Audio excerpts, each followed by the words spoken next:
A spectacular Friday evening, and the entire tennis world has its eyes on this city with some championship storylines that are as good as it gets. Venus Williams already booked spots in the women's final. Roger Federer awaits the winner of this second men's semifinal. Will it be Grigor Dimitrov, the man often compared to the great Federer, or his ultimate rival, Rafael Nadal, seeking to add to his total of 14 major titles? One man hungry to forge ahead to his first slam final, another a master at this stage of a major. Both must overcome their inner voices tonight. Were there times when you doubted that you might make it back to the semifinals? I think I am not a very arrogant person, so I always have doubts. There were moments that I was just not feeling confident as a player. There were a lot of doubts in my head. Anything can happen, no? You can win, you can lose these kind of matches. I am not sure of almost anything in life, no. You just have to control what you can control. Attack it with everything you have. Try to fight for everything. I am here. If I don't believe that I can fight for it, I probably will not be here.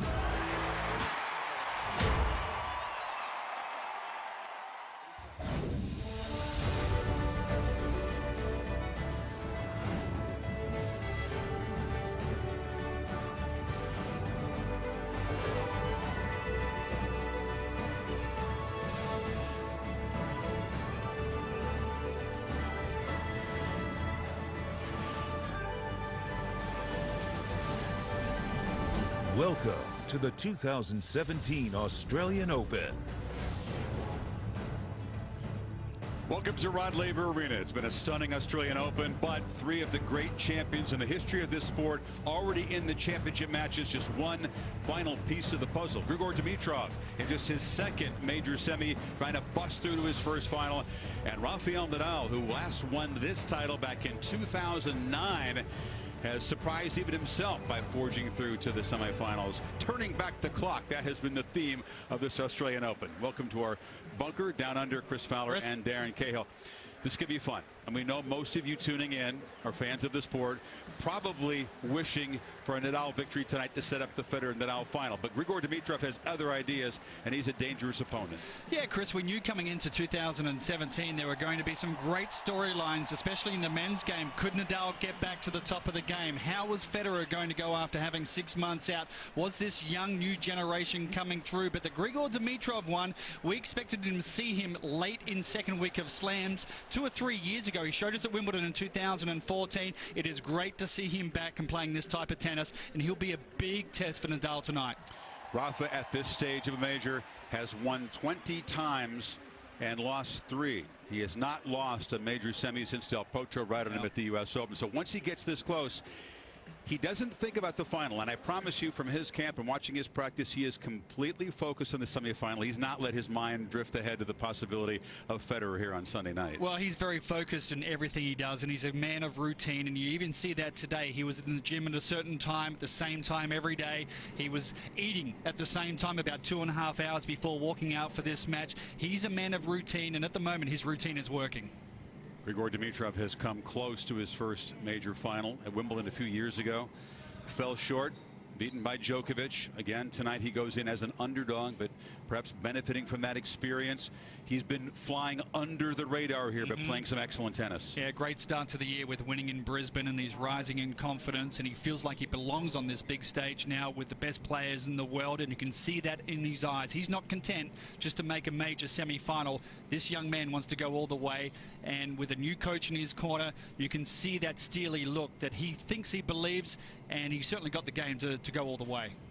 You heard him talk in the tease about the doubts that he felt a year ago. Ranking dropped as low as 40, but now realizing his potential.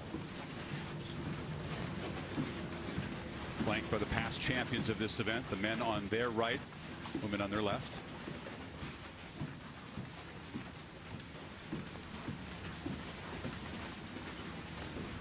Moments that are as tense as it gets for players. Dimitrov's been on the big stages.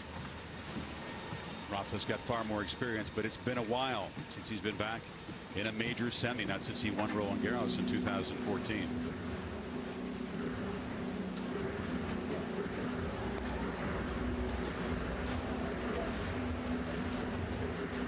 Ladies and gentlemen, men's singles semi-final action on Rod Laver Arena. From Bulgaria, please welcome Grigor Dimitrov.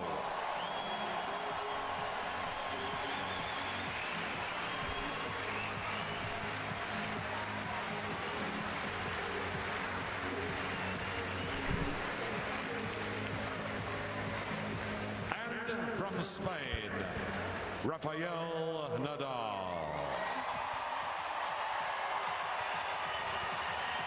And just as Stan Wawrinka did last night, Dimitrov will have to deal with a pro-Rafa crowd. These two icons, Federer and Nadal, not even their most ardent fans believed it was possible that they could each make it through to this major final.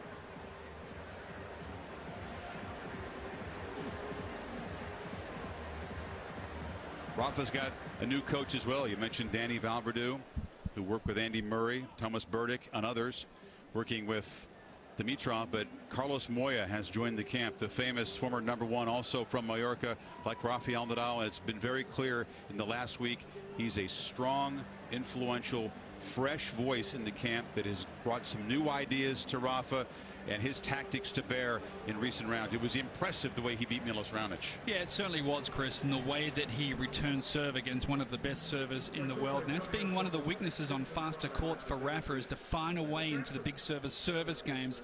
And normally he likes to buy himself a little bit of time, stand way back and get into points with some big looping return shots. But this time he was up on the plate, he stayed there the whole match, and he threw Milos Raonic off his service games. And I think we'll see a little bit of that again tonight against Grigor. Grigor's serving better. That's been part of the reason why he's had a bit of a slump the last couple of years, is that ball toss of his was getting way too far to the left, and he was losing balance on that serve, not through and into the court. And now he's got that toss in the right spot. He's got more miles per hour on that first serve, and he's holding serve easy, much easier than what he was, and that gives him the confidence in the return games. Nadal had his danger match in the third round against the 6'6" future #1 Grand Slam winner, according to most, Sasha Zverev. He was down 2-1, had to solve the puzzle. Then he physically broke down the youngster in the 5th set. Dimitrov lost the first set and was in a battle with Istomin, the man who dismissed Djokovic. That was as close as he's come to the danger zone in this tournament. Yeah, he lost that first set easily. He was actually down break points early in the second set as well. He played a couple of bad sets also earlier in the tournament, but this has been one of the big areas. This is Danny Valverdue and the Black coming down, the coach that's been with Grigor since Wimbledon last year, and he's been a calming influence on Grigor, not just on the court and giving him more direction, but also off the court. And we'll get into that a little more as the match goes along, but that's been a big area of Grigor that has improved. Pascal Maria, our chair umpire tonight. The same condition. Any questions? Leila?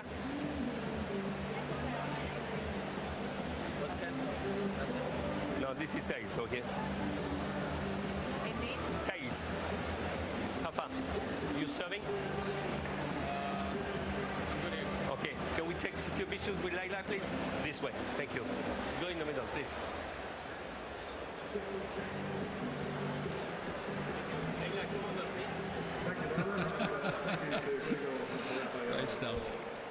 So Nadal will serve, and he'll have a slight breeze in his face as he starts this long-anticipated semifinal.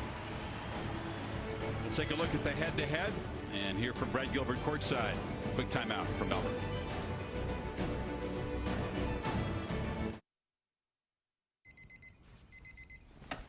Weather.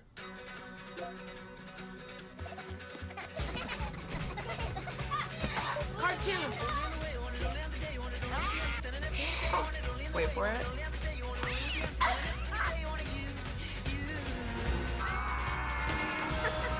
Make every day awesome with the power of Xfinity X1 Hi, Grandma. and the fastest internet. Only Suddenly, Landmark Chambly revs up Ram Truck Month with the Upside Down tent event. No matter how much you still owe, the Giant helps you out of your old car or truck so you can start driving new today. Trade up and take your pick among hundreds of special event Ram and Jeep deals. Hurry to Landmark Chambly's Upside Down tent event at Atlantic's fastest growing Jeep dealer. We have the most, we sell the most, so you save the most. Now that's our Giant advantage, and why nobody beats Landmark. Nobody. Always the best deal, always.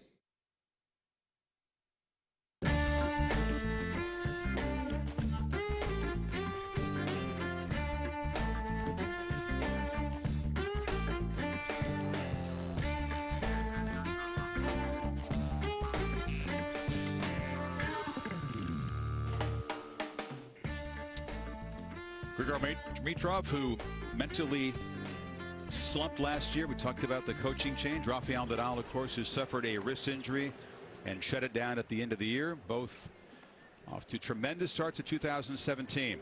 The only time they played best of 5 was here at the Australian Open 3 years ago. Nadal lost the opening set. Dimitrov playing extremely well. The match turned with tie breaks in the second and third. Yeah, Grigor did an incredibly good preseason in 2013, so he came in confident, fit and strong, and this was a titanic battle. 4 sets that Nadal ended up winning. And then they played last year in Beijing, and this was a funny type of match. This is the first time that Grigor has ever beaten Nadal. In fact, Nadal's dropped his first 5. You heard that correctly, 5 service games to get down 6-2, 1-love and a break of serve.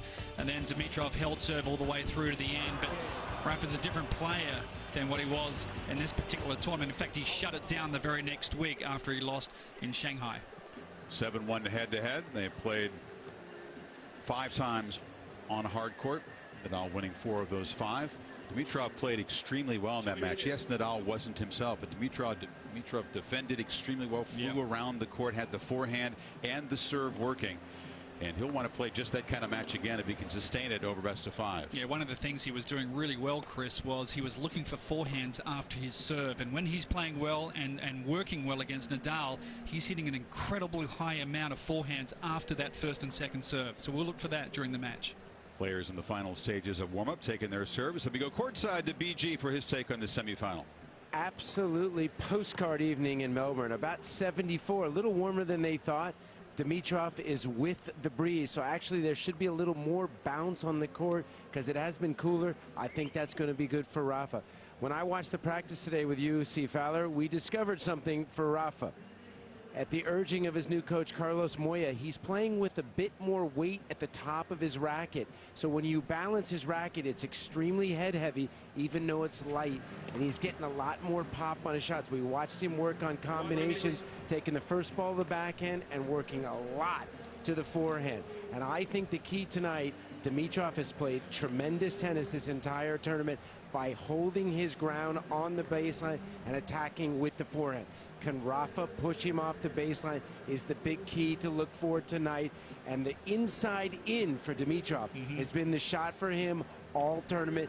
How will he counter that? And I think the second serve stat will be a huge thing for both guys tonight. That's interesting about the racket there, Brad, because remember last year Rafa was trying, at least, you know how a lot of players have gone to the hybrid version of poly and gut, and he tried that for a little while last year, but it didn't work. Still all poly, but by weight standards, Killer, he's still playing with a pretty light racket, but extremely head, you know, like when you have the balance point, it falls off your hand. So very heavy in the head, light in the handle. Yeah, slight heavy in the head for a Babolat, which is a light frame. It's called a swing weight. The swing weight has changed. And the old days used to have to add lead tape. No, those are custom made, slightly head heavy by a Babolat for him. And that's another change of the urging of Carlos Moya. So both guys with fresh voices in the camp. Valverde has wins over Nadal as a coach when he worked with Andy Murray, and also with Tomas Berdych. It was a rough beatdown delivered by Berdych over Nadal here a couple of years ago at the Australian Open with Valverde in the coaching box at that time. Well, just speaking about those technical changes, there's Denny Valverde, and actually he recommended Grigor go back to his old frame after Wimbledon last year. So Grigor was trialing a new frame from Wilson for about 12 months, lost the feel of the ball on the string, so he's actually gone back to an old frame that he was using back at the Australian Open in 2014.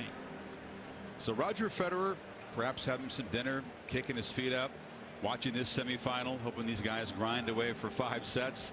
The winner of the first semi here in Australia, of course, has 2 days to recover and rest.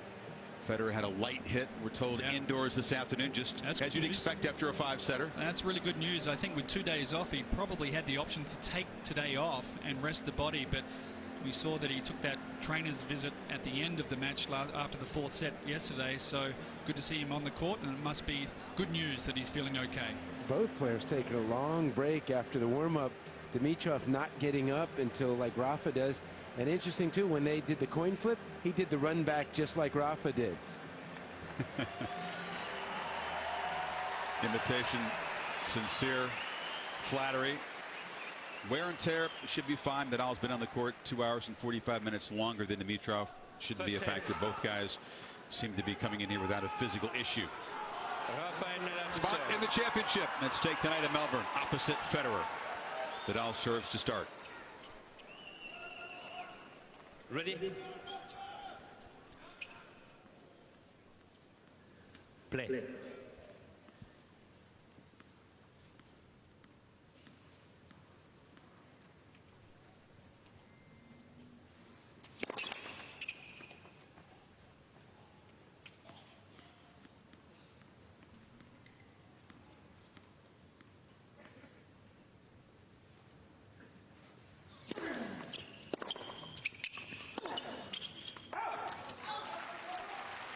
Love 15.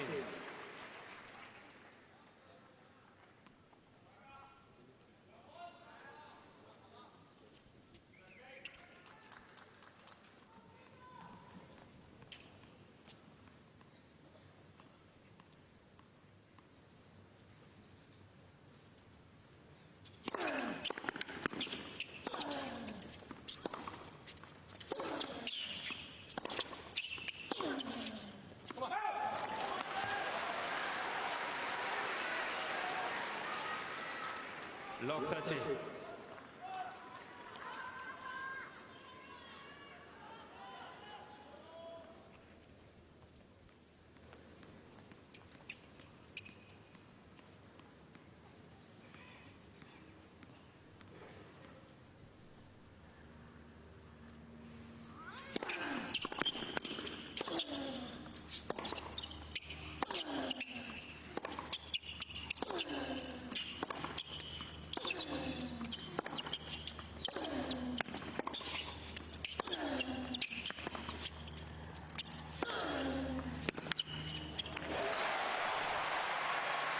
Their matches often produce long, grinding baseline rallies of contrasting styles. Interesting points. And this is going to be physical. Now, a lot of people compare Grigor to Roger Federer. The difference is Federer is looking to move forward through the court and get to the net. And Grigor is a little more content to stay at the baseline, so this will be a physical match.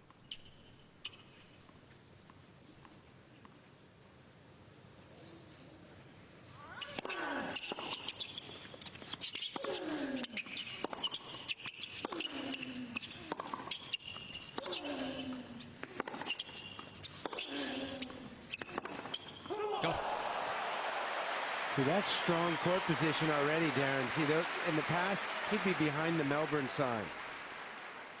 That sweet backhand produces a couple early break points.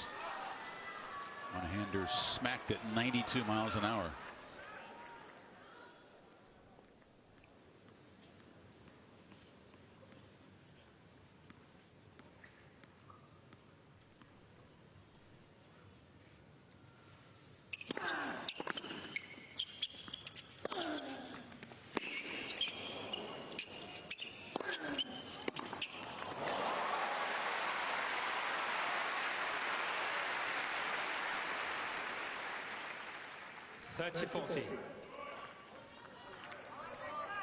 Nadal has been broken only 6 times in this tournament and taking care of serve very well, including the second serve.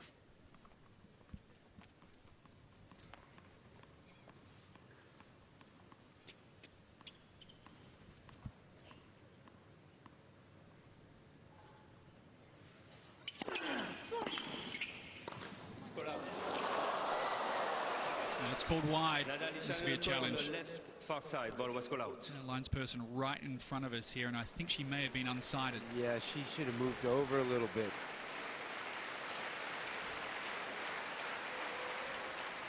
Second serve coming. Second serve.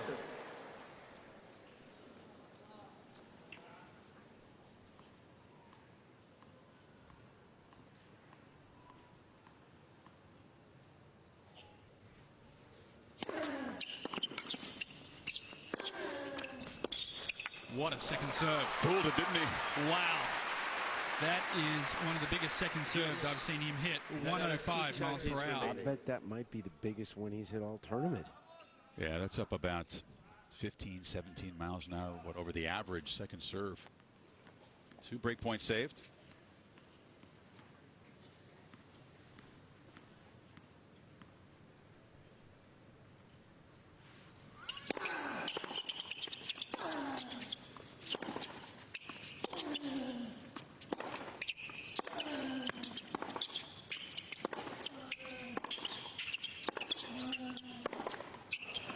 Darren, we've seen Rafa use some slightly different serving tactics in this tournament, different positions.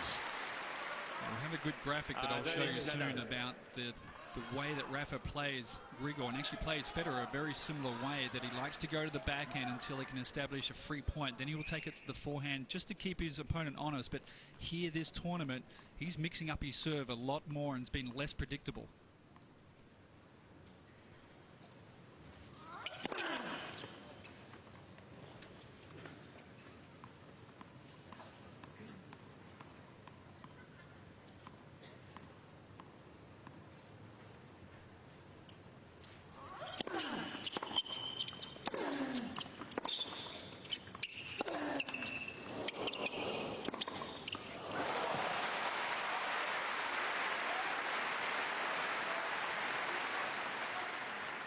Yes.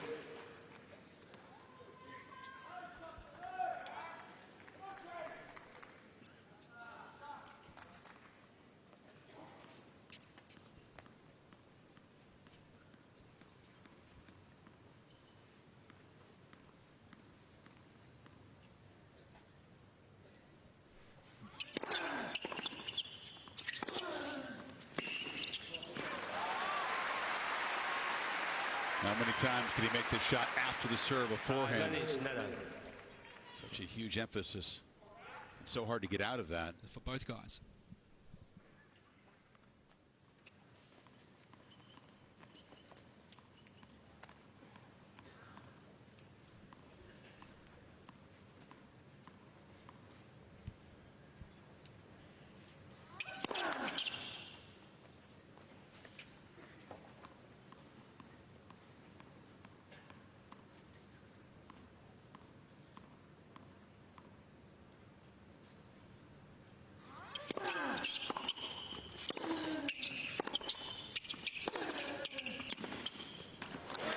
Nadal works through some nerves early in the game, saves 2 break points.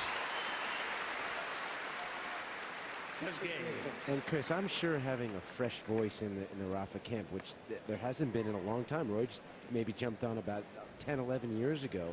I think he had a lot of urging of Rafa to change his tendencies, because he was on tour with another player last year.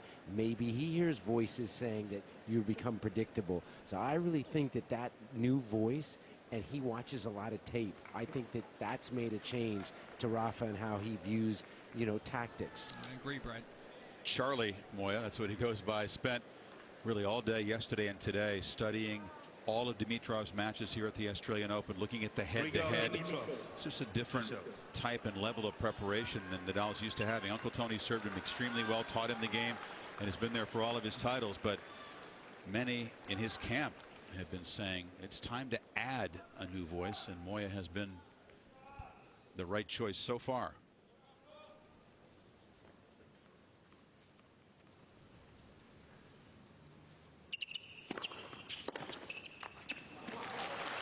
Tony's a little bit old school with the coaching as well, and there's so much technology available to the coaches these days, and you can go and break down matches against Grigor and find out his tendencies, where he's serving on break points and where he's leaning, and what type of shot is finishing points for him in the big moments. All this stuff is available to coaches now, so Carlos Moya is one of those that uses it. He's 40, just about a decade older than Rafa.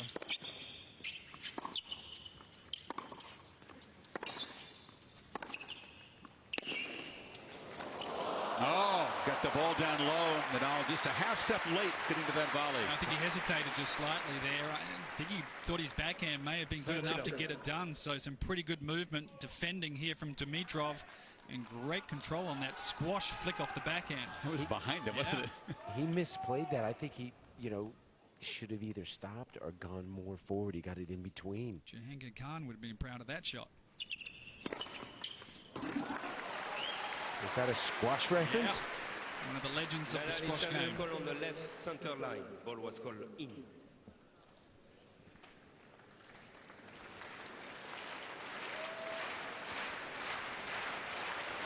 It was good.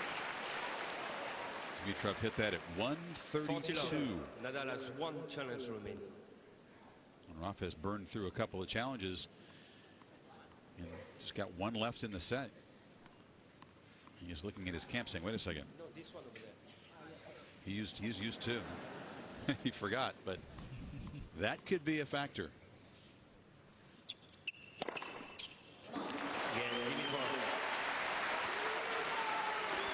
That's an important game, Chris. You step out and you know the challenge that's in front of you playing Nadal, and you cannot give him a lead. And if you have a couple of breakpoint opportunities in that first game to step around and play a strong service game will lift his confidence. We got a loud Bulgarian rooting section. Yeah, they do the rhythmic clapping and the chanting of his name. How many do you think have gotten tickets inside here? 30 or 40. Wow. They're pretty vocal there. I can hear.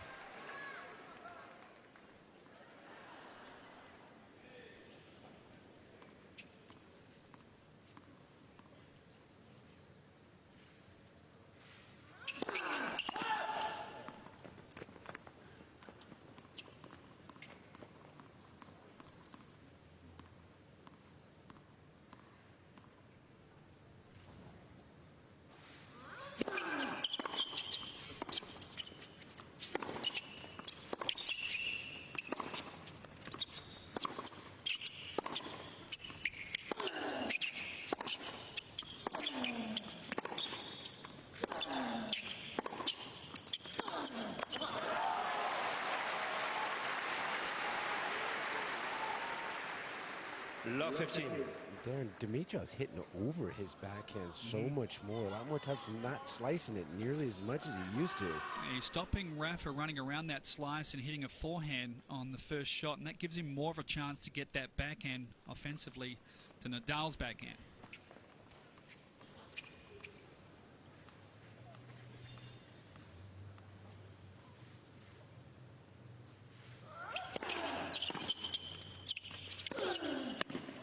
Slice it, you fall into the trap. It's one of the toughest things to do is to return his serve with a slice and find Rafa's backhand.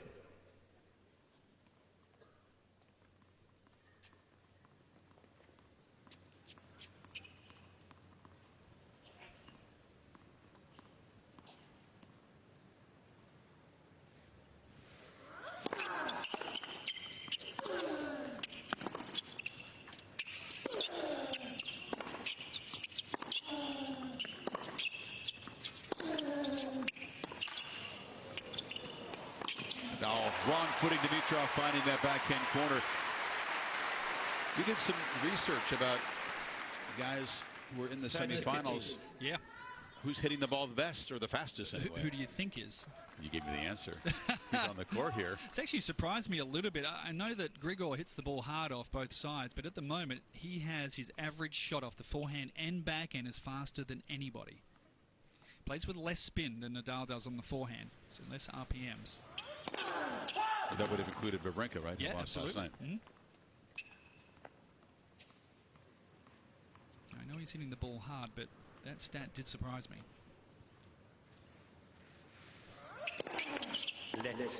Northern team, and who did that? No, stat? of the guys who made the semifinals. Oh, okay.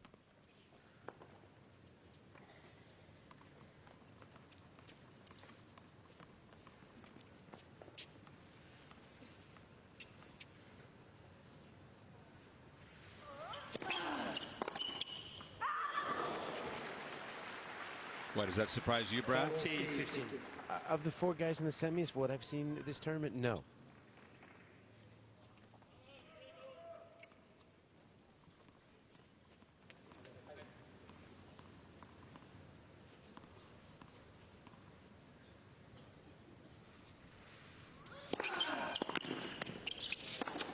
Oh, wow. Backpedals and hammers inside out forehand. More authoritative hold from Nadal that time, 2-1. To get to one. Weather.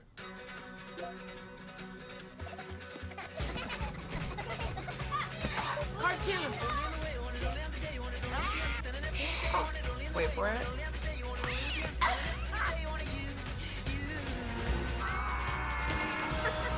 Make every day awesome with the power of Xfinity X1 Hi, Grandma. and the fastest internet. Your hands, they can greet new friends and comfort old ones. And now with the Xfinity My Account app, you can use them to easily pay your bill anytime, anywhere. Xfinity is putting more control where it belongs. Get the app or visit xfinity.com/myaccount. Made the shot look easy. It wasn't. But look how low it is. It's on his kneecap. Moving to his right, low. The ball is skidding. That was a forehand ripped at 88 miles an hour. He got it up and above the net, back into the court. Talk about 88 and out the gate. Right there. What would the slight increase in weight of the head of the racket, Yeah, what would that contribute to? That would help that? Yeah, absolutely. And it's rare you run around on a low ball like that.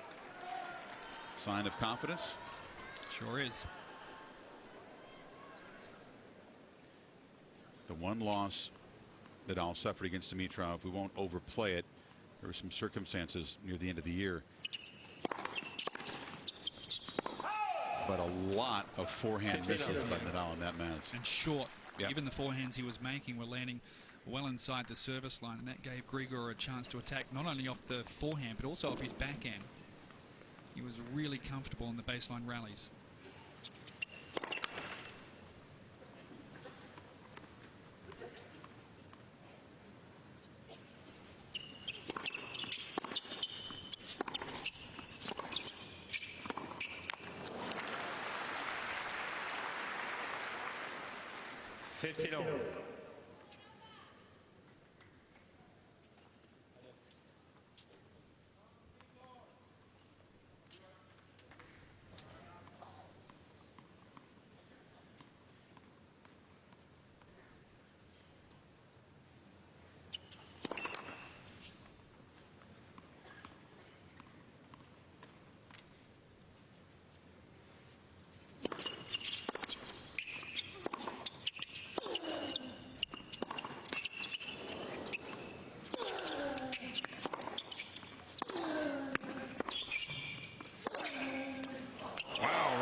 Is just roping shots now. He's getting plenty of bounce off this court as well, and Brad mentioned it's a little warmer than it was the last couple of nights, and it was that first one there. See how high over the shoulder Grigor's playing that backhand, and that gives Rafa a chance to stay offensive and stay on the front foot, and is also going to be a wear down factor if Nadal starts making that high heavy topspin forehand consistently. He hasn't been hitting that high bouncing forehand as much this tournament, using the variety because the court is giving him a little more tonight. That is kryptonite to a single-handed right-handed backhand player. Nadal had to fight off a couple of break points in the opening game. Dimitrov's turn now.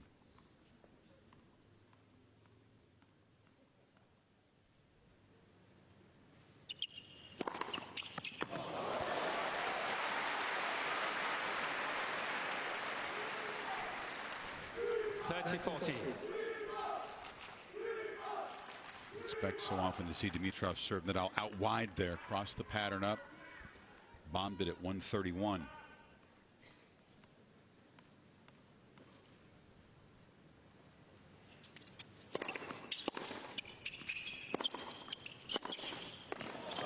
drawn in, and Nadal breaks for 3-1. Dimitrov determined not to get off to a slow start. It's happened a couple times in this tournament. His very first match was against an Aussie wildcard, Christopher O'Connell. Needed a tiebreak to win that first set. Then he was getting routed by Hyun Chung, the young Korean. It was a 6-1 opening set before he turned that around. That was one of the worst sets of tennis I've seen Grigor play. And we mentioned the old Grigor of 12 to 18 months ago would have been in deep trouble in that match. He also got himself into a hole. Thumped by Istomin in the first set as well. Exactly. That was a 6-2 set. We talked about that. He needed to save break points in the second. Mentally stronger now.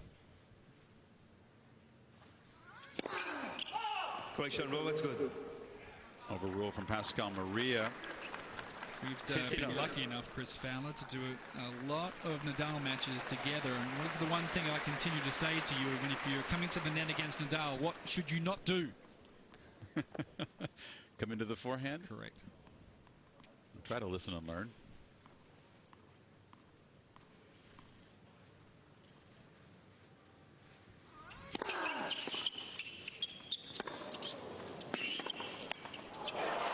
Not easy to come in on the backhand, but why do you say it's the action on the forehand makes it a tough volley? Yeah, it's so tough, and he gets so much power even if he's out wide on the stretch, and it's always going to be an offensive passing shot. And he doesn't miss. He either hits a winner or he makes you play, so it makes it a difficult side to come in on. But you can set up the point from the forehand side, push him back, open up a little court.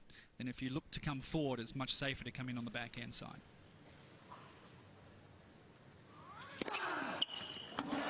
Wow, a couple of aces in the game for Nadal. He's serving bigger. You know, we watched him serve bigger today in practice, Chris, and he's putting some more juice on it. Trying to make that more of a hitting serve than a working serve. Totally agree.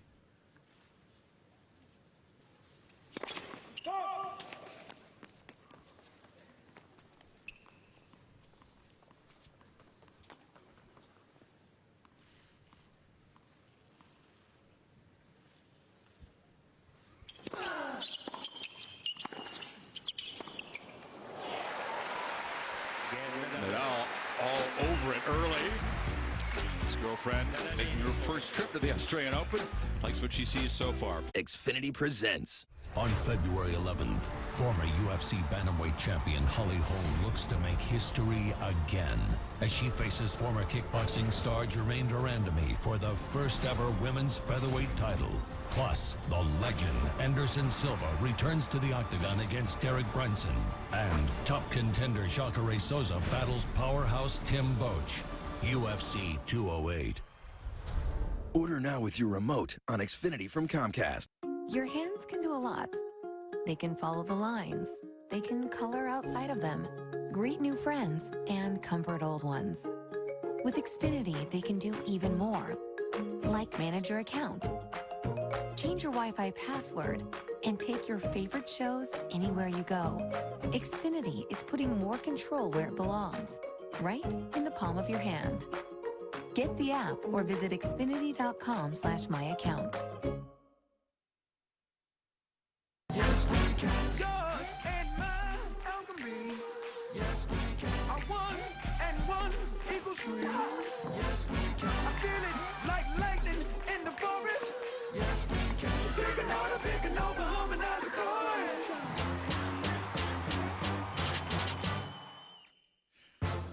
Up all night. You know, you have to be 3:30 or 3 o'clock a.m. Eastern time. Our coverage begins 3:30 for the match.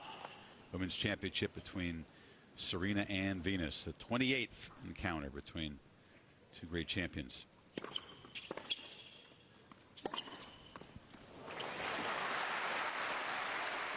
$16-11 is the head-to-head for Serena. Last met in an Aussie Open final in 2003 when Serena completed the Serena Slam. But that was 4 in a row back then. It's been a rarity for Venus to be in this position. She is overjoyed the chance. You had the chance to speak to Venus after that semi-final win, and you don't say this very often. You said it was one of the most entertaining interviews you've ever done. I've rarely talked to a player as overjoyed, as almost giddy, really, as she was to get this opportunity. Playing in some areas perhaps as well as she ever has, which is remarkable. Be 37. Important game for Dimitrov just to keep some traction in this set, keep some scoreboard pressure on Rafa. Yeah, those slow starts that he's made in previous matches is more on him. He hasn't played well and he's been scratchy, but he's actually hit the ball pretty well today, and he's down 4-1, so important to stay on target here and get this easy service game behind him. And Rafa dropping back for the first time.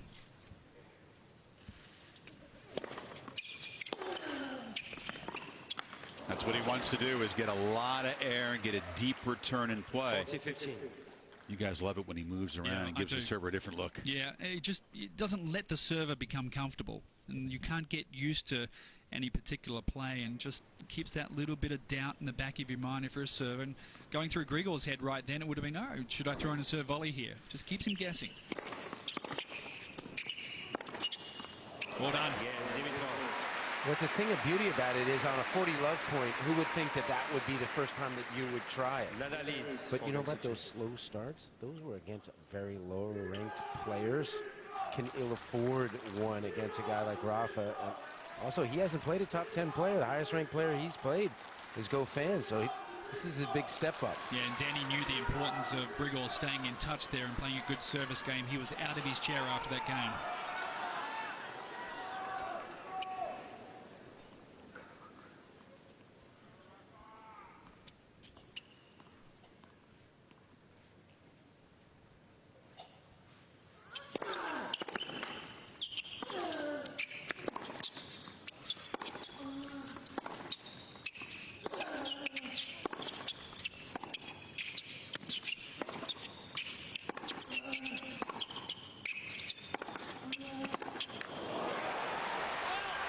Nadal is feeling confident to hit backhands the way that one was hit.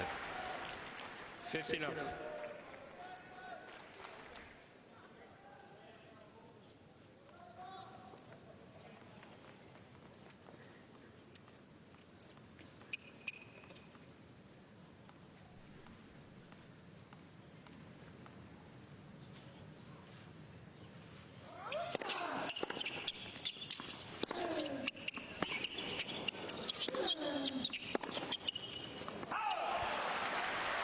That is such a rugged first ball that when he hits with air and that kind of pace.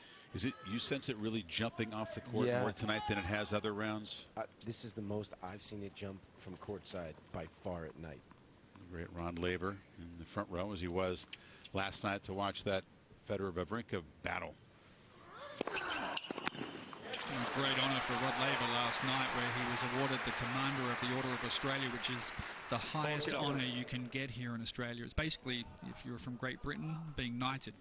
I asked you what took them so long. He said very rarely do they do it for sportsmen. And very impressive medal that Rod was rocking last night. Almost gaudy, I have to say. Nadal is just coasting on serve. I mean, he's won 3 holes at love this set, racing to a 5-2 lead. Your hands, they can follow the lines and they can color outside of them. And now you can use them to find your Wi-Fi password and change it to something that's easy to remember. Xfinity is putting more control where it belongs. Get the app or visit xfinity.com/myaccount.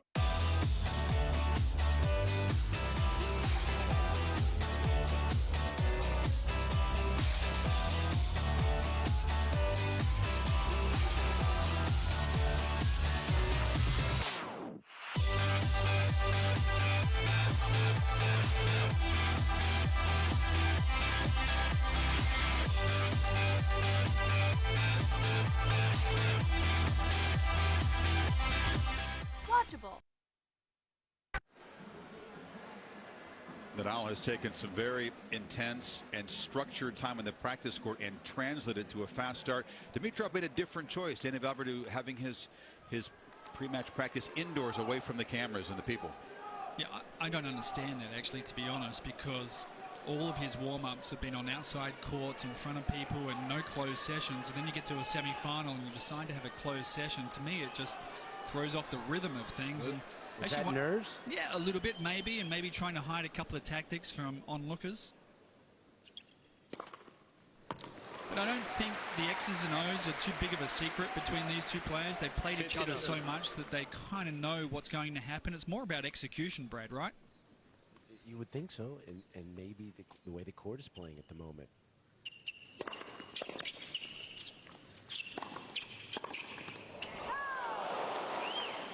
And plus, it's not good for the game anyway. We want to give the fans as much access to the players as possible. So Federer goes out there and there's 2,000 or 3,000 people packed around the court for every one of his practice sessions. Same for Nadal, and I love the fact they never have closed sessions. Rarely. Roger took his brief off-day hitting session indoors today. You're talking about the pre-match practices. Yeah, exactly, though. yes.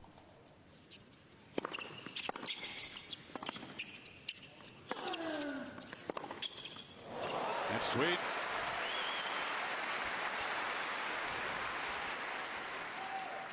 Three winners already off the backhand side.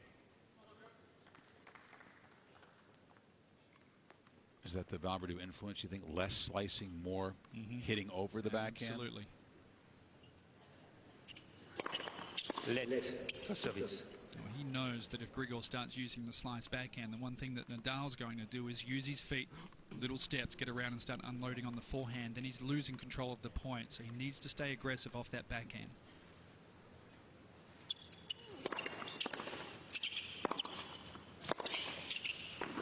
Oh, he missed it.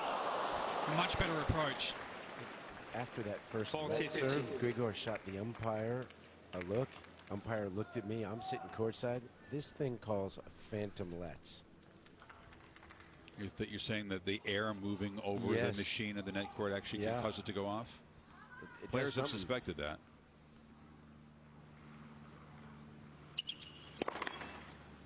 Pascal, look to you. Like the greatest chair umpire in the world says, Brad, what do you think? That was no let. Game, Dimitrov. Dimitrov giving himself encouragement, a comfortable hold, but Nadal will now serve for the opening set. Dimitrov goes over, changes rackets one game after the ball change. It's been a fast-paced set, 31 minutes. I actually think Dimitrov's played really well. I just think Rafa's standard has been tremendous. Well, he's got 3 straight love holds in this set. 16 of the last 18 points have been won by the server. See if not Nadal shows any hint of nerves here as he tries to close the set.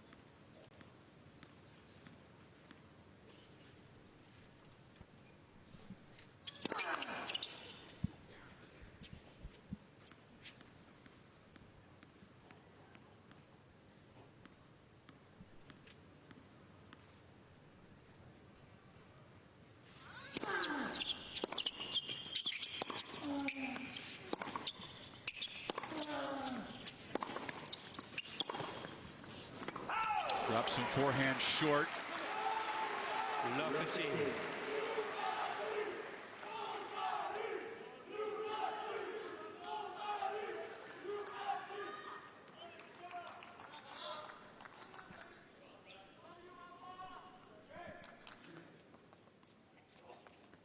Very important point for Nadal right here.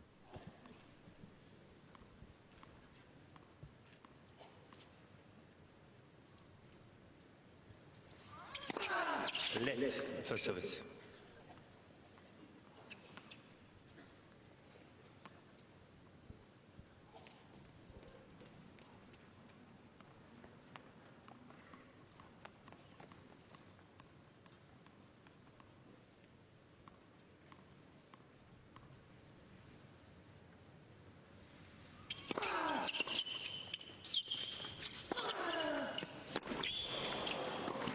Forehand's an excellent sign.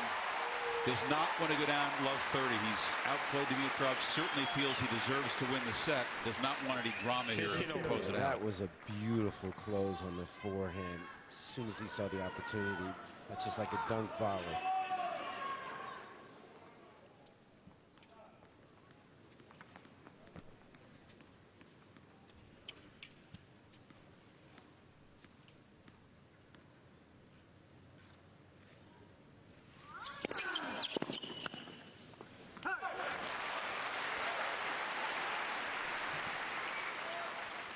30-15. Dimitrov shot a look to his camp. They're like, having more trouble with the serve than I thought I was going to. The first real sign of the worried look from Grigor up to his camp. Nadal is serving beautifully.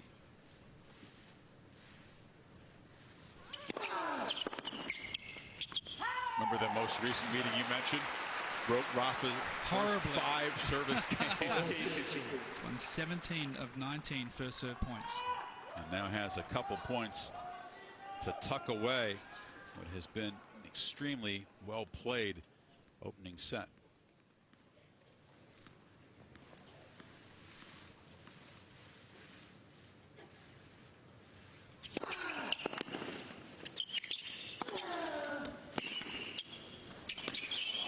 Oh yes, Nadal with just 2 unforced errors and a whole lot of big forehands and excellent serves takes it 6-3.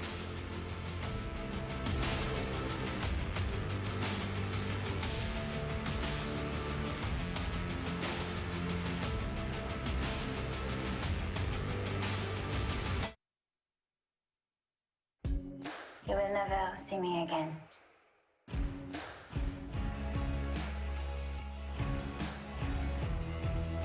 If we try and find her, all of it comes out.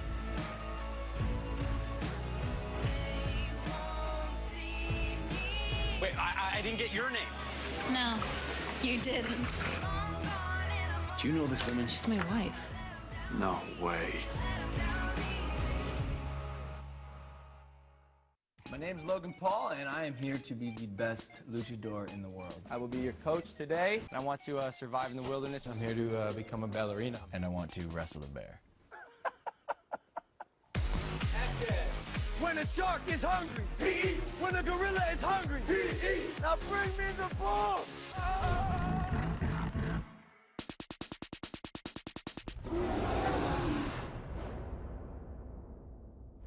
Watchable.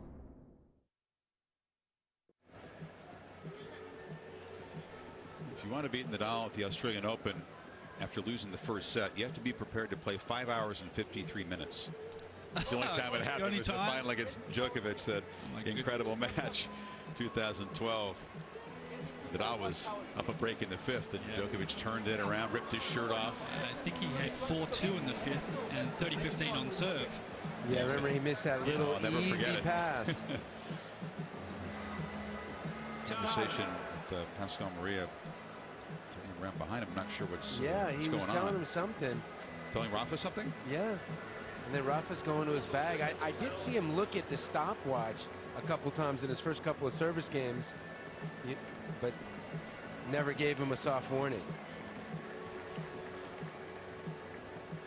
Well, he has as many time violations as anyone in the ATP Tour last year. That's the fact that he didn't play many matches by his standards last year either. And that's not counting Grand Slam play as well. And the rules are different from Grand Slams than they are for the ATP. It's only 20 seconds in between points at Grand Slam play, and it's 25 seconds at the ATP level.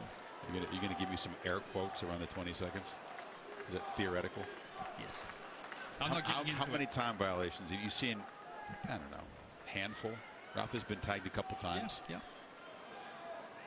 20 seconds is not enforced.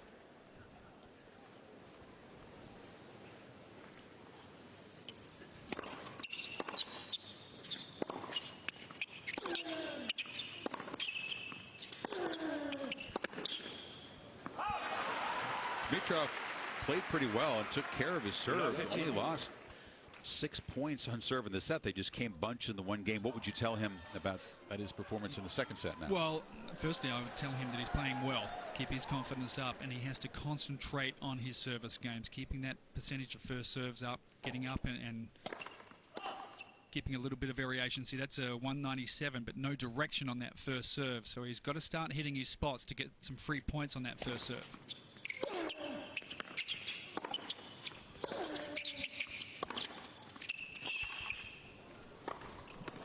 I was going to ask you when Kiwi comes to net. Didn't do that much in the first set. No, he didn't get many short forehands that he could work into the Nadal backhand. And the time he did come forward, he actually missed a pretty easy volley. But this is more of the set play that he has to look for.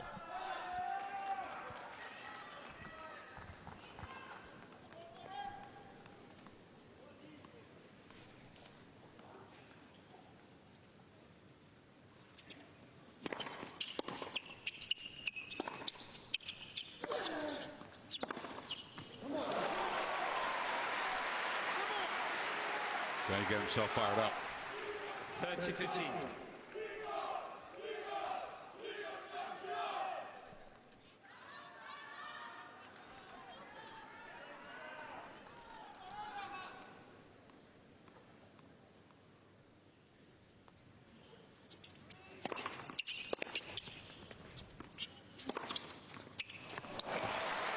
Everything changes for Grigor if he can just get good direction on that first serve, because Nadal's falling away a little bit and the chances of getting a shorter reply are much better, and Grigor does a nice job finishing with the forehand. Maybe he's got to do a little more with the first ball forehand so he can get more control of rallies.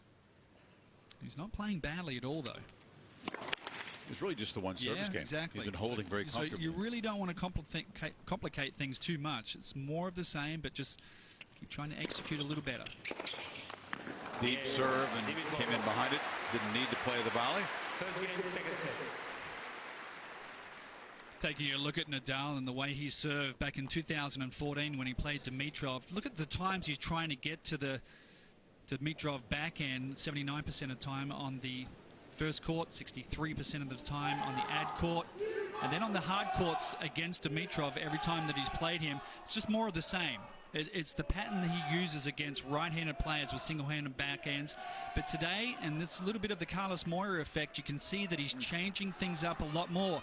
36% of the time on the first court out to the forehand, and 44% of the time. Look, I know it's a small survey, but this is kind of why Dimitrov's off balance on these return games, and it's why Rafa's getting a lot of free points in his service games at the moment. 16 of the last 17 points won on serve. Let's see if the pattern continues. Let's see if under pressure does he go back to the old pattern or stick with the unpredictable one. Keep an eye on that. So remember, Dimitrov would have stepped onto this court knowing the way that Nadal likes to serve patterns. So this is a change-up. Now he has to adjust. The break points Nadal faced are way back in the opening game of the match.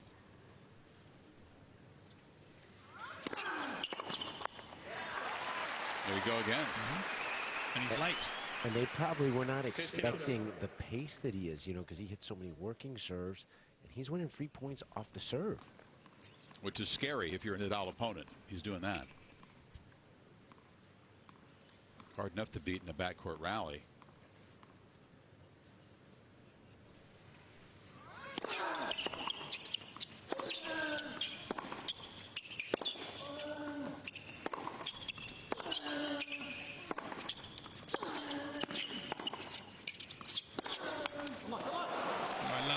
From behind the court on the court level, because you can see Dimitrov, he wants to stand a step and a half wide to protect that wide serve on the backhand, but he's not so sure today, and you can see him just inching a couple of small steps back to the right. Go, oh, Rafa's hitting that one down the middle. I have to protect that a little more today.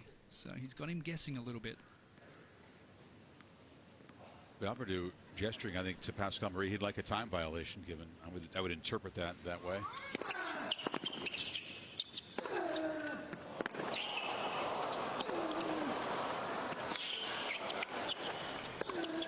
Oh.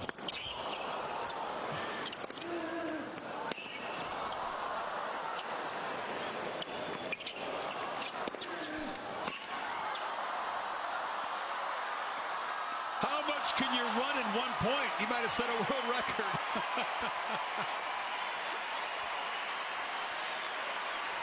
I mean, it was a 13-ball rally, but he was sprinting on every one of them. Speechless. How good was that? Boy, his lungs would be ripping after that. How about the legs? Everything. Those are kind that win you 2-3 more points right after that. This is where he wants Rafa to take 45 seconds in between serves. He's taken well over 30.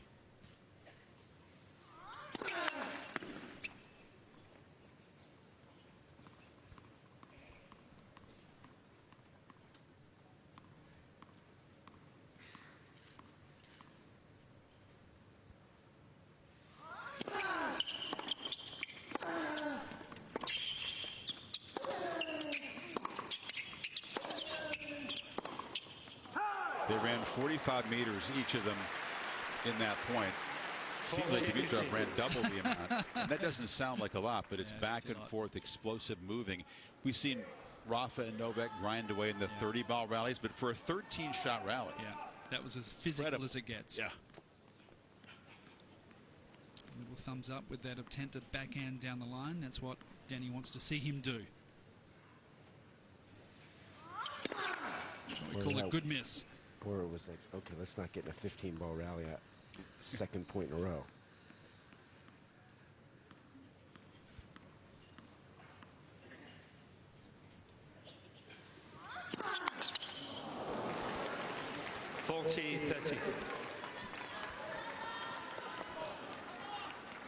So the average is 7 seconds over what's supposed to be allowed, which means plenty of times over 27 seconds.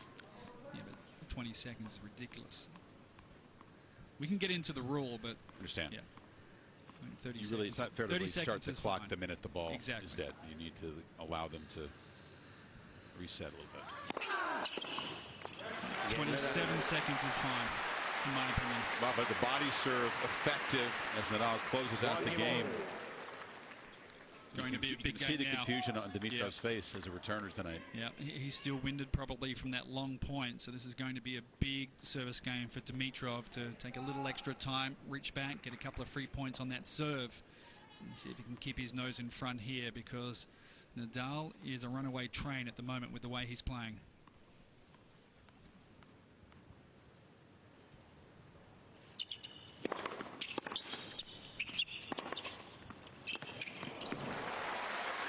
That's the shot he's been most effective with all tournament. The inside in forehand. A lot of guys like to go inside out. I think this is Grigor's best shot.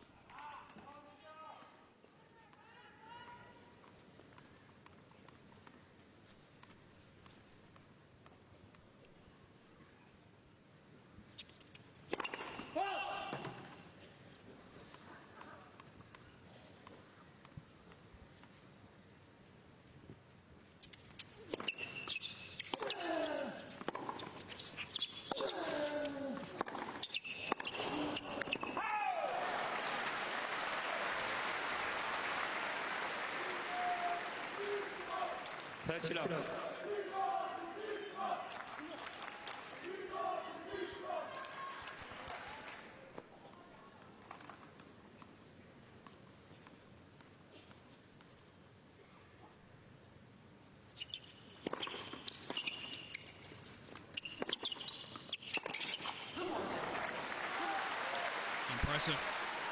Really good game from Grigor. 40 love.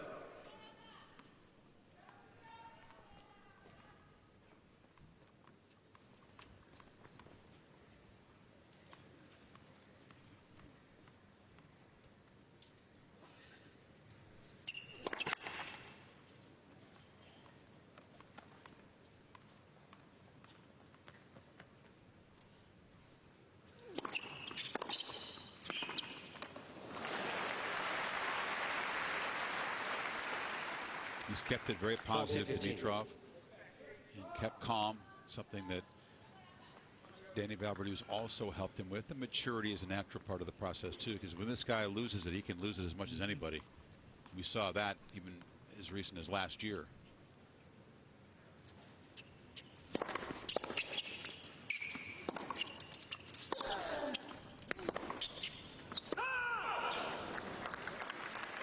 Job's not done on the game yet, Darren. 40-30.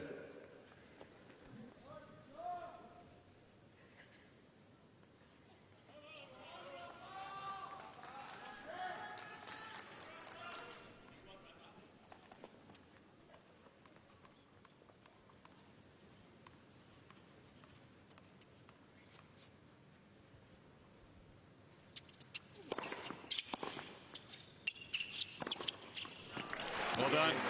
Dimitrov jumps in front 2-1 on serve, second set.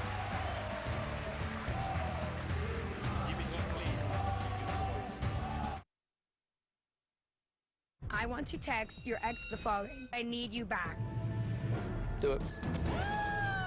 How much would it take for you to let me grab your phone and write "who cares" on a Facebook post of your friend's baby? Sounds crazy, right? It is. And real people let me do these things for not a lot of money at all. I'm going to read through your text thread with them. 15? No. 250. What is in these texts? Watch it all unfold on I Want My Phone Back, the scariest game show ever. Only on Watchable. My name's Logan Paul, and I am here to be the best luchador in the world. I will be your coach today. I'll become a ballerina, and I want to wrestle a bear.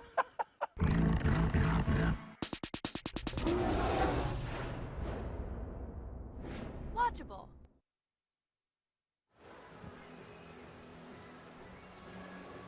It's another gorgeous, cool evening. Forecast very promising for the weekend. We won't need the roof for heat or rain.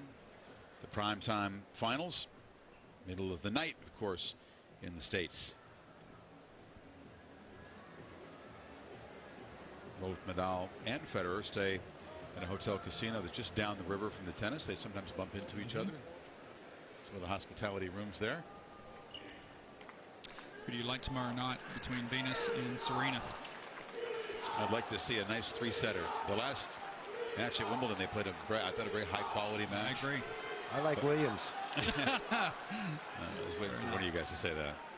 Let's see like a 7-5 in the third, like a titanic battle. I mean, Serena goes in, obviously, as with every match, as the clear favorite. But Venus, I know you guys feel, has really played well in certain areas. The forehand, her movement is tremendous. The serve has been tidy. Serve was dominant in her semifinal win over Bandova the last couple of sets.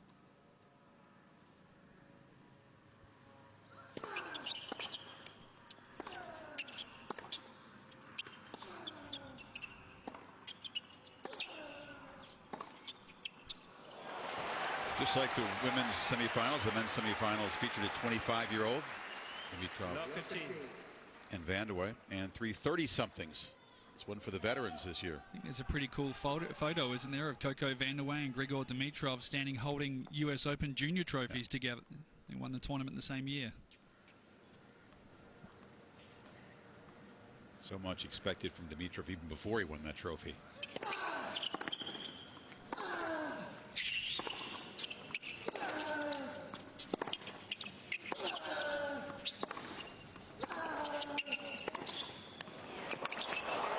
Terrific start to this game. He's got a lead now in a Rafa service game. He's upped his level ever since that one long exhausting point. He's upped his level in good court position. Started by that inside in forehand again.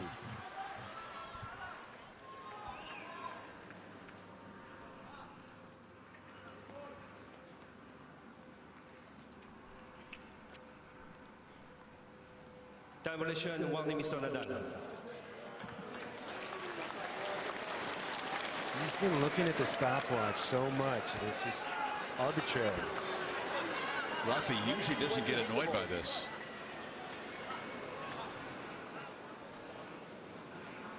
He shakes it off usually pretty well.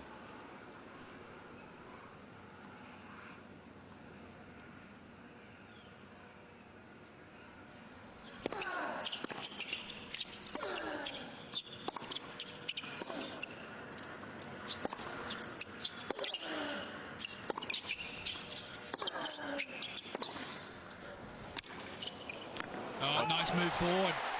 Played back behind Nadal, creates 3 break points. Hasn't seen any since the opening game. He drew that error from Nadal because Nadal saw Grigor moving forward, and he played it closer to the line than he would have liked, and that's a forced error from Dimitrov. Good stuff by him.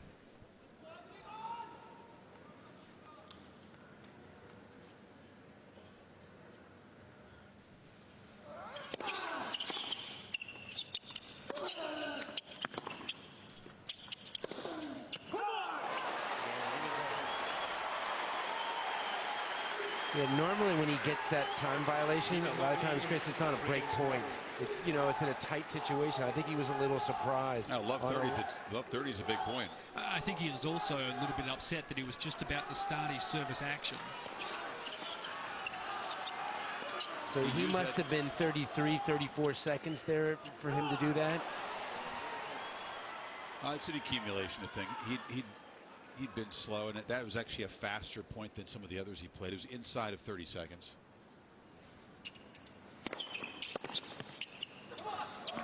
But that's not been the key to the set. Dimitrov, as you said, is hitting the ball beautifully. He's got the positive mojo going now.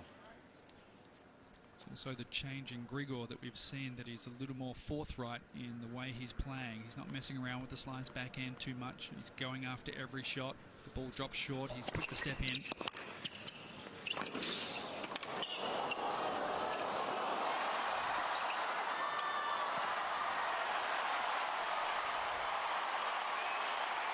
Nice touch from Rafa.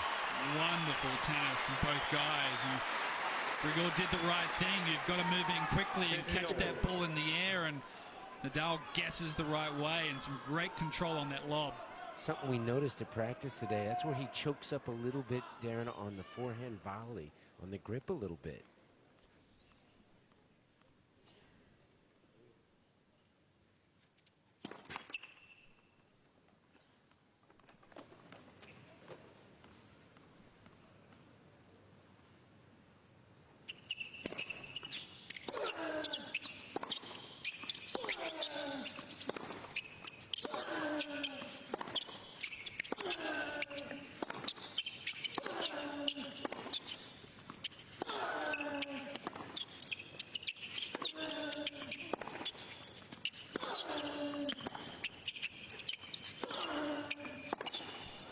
Goes right back to her, hammering away in the backhand corner and putting pressure on Dimitrov. He wants no piece of that, bro.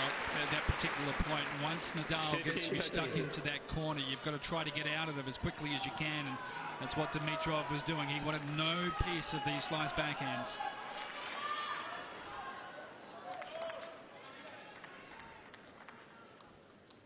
It's really hard to call that an unforced error. He's just trying to get out of a trap. It's forced.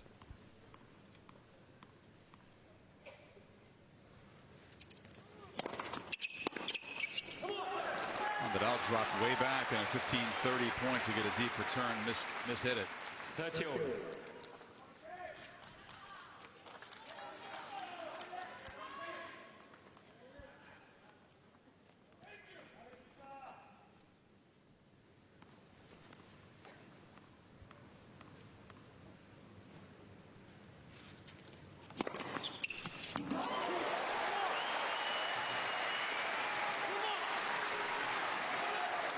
Big response so far.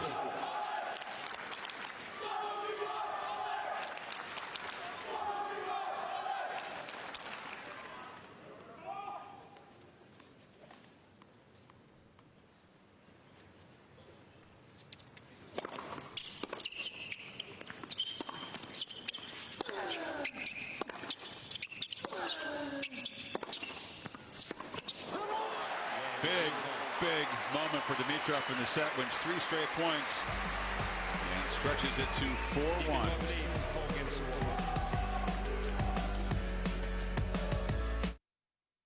When I was in foster care, I never knew when I would have to move, so I always had my suitcase ready to go. Then one day I was adopted. My new parents opened their hearts and home to me. My parents cook my favorite breakfast for me every morning. My parents take me on trips I never thought I would go on. They gave me a home and an even better reason to use that suitcase.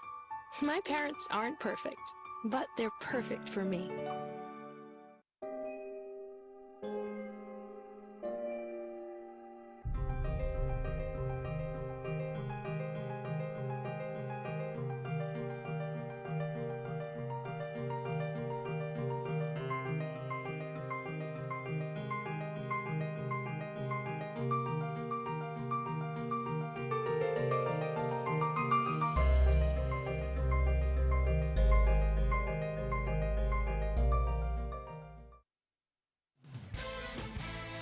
NBA matchup this Friday on ESPN. James Harden and the Rockets in Philly to take on the Sixers. Coverage begins with NBA Countdown at 7 Eastern, then Rockets Sixers at 8. Also streaming live and watch ESPN on the ESPN app. This is the new Grigor Dimitrov, very positive and resilient.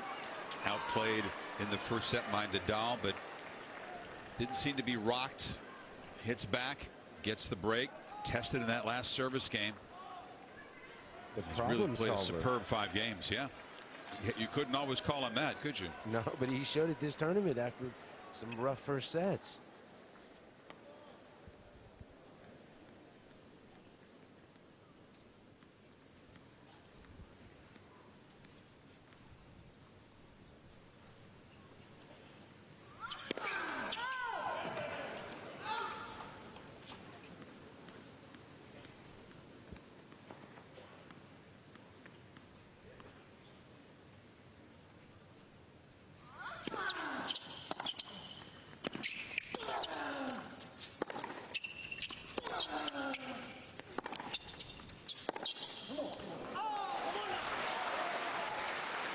This is just a bigger game here for Dimitrov as well. I know he has a breaker serve, but just don't want to give Nadal an easy service game, because you know he can get back into this set at any moment, a blink of an eye, and he's got the momentum at the moment. You have to ride this wave, keep it going. So Dimitrov has to keep the pressure on in this game and see if he can force a double break.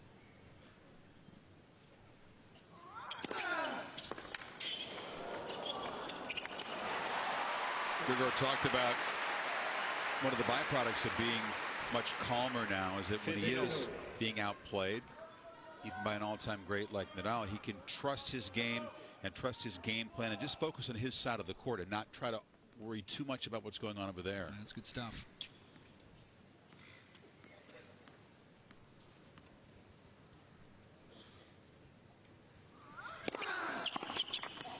It's also started to cool down now for the first time. So I'm noticing not as much bounce off the court. So it'll be interesting to see if Rafa starts flattening out his forehand a little bit more now. I think Grigor's matured a lot in the last 12 to 18 months, and after he made that semi-final run at Wimbledon, quarters of the Aussie Open, then semis at Wimbledon in the same year, there were a lot of expectations, and I think that in the back of his mind he thought he was there. It was going to come easily, and it's a little bit of off-court stuff and not working quite as hard on the court, and mentally also just tapped down after a couple of tough losses. And I think feeling the other side of the game, a few depressing moments, has made him appreciate what he's doing a lot more now.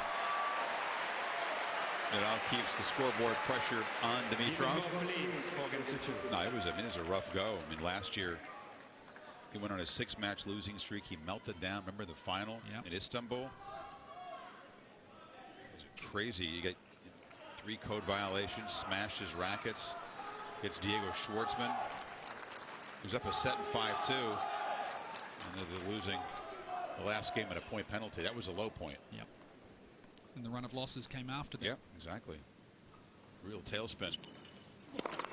That was about the time when he came to Wimbledon. He won a couple of matches at Wimbledon, lost in the 3rd round. That's when he was looking to hire a coach. And that's when he sat down with his management and started working through a list of possible coaches. And Danny Valverdue was at the top of that list. Problem was, he was working with somebody else. Same management company. Burdick at the time? No, he was working with Del Potro. Oh, that's right. Briefly, yeah. Love 15. Same management. So as part of that Team 8, Tony Godsick team, Del Potro is managed by Tony. So Franco Davin was looking after Grigor, and Denny was looking after Del Potro. So it seemed like a much better matchup for these two.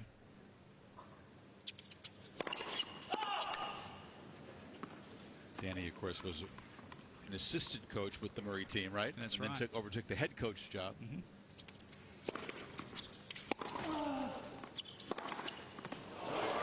Well done. Important point at love 15. You can see Rafa like he's mad at himself. That just didn't get the bounce off the court that he wanted. And watch Grigor just get around on that and flatten that thing out. 96 MPH in that winner.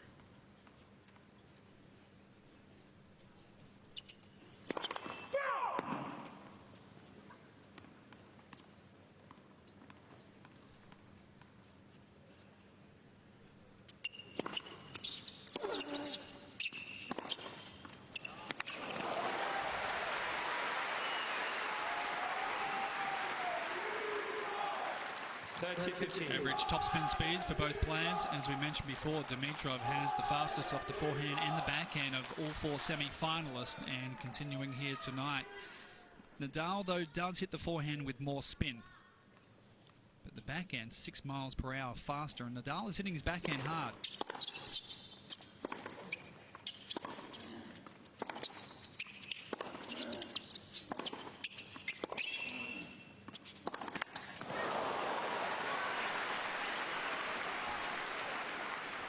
It's an example of what's become one of his favorite shots, but it doesn't mean it's easy to execute, does it? The back pedal, hit it over the highest part of the net. And when you're giving up that much court, Chris, you're in the alley on the backhand side. You have to make it a great shot because you're leaving the court open. So you press for more.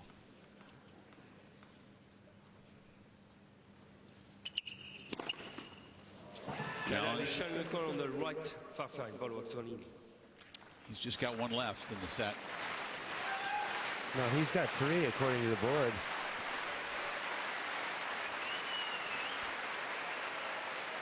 Oh, you're right, Brad. He used them almost all up in the first set, and won't even need to spend one. That was out.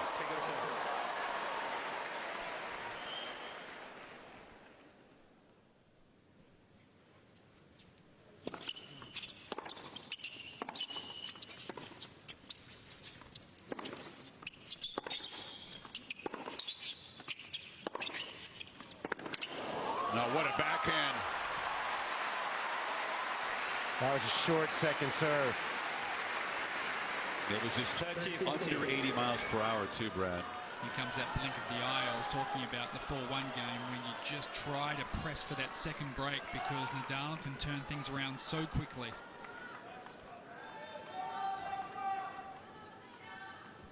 His first look at a break point in the set.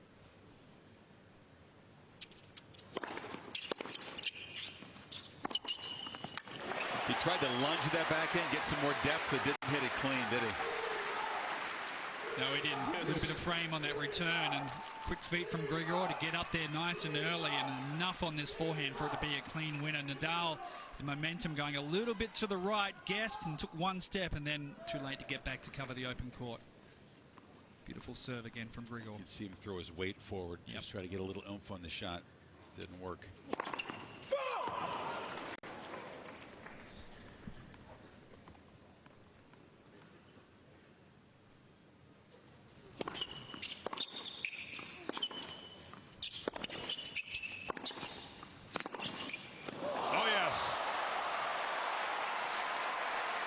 Coming in on the backhand's not that easy either, Darren. Oh, my goodness. That is so good. That is gorgeous use of his right hand from that position. Nothing wrong with this approach shot at all. Open stance. Great power.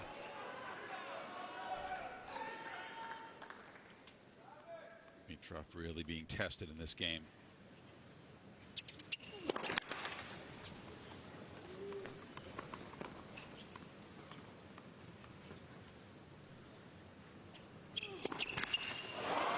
And he gets the break back. Nadal applies the pressure and gets back on serve. 4-3 Dimitrov. Dimitrov leads 4 games to 3.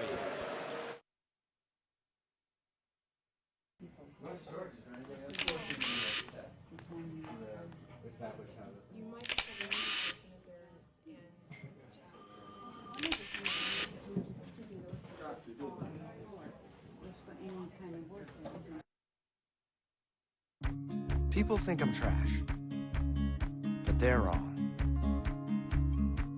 Today I'm just an aluminum can, but one day I could be a stadium.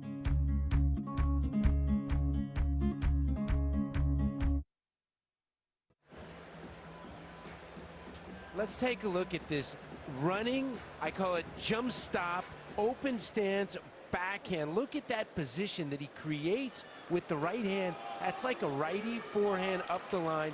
It's absolutely mind-boggling how he can have the leg strength on the run to get that jump stop, Open stance, Fearhand up the line. Brad, you can see also how some of the left-hand or double-handed players can have some wrist problems. You saw the left arm, the left wrist really collapse over as he snapped the right hand over. That's where some of the double-handed backhand players can struggle with the wrist problems. That tells you the wrist is feeling okay. Yeah, That was Nadal's problem, of course, last year. Impossible for a one-hander to hit an open stance like that.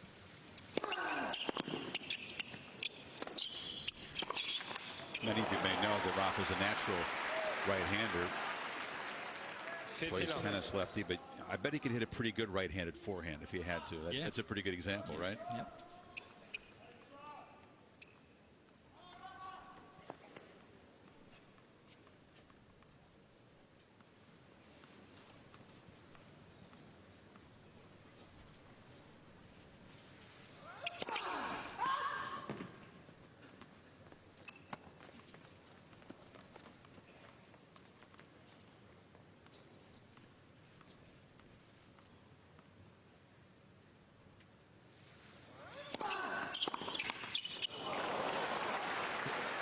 Just if we got his average second serve speed for the tournament, I'd say it's as big as I've seen it here.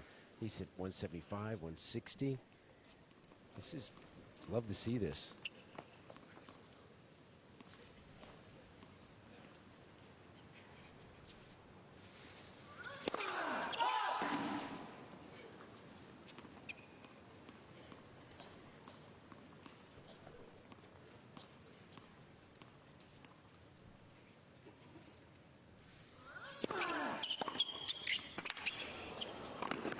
Beautiful. His average second serve speed tonight is a few K faster than the tournament average. Better than it was in the last round against Rounder. It's not a dramatic increase in pace, but he's played some excellent second serves. He's not always hitting to the same spot also, Chris, so it's varied it up. He's kept Grigor guessing on those second serve returns, so it makes it tougher for Dimitrov to attack the second serve. If you know where it's going, it doesn't really matter how hard the opponent hits it. You can pick it and then you can be aggressive with it, but if you mix it up, it's going to keep you off balance.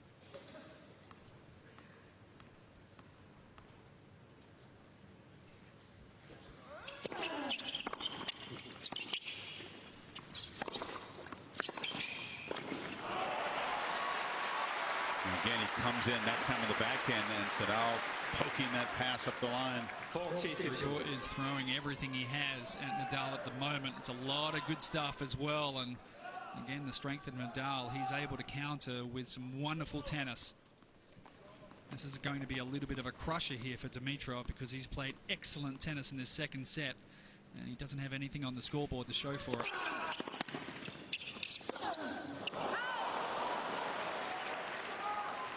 Yeah, tricky service game. I'd agree if Nadal can get back to 4-all. I mean, so much of beating these legends who are still playing such great tennis is they're going to concede nothing. They're going to fight back, and you have to have the sustained level of play and the sustained belief and not get deflated, right? Yeah. And Dimitrov's answered some questions tonight, but like bigger tests are ahead. He's going to win this match.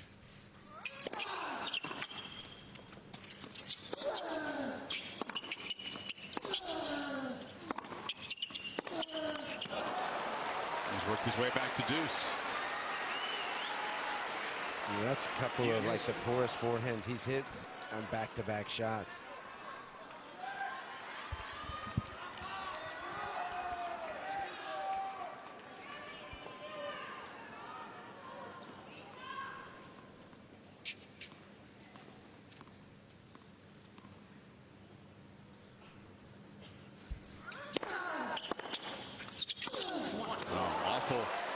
And Dimitrov made that return get on him quickly. Dimitrov.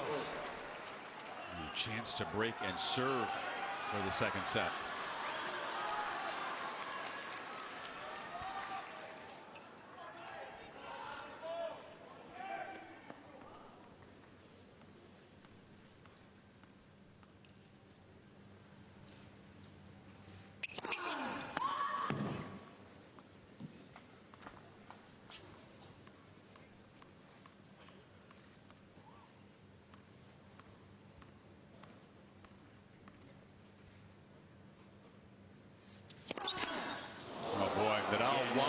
it's hard to get back on serve. Led 40-15. And just like Dimitrov, he gives the break back. Wow, didn't see that coming. 3 easy forehands and a double fault. That is a Christmas gift. And if you're Dimitrov, you have to gratefully accept the gift and finish the job of the set right here.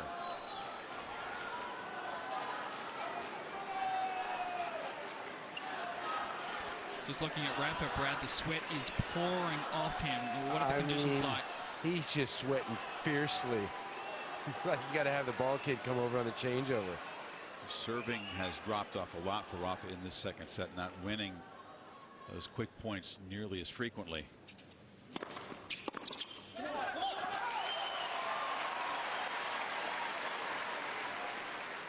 He's still mad at himself right in front of us. Yeah. He knows if he'd gotten back to 4-all, his opponent would have been up against it.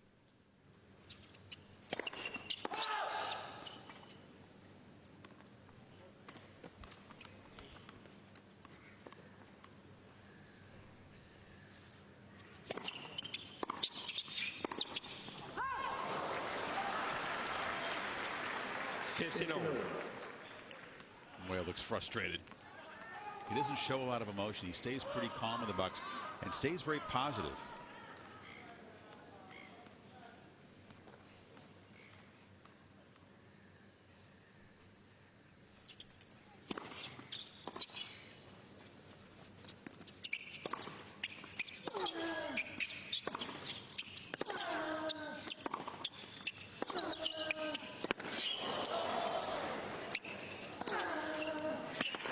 Rafa says, where was that forehand the last game?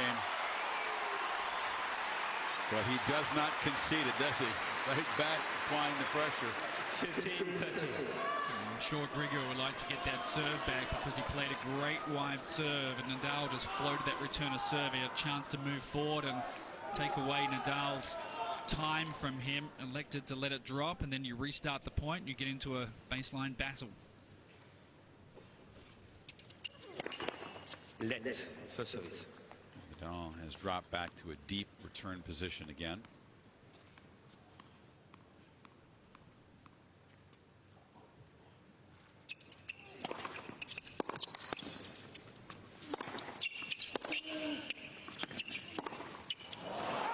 I don't like that serve, Darren. That's not big enough. That's too much of a working serve. 106. 14. A bit of nerves maybe as well, and big occasion for Grigor, and he's got his teeth into this. He's feeling it, so maybe just tightening up a little bit here, serving for the set.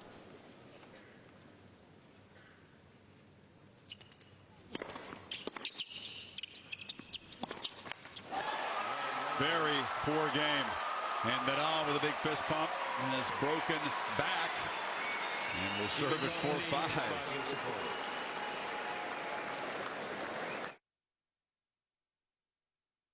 So you can't save money? That's easy as pie. Brown bagging lunch instead of going out. $6 save times 5 days a week times 10 years is $21,000. That's a lot of lettuce. Small changes today, big bucks tomorrow. Feedthepig.org. Okay, people, I'm sure you've gotten the memo by now that we are switching things up for the 6 p.m. Eastern Sports Center. It is a new day, right, Jay? Mm-hmm. And this team, all of you, is the reason why. This pleases me, yes. Now, granted, we're still the stars as people who spent years in the business as co-hosts of the wildly successful show His and Hers, but for this new venture, it's about all of us. Preach. Yep. So welcome to the 6. Right.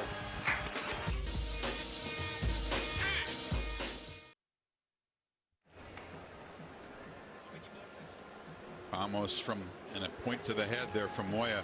Was that a message from Stan Wawrinka? The old, I like it. Well, what's interesting to hear the Nadal camp talk about it is that Tony, he can get grumpy. We've seen that. He can get a little dark and negative at times, and the rest of the camp sort of feeds off of it. And Rafa misses a ball. There's a lot of groaning, and the mood kind of drops. Not with Mr. Moya around. He keeps it positive in there, and he impresses upon the rest of the group the need to do that as well. And he's also running a different practice. We've noticed that watching the practices. It's a different Rafa practice. Shorter, and he has much more influence, Carlos. Charlie.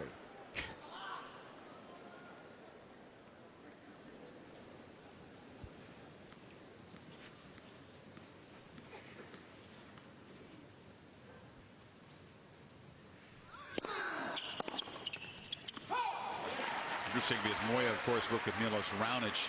They parted ways at the end of last year, and the circumstances surrounding that are open for discussion, somewhat debated.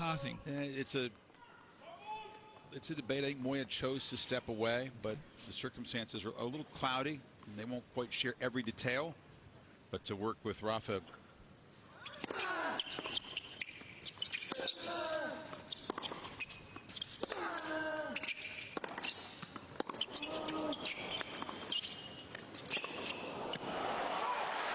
To work with Rafa was the opportunity that he wanted, of course, and lo and behold, they faced Raonic 3 times already since they made the change. And also, it's not just to work with Nadal on the road, but also to work with his new academy back in Spain. Exactly. A lot for Dimitrov to deal with in this set. Disappointment of playing a tight game when he had a chance to finish it. Showing good resolve.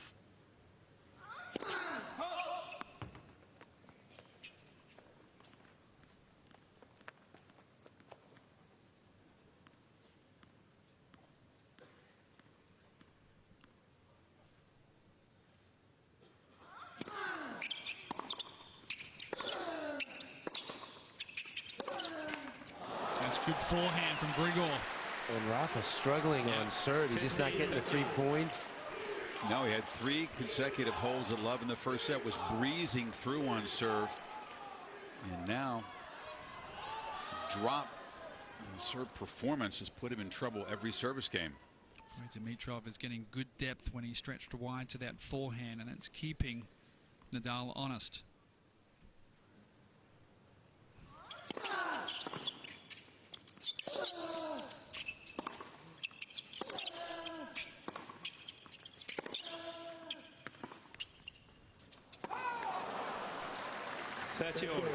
And then he plays a tentative point, Brad. Yeah, and the wind just caught that a little bit. That was a strange point right there. He was hoping for a Rafa error.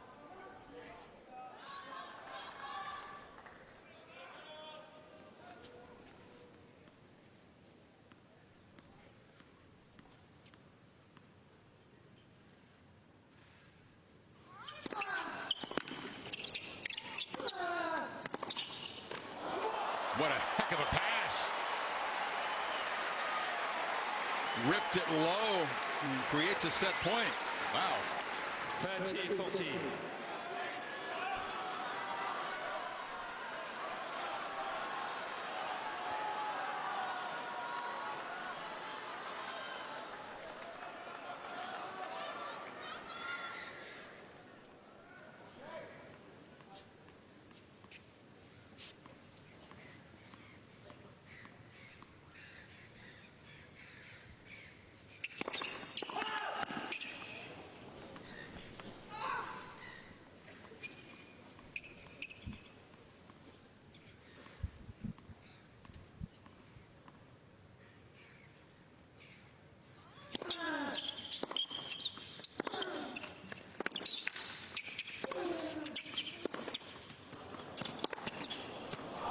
Wow, running away from the court. Can you say core strength? Are you kidding me? That was unbelievable by Rafa. Everybody in the stadium was leaning left, thinking he was going to whip that cross court, and he fooled everybody, including Grigor. Amazing. We should know better. We've seen that many times from him in the past.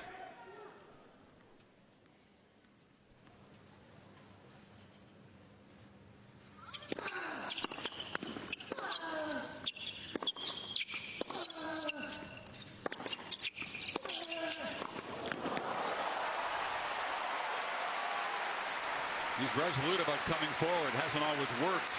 But that's how they got a nice high backhand volley to play. Yeah, he came in on the danger side, but he got away with it. But at least he keeps playing this aggressive style of tennis, and he needs to continue to do this because he's having an impact. Set point again.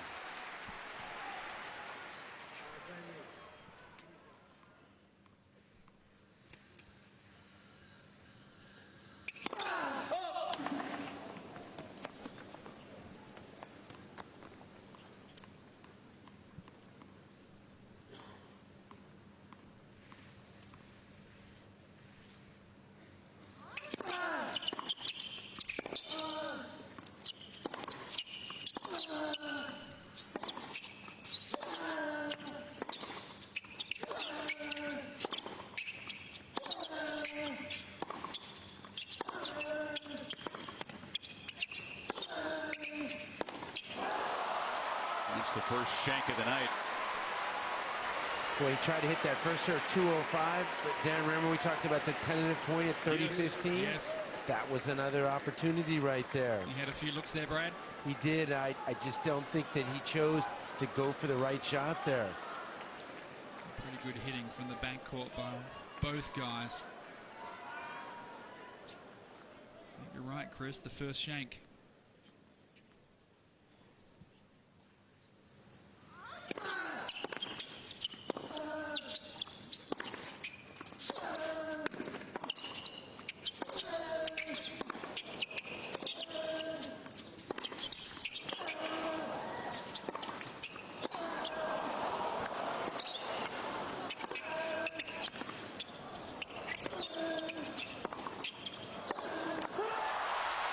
What a point.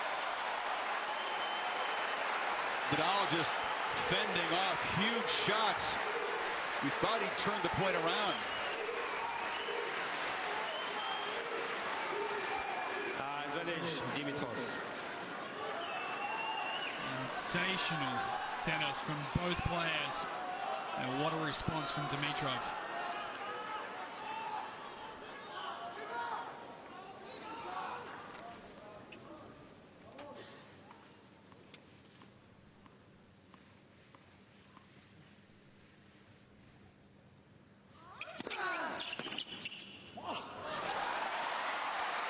A lot of guts from Dimitrov. He's been wobbly. 3 straight breaks of serve coming into this game.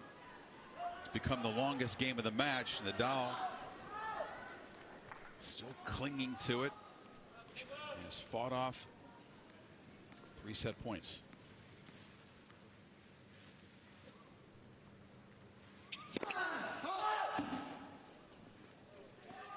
It's beginning to feel essential to rigorous chances. Certainly very important to them.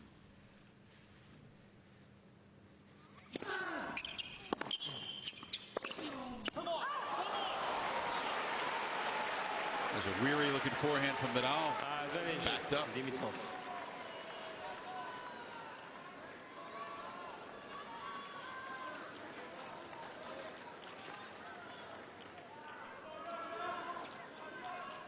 Set point again. Number 4.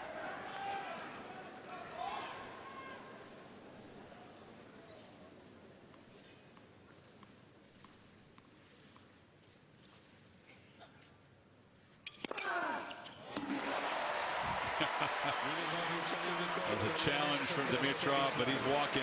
It's just a hopeful one. Tell you what, Chris, if Dimitrov doesn't break serve here, it's back to 5-all. Easy Rafa say please, please, and he caught a sliver. Wow. He caught a millimeter. He was just begging that call to be right. That was his biggest serve of the match. Dimitrov loses this game, can find a way to win this set, and that would be a Superman effort to be able to shake off all of this.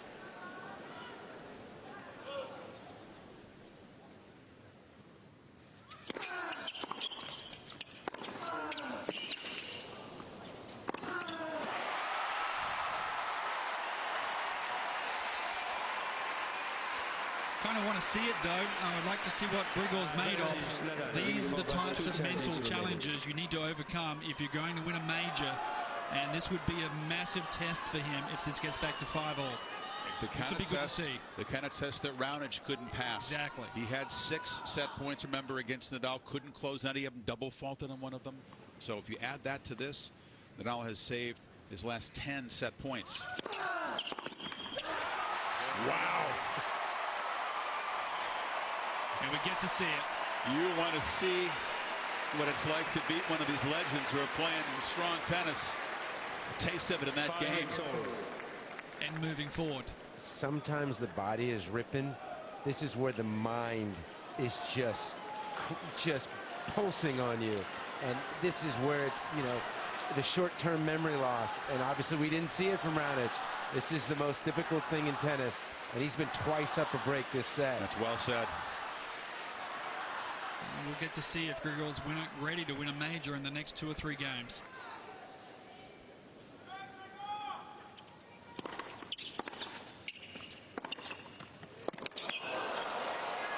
When the mind's ripping, as Brad said, what do you do? How do you reset after a game like that? Well, I think you just keep reinforcing the positives. Back to basics. Yeah, the short-term memory, you get back to the basics, just reinforce the game plan, make sure you take your time and step up and execute strong serving patterns, and keep it simple. He's playing well.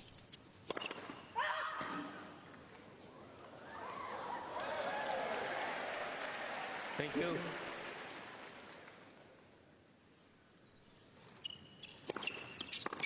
What a second serve. He's doing that. Look at this positivity. That's enough. A beautiful response from Grigor.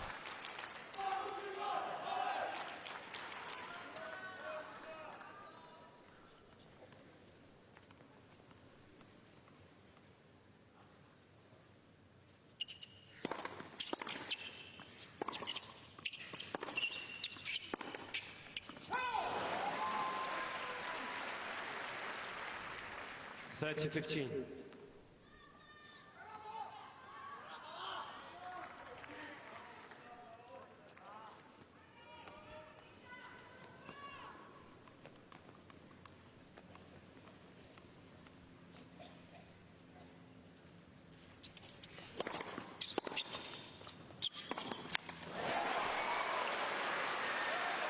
But you have to do it point after point against this guy, don't you? That's your.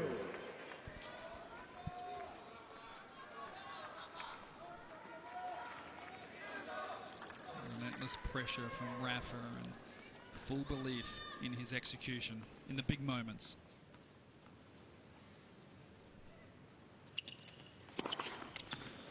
Nadal fans are glad to see that back, because let's face it, that wasn't always the case in the last couple of years either. 40-30.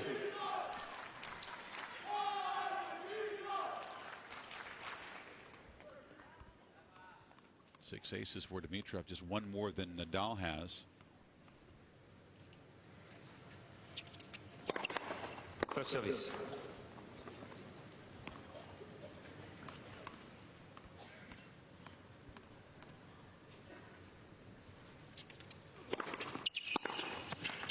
Take a deep breath there, Grigor. That was a nice job. Big game. And now Nadal tries to force a tiebreak. 6 games to 5.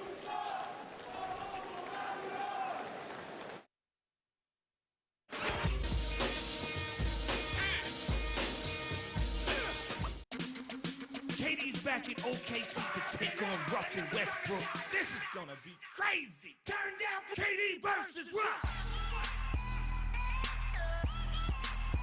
Turn down for Ben Jackson.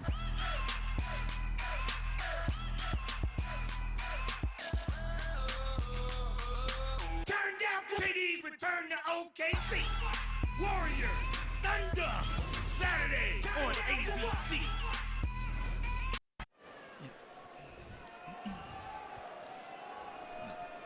This match is an hour and a half old, just a bit more. It feels longer, doesn't it?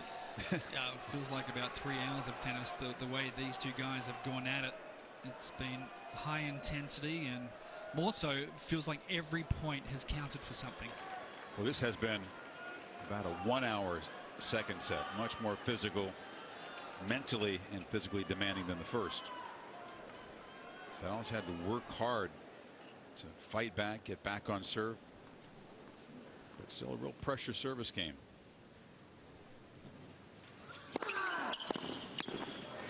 It looked like Danny Velvedere is looking at his watch, or trying to urge the umpire about Rafa. But to me, I've hardly ever seen him get a second warning. Yeah, so explain what happens, Brad, if he does. If it's on your serve, you lose the first serve. Yeah. Sure. I've never seen a coach quite that involved, though, on the watch and trying to signal to the chair umpire.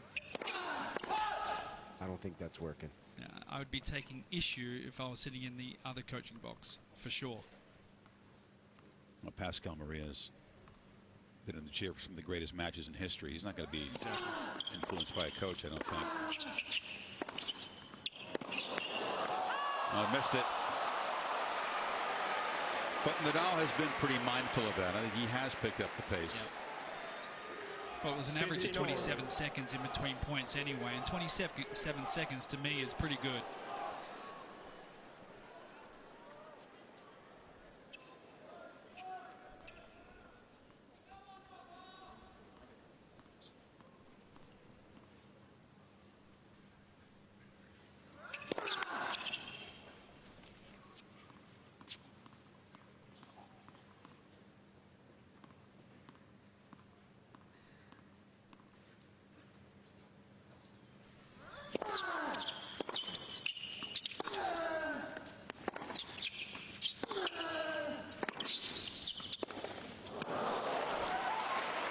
The forehand from Grigor again.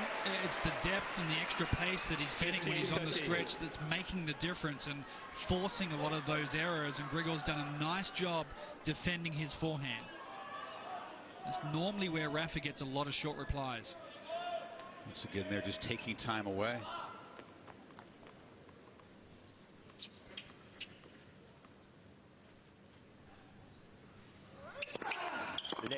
First service. Oh, there's one of those phantom lets. You heard the beep followed by the machine. There is no arguing with or challenging the let machine.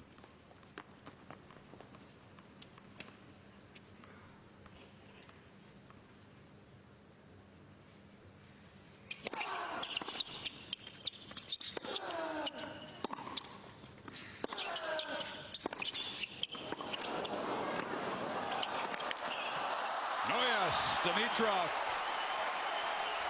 his biggest show of emotion, covered the line that time and creates 2 more chances to level the semifinal at a set apiece. 15-14. Does Rafa have more set point saves in him?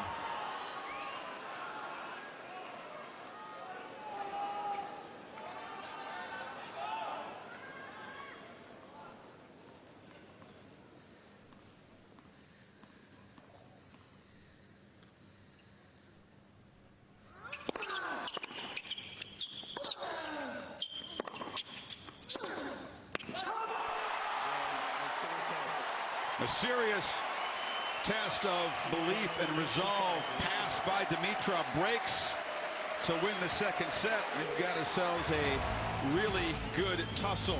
Semifinal number 2 in Melbourne. Deadlocked at a set apiece.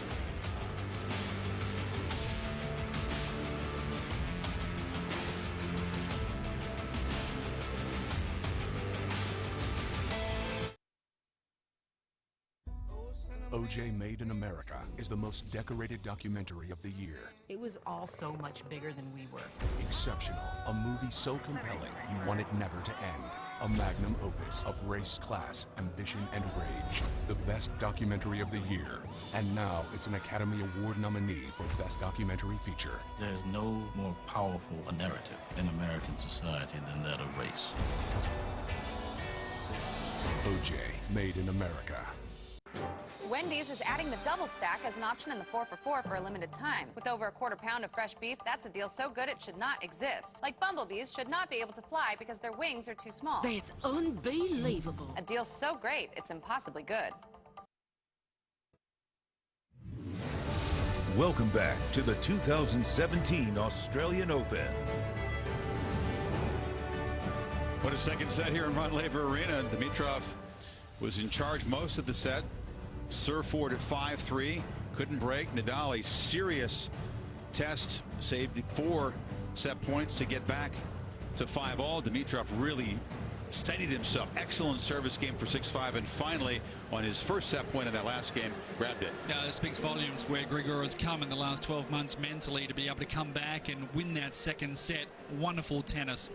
Let's go inside the point and check out how he was able to do it, and a lot of it came from that forehand domination off short balls. He's defended his backhand well, and when Rafa has dropped that ball around the service line, Grigor has been quick to step up, turn those short balls into forehand attacking shots. He also moves forward a lot to the backhand side, and more than anything, mentally he stayed pumped up. A couple of disappointments trying to close out that second set, but he put it behind him. He served his way to a 6-5 lead, and then a nice game to break serve, and it looks like Rafa has just stepped off the court. He's just coming back on now. A pit stop. And what about the net play there from Grigor? Much better in the second set. Yeah, came forward 14 times, won 12 of those points. 13 for 17 from the match seems high. He's been passed a few times, but that's what the stat page says. Yeah, it's more from picking the right times to come in as well, because both these guys, they've come in only a couple of times on the wrong ball and they've paid a penalty for it, but both guys have chosen the right times to move forward. It's when their opponent's well out of position, they're playing a defensive shot, and that makes most of the volleys easy putaways. Well, remember the poor percentage Raonic had coming in against Rafa. So, but he has no choice though, Brad. He can't stick on the baseline like Grigor can. He has to roll the dice a little bit and come in more. Now you wonder how Rafa will respond, because you got a feeling there his forehand, you know, his best shot let him down a little bit in that second set. The serve let him down too. The performance on serve dipped badly from the opening set.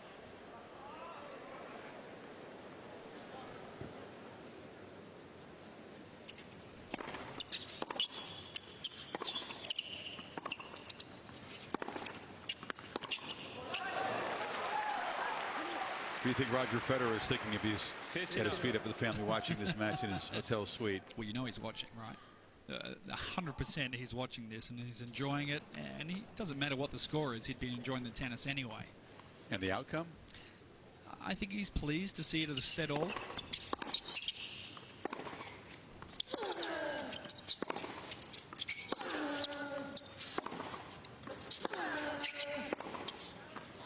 Please don't tell me that he's neutral on the outcome here. Come on.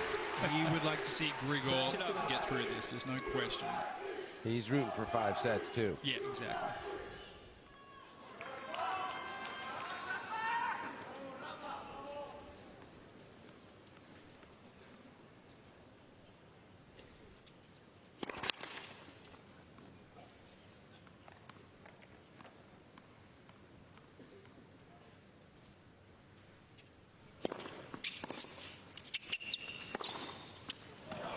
Sometimes the toughest games to win are those first games after a set when you take them against the top 4 players, because they get their head back in the game and they break early in the next set. They can put disappointment away from losing a set. Happens so often with Novak, with Roger, with Rafa, and with Andy. So Dimitrov doing a nice job here of keeping in front. These are danger games. Exactly right. We see so often the underdog have a little dip in concentration. You said, is he ready to win a major? This is another little test right here. Can he sustain the intensity?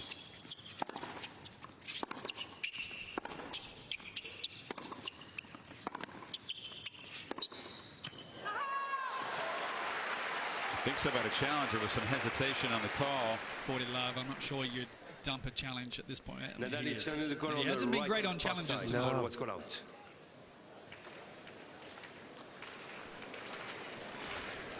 I think the scoreboard gave him pause. You're right. And challenge is lost anyway. So Dimitrov holds. Just. That's a great shot of him just staring at it like, are you kidding? You know, winning a set for Dimitrov over Nadal on a hard court isn't anything new. He's done it now in the last 6 head-to-heads, but never done it at a best of 5. Got to win 2 more sets. He has taken 8 points in a row.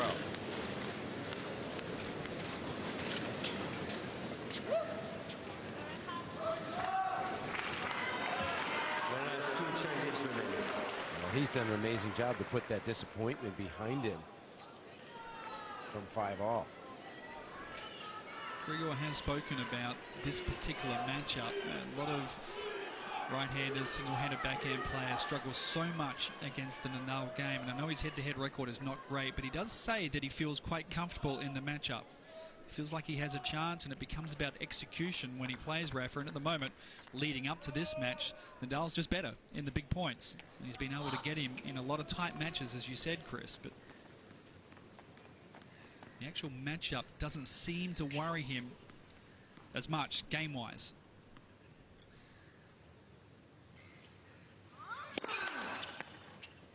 To the matchups against the other top players, Djokovic, Worse. Federer, yes, Murray, all worry him more than Nadal's yes. game.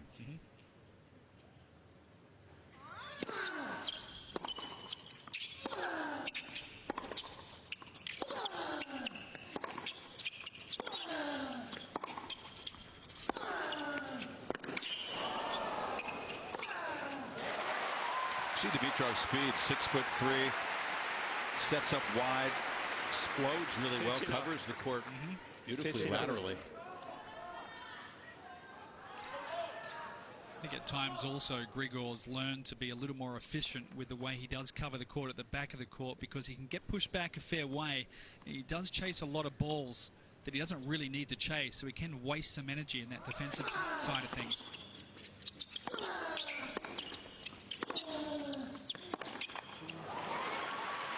Nadal determined to get back to the kind of service games he had in the first set, when he was breezing through quickly. Again, 3 holds at love in the opening set, but broken 3 times in the second. 4 out of the last 5 service games he's faced break points.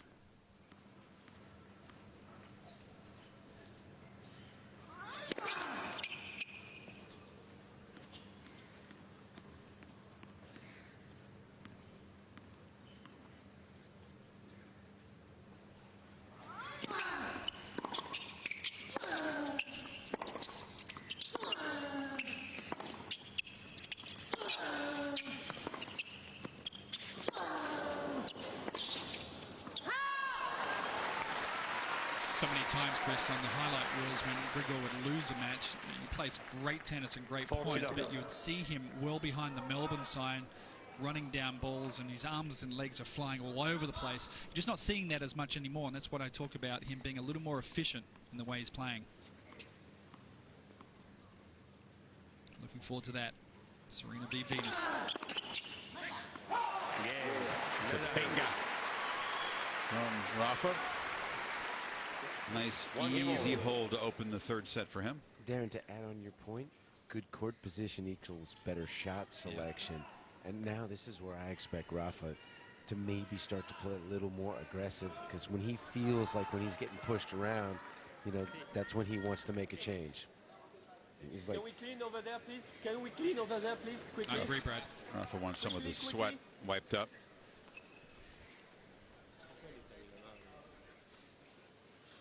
Got to do lots of different jobs when you're a ball kid. yeah, the other night they had the bird issue. Yes. Now the excessive breeze in sweat. there, Brad, also, doesn't seem like there's too much breeze, and it's not really worrying either player. It's died down to almost nil, and temperature's about 5 degrees less from when we started.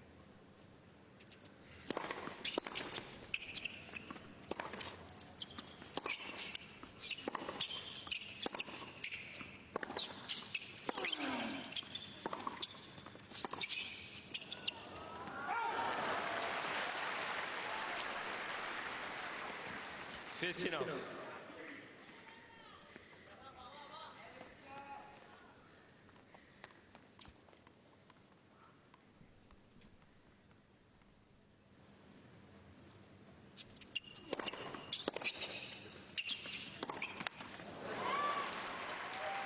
Tricky when he hits that miss hit return, looping up high to the one-hander. If you could intentionally miss hit a ball deep every time, he would take it. Yeah, it's very uncomfortable to play. That ball just jumps off the court.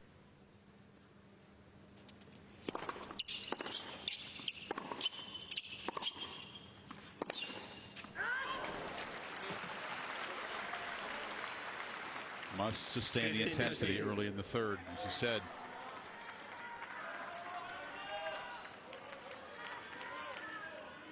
He's not having easy service games lately either.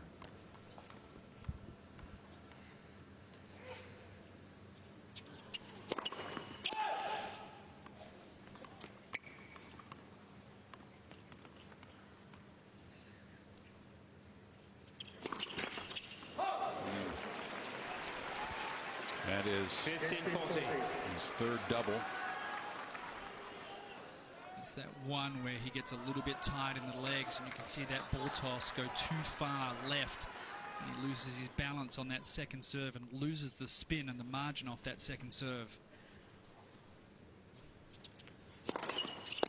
Much better ball toss there. That's at about 12 o'clock. In tennis terms, we always refer to putting that ball in a certain position on a clock, and quite often he's at about 10 p.m. going after a lot of those second serves, but he needs that ball toss to be at 12 o'clock, midday.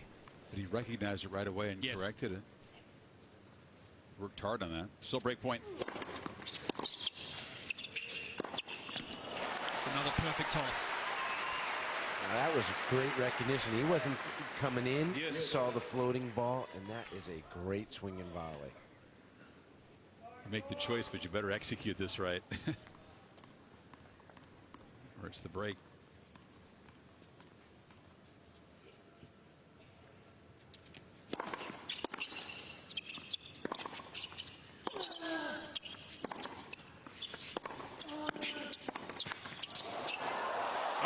A double net cord. Hit it, popped up, and then just dribbled over. Difference between game point or break point. Once, twice, and you have to apologize twice for that. Thank you. Tiny margins.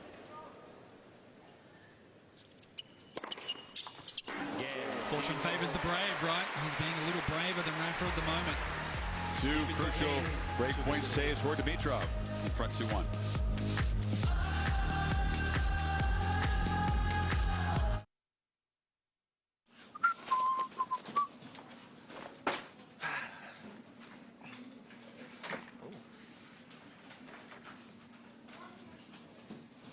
Scott?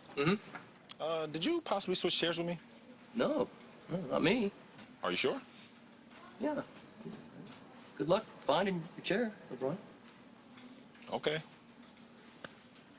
Okay.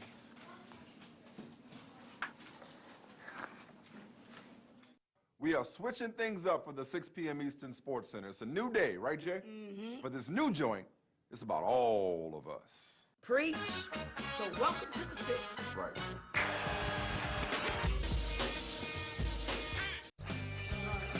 Some incredible storylines converging on championship weekend, the first major of the year. Venus and Serena Williams. Coverage beginning at 3 a.m. Eastern Time here on ESPN. First ball about a half hour after that. And Venus pulled the surprise. Can she deny Serena the #1 ranking? Because if Serena wins this title, her 7th here, her 23rd overall, she will take back #1 from Kerber. A loss means that Angie keeps it. And of course, we talked about Federer awaiting the winner here for the championship match 24 hours later.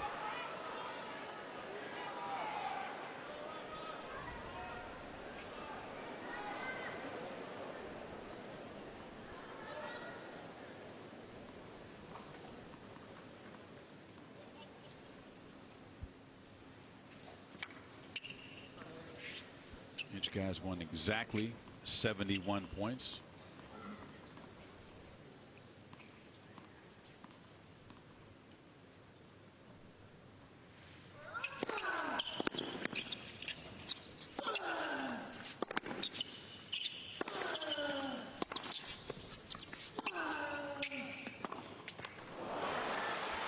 Hashtag there, up all night.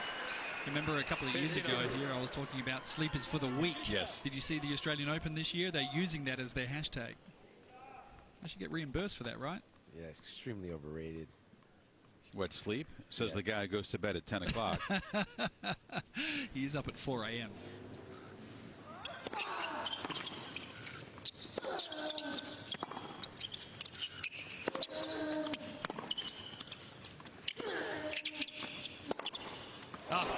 Excellent defending. And then Grigor, who hit the big forehand winner, loses the... 15 over. He just wants to clean the court. Thought he might have lost a piece of the racket. No, he doesn't play a damper. That was I think that's a feather from one of the birds up above.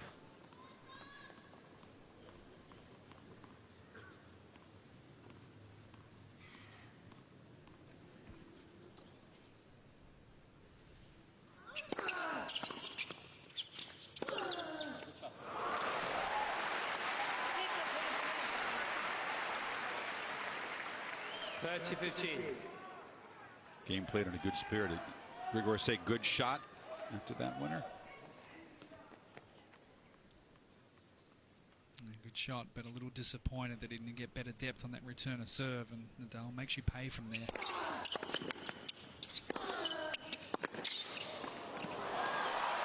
Made Rafa at the volley. His quality, Chris, has been so good from both. I know, Brad, they had a couple of little nervous moments in the second set, but overall, this has been first-class stuff. Yeah, and now he's back to flattening out the forehand a little bit. That's another one of those who chokes up on the grip a little bit on the forehand volley. I think he wants to make this match now as physical as he can.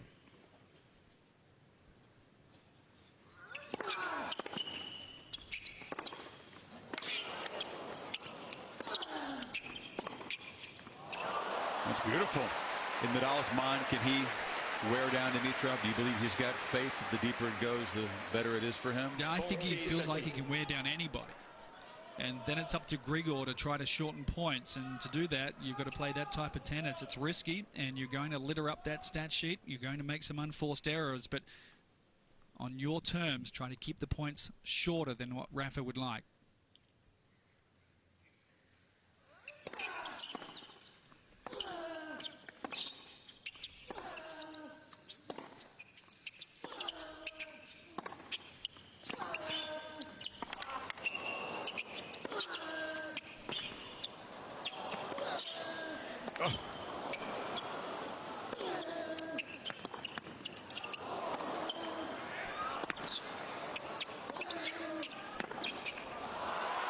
Legs have to be screaming again. That was just Rafa at his relentless best.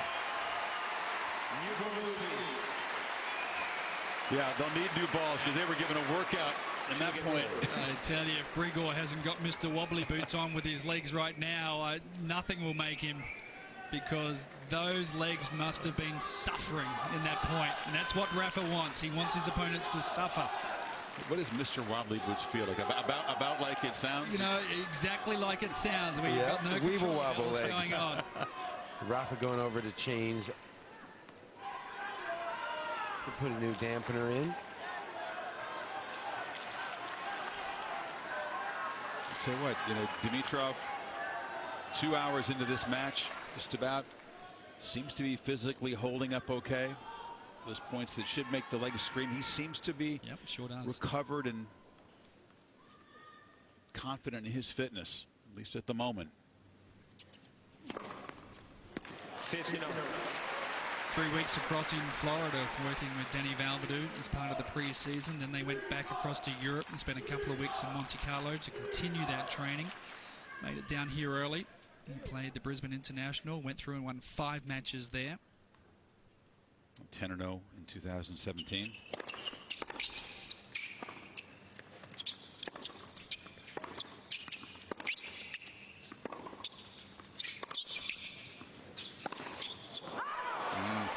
Miss it from Nadal, produces the error. 15 all.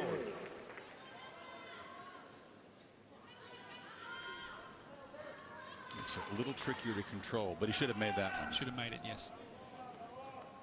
It's a rare mistake on the forehand from Grigor.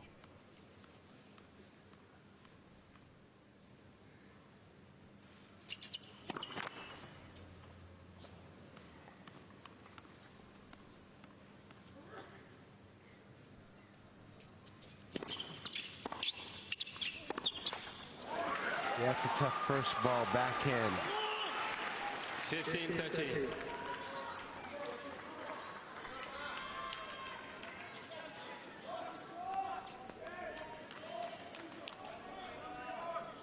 Mental test, physical test. Again, he's fallen behind in his service game.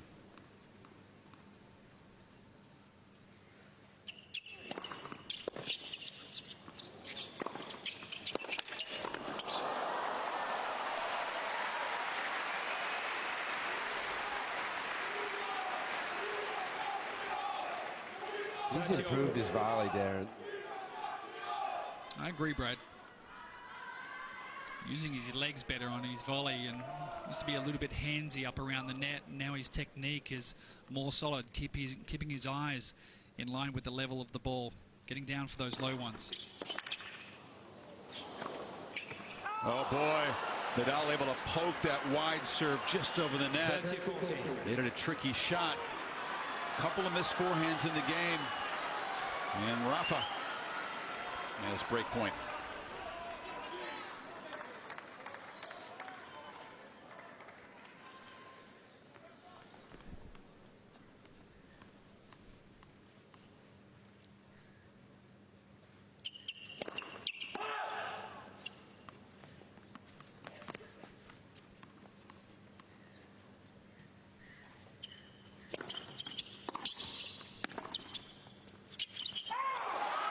Not a good game from Grigor.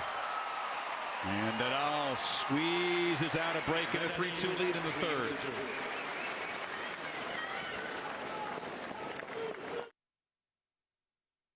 Anthony Davis is one of the top blockers in the NBA, so he was a perfect fit for the IT department. Anthony, it's just my blog. Is your blog business related? No. There you go. Can't stop me from using my phone.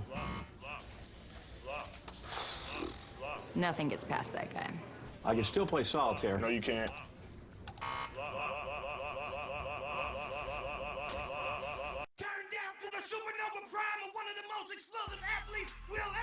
NBA Saturday Primetime. Warriors, Thunder, Saturday at 8:30 Eastern on ABC.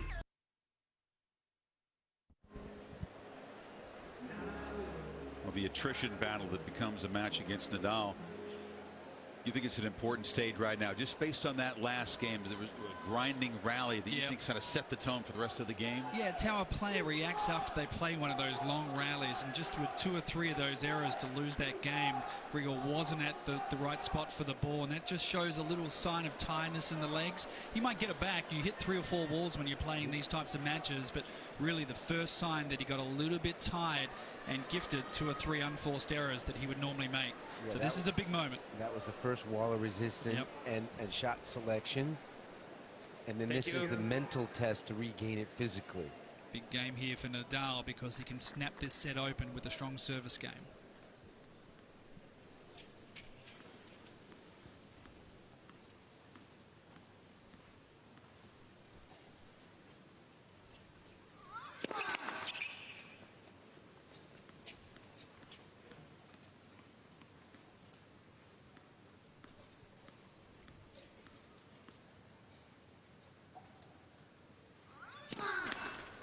Love 15. Didn't hit the serve at all. It's one of his slowest and worst tonight.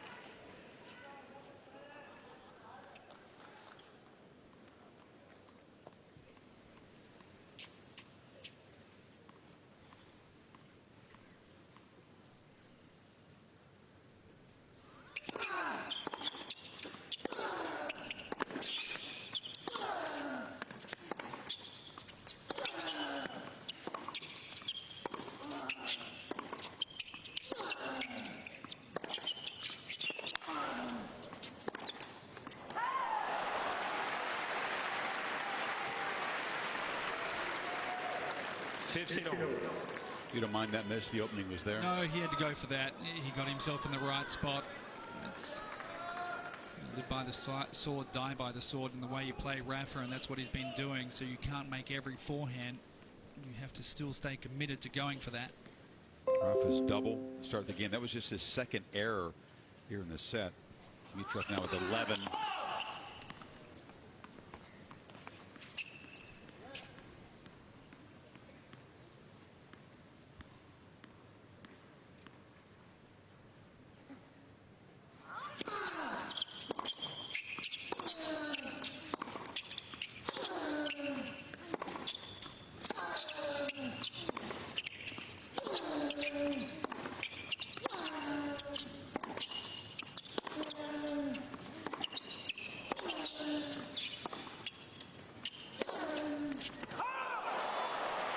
Went for it.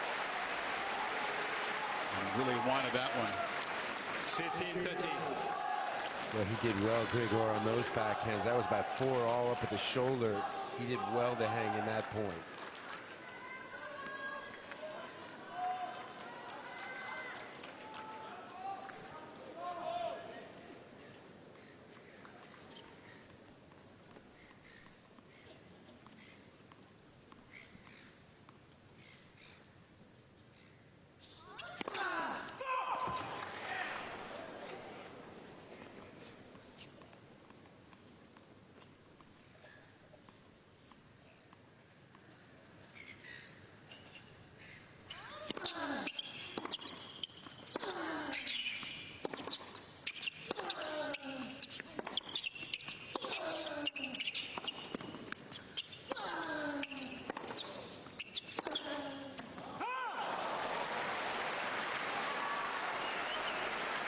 15-14.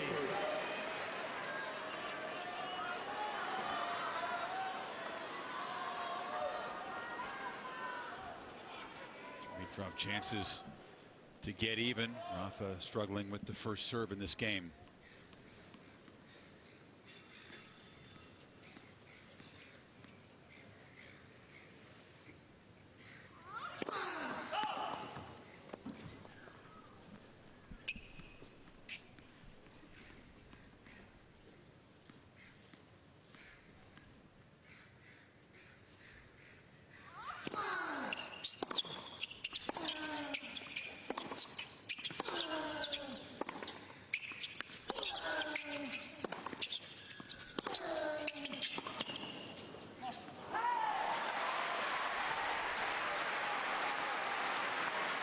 Dimitrov frustrated with himself after that point. He left that little forehand redirection down the line open to the couple of heavy ones to the backhand there, and just needed a little more on that forehand down the line to get Nadal moving. But there's been some high quality stuff from both players again in this game. Rafa needs that first serve. Nick just won in the game. Yep.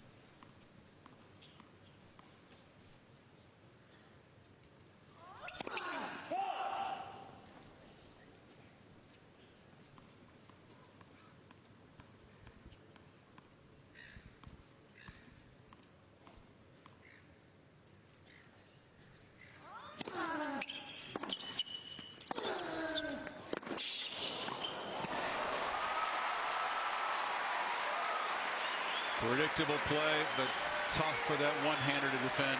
Boy, he absolutely peppered that inside forehand to the righty forehand. And a brave second serve as well. Brad got good direction on that second serve, pushing Grigor well out of court. He's been missing first serves this game by meters. Yeah.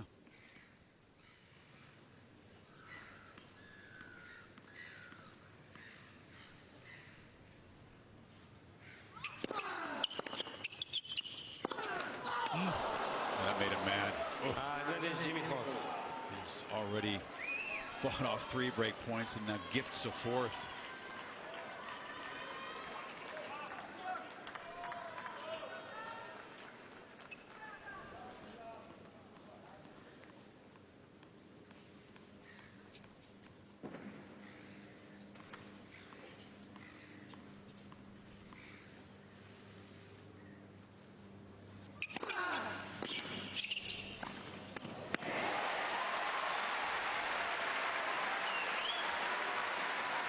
That's as good a recognition. It doesn't look to me like he was meaning to serve and volley, and then he sees the opportunity, and that is just brilliant tactics. You are 100% right there, Brad. He was never intending to serve and volley, and then realized what great direction he got on that serve and a late move forward. But those first 2 or 3 steps, they are fast.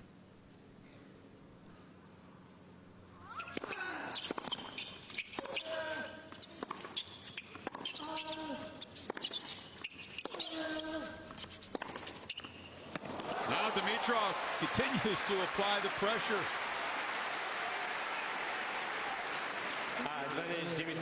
That's that inside-in forehand. How good is that? We were saying before the game began how important it was. Serious chance for Nadal to stretch the lead. Dimitrov pushing back hard. Another chance for 3-all.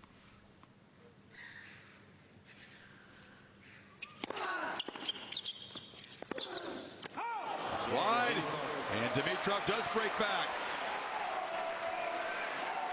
3 games over. That's a couple of sitter forehands for Nadal there, and that is a bit of a gift after working so hard to get that break in the 3rd set. That short forehand at deuce after saving all those break points, and that one there not overly difficult also. You're right, though. The one at deuce is what made him mad. A mid-court ball, and also was unable to produce enough quality first serves in the game. It let him down in the 2nd set in a couple games that he dropped his serve.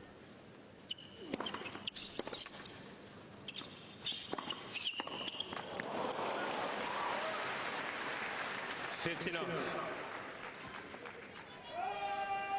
set the alarm for 6 a.m. in the East Coast. Welcome to Melbourne.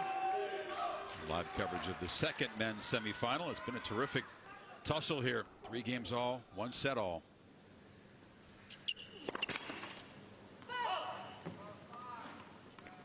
It's high noon in Mallorca, Rafa's home island. 1 o'clock in Sofia, Bulgaria. 30 love. So those are able to watch that middle of the afternoon. That's Prime nice. time.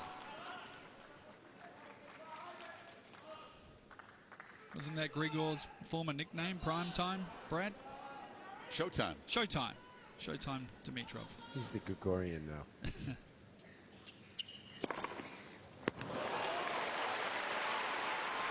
Nadal got off to a beautiful start. Outplayed Dimitrov, who wasn't playing that badly in the opening set. Back and forth. There were 4 breaks in quick succession.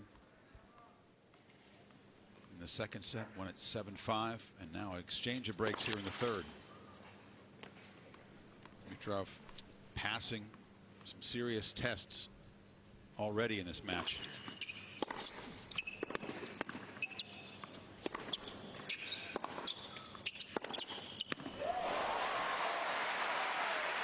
That was an angry forehand there.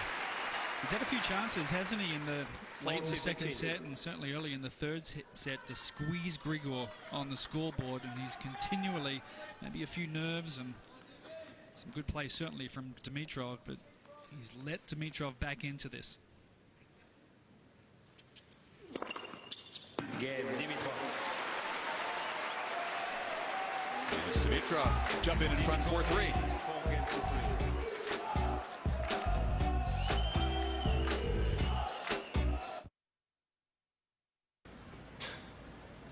Not again. I didn't know you guys were watching last night. Thank you guys. It means a lot. Thank you. What are you talking about, Steph? I had that 27-10 last night, and today, chicken curry. 54 points last week, and the next day, curry stew. Yeah, but Steph, I don't think Thank you guys so much. Thank you. It means a lot. I lace them up every night for guys like you. Who was that guy? I don't know. Seems like the chicken, though. Turn down KD versus Russ.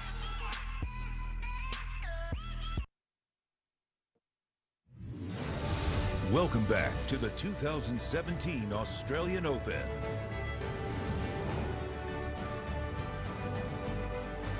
Well, players from his generation, Grigor Dimitrov, 25 years old, have had a mighty hard time barging through the door and raising the Grand Slam trophies that guys like Nadal, Federer, Djokovic, Murray, Wawrinka with 3 in the last 3 years have all held. Dimitrov would be the first guy from his age group to break through. Yes. Del Potro obviously was a young guy when he made a massive splash in New York, and sadly he's not been able to play consistently, not able to enter here. They had a lengthy conversation, the umpire and Rafa, on that changeover, and he says always have the same problems with the same umpires. I think he was giving them a soft warning.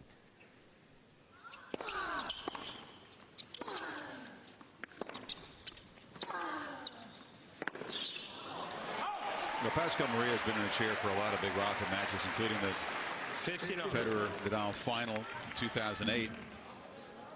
That was the year at Wimbledon when Venus and Serena were also in the final. So I have to go back to that as the last major. Nadal trying to complete his part of the puzzle here.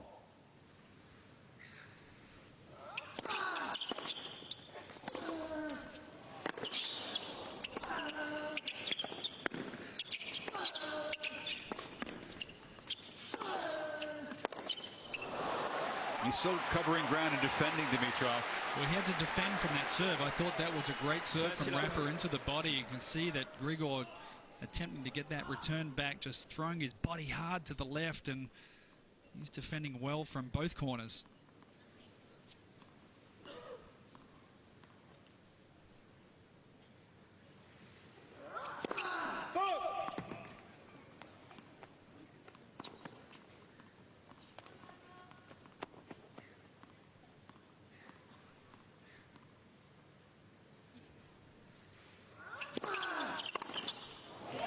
Type of game that Nadal needed in the last game.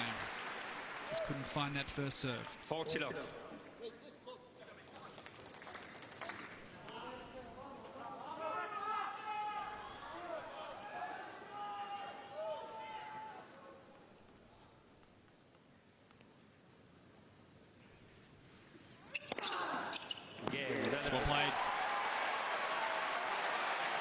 he's still fuming over the last service game. I sure think. is. He's right in front of us.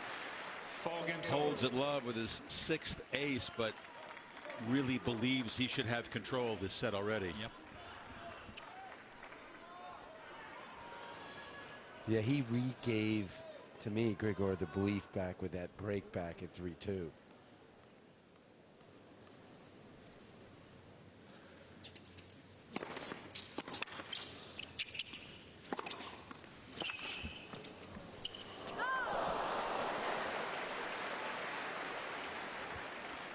So, view in the bunker, you can see that the player in the near court, in this case Nadal, is just, when he towels off there and about 10 feet away. It's a great window into the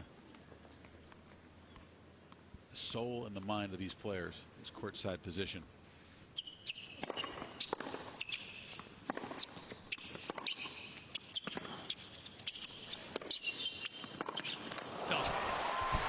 Another one of those skidding low balls that they get up and scoop so well. I have no idea how Rafa can handle that so comfortably, because that slice backhand from Grigor stayed about 12 inches, maybe 6 inches off the ground, and that's an attacking shot from such a low position. It's incredible hand speed that Nadal gets on those forehands.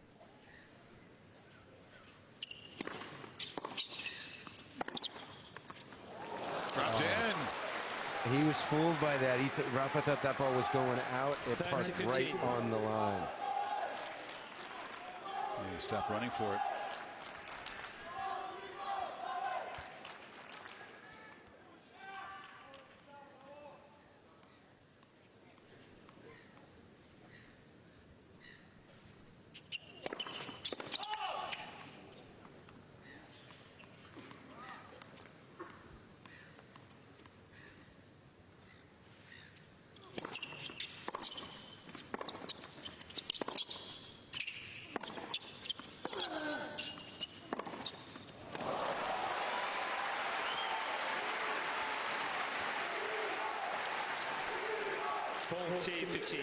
That little step forward that Grigor makes here on this back, and he sees it's going to be a little short. You see him come inside the baseline.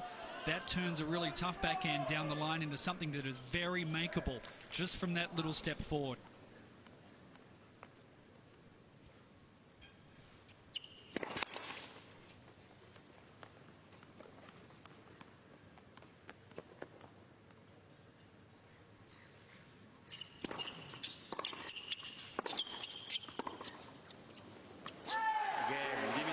Fairly comfortable hold.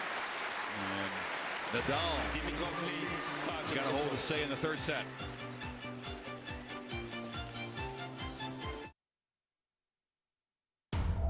The world is not the same as it was. Mutants, they're gone now. Not yet. Who is she? You know who she is, Logan. She needs help. Where we're going, there are more of them. Something's happening to you, Logan. You're not healing. That's right. Old man. Logan. Rated R. Yeah, I don't know. Who is this?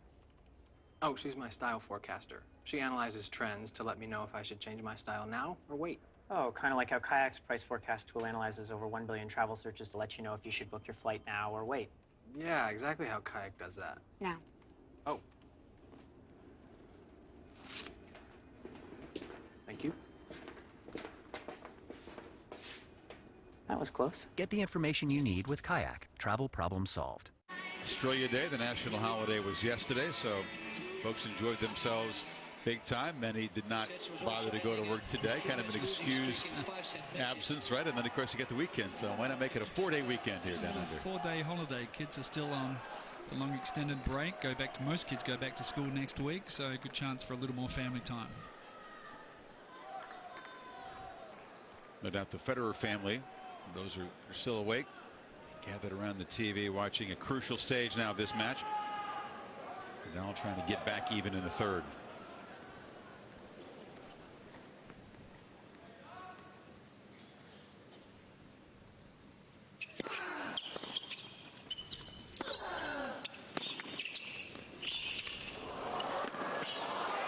Oh, that's his best volley of the night.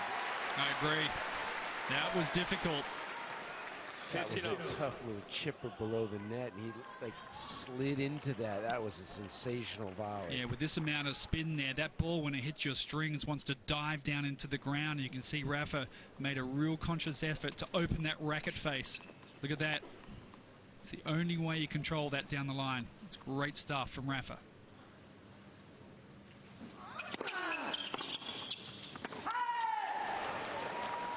It's about an hour ago in the second set that Nadal served at 4-5, and it became that adventurous game, and he had to save 4 set points.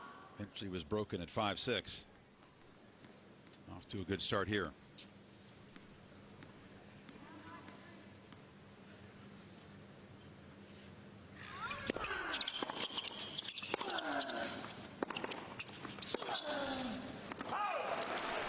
Dimitrov was on the move, backpedaling as he hit that return. Nadal's persisted in trying to use the body serve tonight.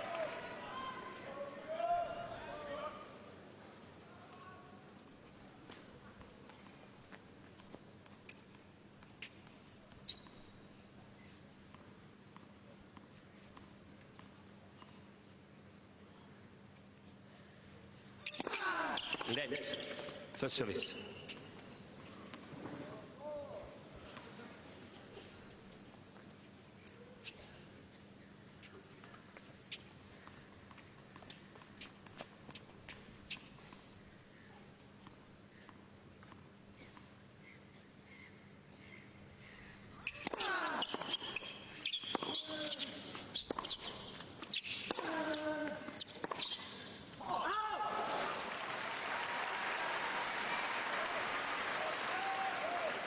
Forty 15.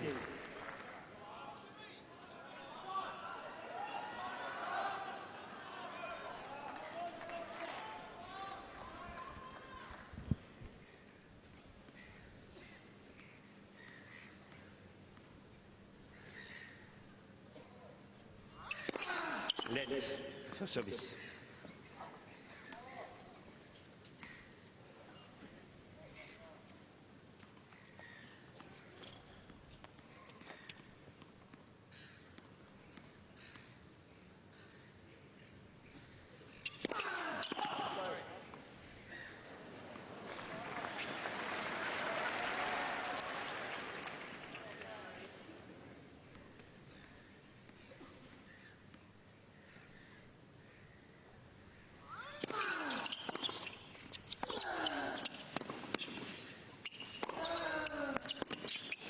Much better service game.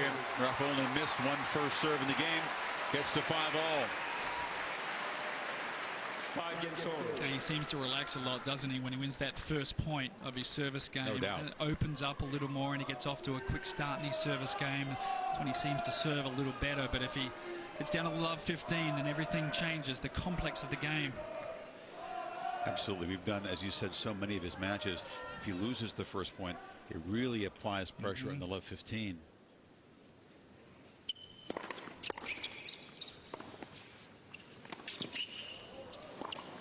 Oh, we've rarely seen Rafa try a lob tonight. Got that one up to the backhand side. A little sneak attack there from Grigor. A good idea in practice. I actually think he had time to get around and execute an overhead. He had more time than he thought. He might have overjumped it, caught it on the way down. Didn't have to make it a backhand smash. Could have got back and hit an overhead.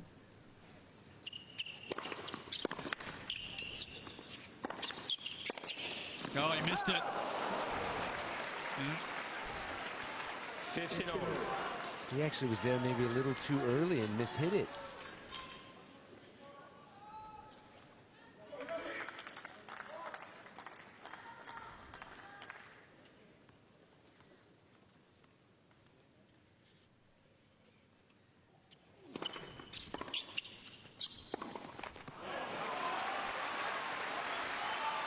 Very similar field, Chris, to when they played here 3 years ago.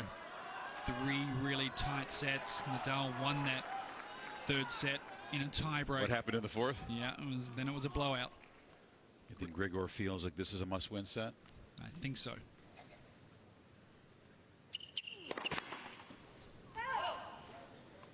Think Nadal feels like it is? He's ready to go 5. He's okay.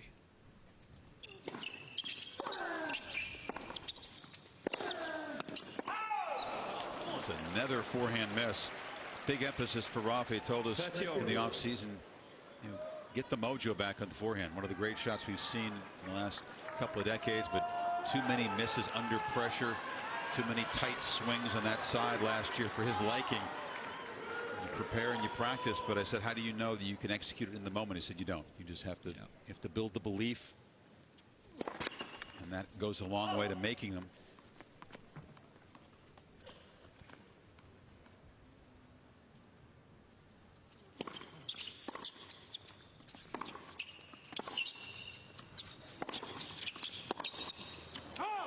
Gone off in this game 3 times. He gets 2 unforced errors from Grigor, and you figure he'd lock down, and it's been a lot of forehand errors from him tonight. You know, especially in some pressure moments at the end of the last couple of sets, and that's a worrisome sign.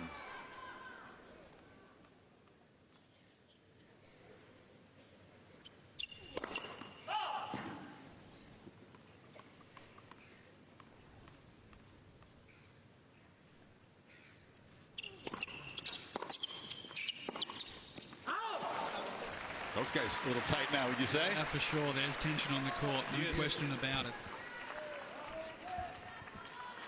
That's maybe one right there. You'd like to see him go backhand cross. That's a tough ball to go first. It looked like the footwork wasn't quite there.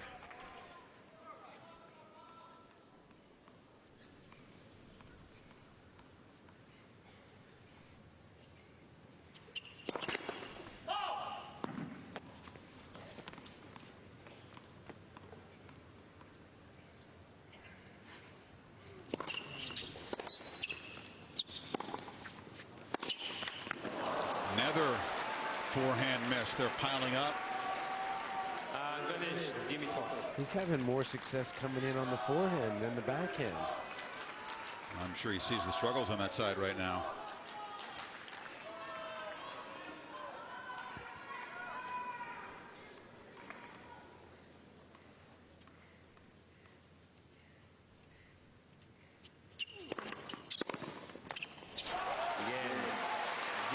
Just like the last set, Nadal will step up and serve at 5-6. Can he force a tiebreak this time?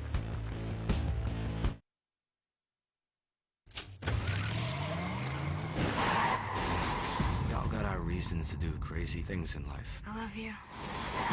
But if the reason's love, maybe it's not so crazy. I believe I have something you want. Juliet, I'm coming to get you. What the hell is going on? Hey, stay cool, man. Run, little piggy, run. Collide. Rated PG-13. I had frequent heartburn, but my doctor recommended Prilosec OTC 7 years ago. 5 years ago. Last week. Just 1 pill each morning, 24 hours, and 0 heartburn. It's been the #1 doctor-recommended brand for 10 straight years, and it's still recommended today. Use as directed. Annoyed with himself, trying to find some calm in this changeover, Darren, when your whole game plan is designed around getting forehands, but that side has been very shaky. Pascal Maria is telling the players there's going to be a delay before play resumes. It looks like somebody's down. You see the yellow security personnel in the aisle attending to someone.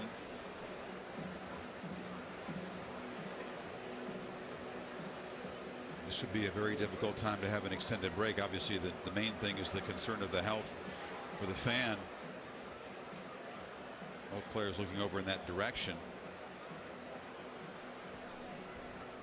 Looks like security's trying to push everything aside now. Is there someone on the ground that you can see? Yeah, they are.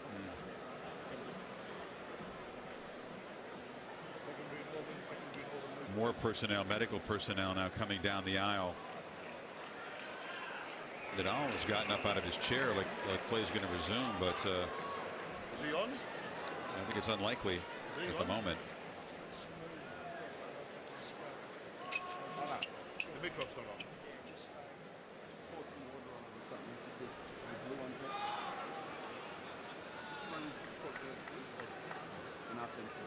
the concern a few years ago in this arena when it was Nigel Sears, the coach of Ana Ivanovic. Yeah, that's right. Andy Murray's father-in-law. He was in the coaching box and suffered some distress. He was taken to the hospital. Eventually was okay. But this is reminiscent of that situation. Yeah, sure is.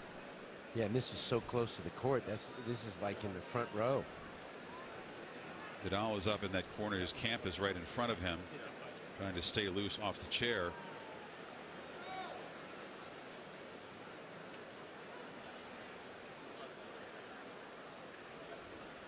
It's hard for our cameras to get a clear view. There are, speaking with the medical personnel, a gentleman in a white shirt that is sitting up in the chair now, which is a positive sign.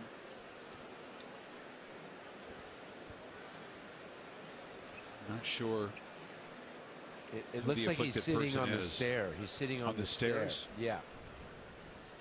Anything you can see from your vantage point, Brad, that can add would be helpful. Yeah, I can see he's sitting on the stair, and it looks like, you know, the CPR, everybody's talking to him. You know, they are kind of tricky stairs to go down, you know, so I didn't see if he fell, which is possible.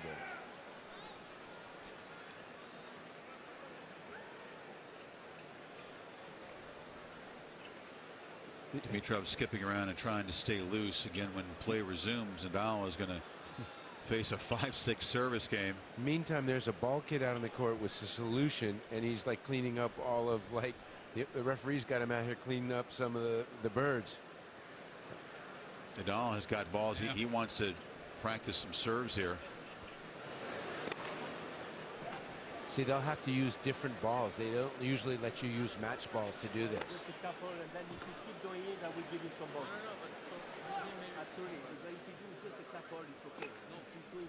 And with the medical situation, the far end of the court continues. We'll update you on what's happened in this match. It's been a terrific one. In the first set, Nadal came out firing. He was playing some brilliant tennis. Dimitrov wasn't playing badly, but Nadal got the break. Brought out 2 break points in the opening game of the match and won it 6-3. Yeah, some great variation on serve. Also kept Dimitrov off balance, and the time he did come forward, he came forward with great authority.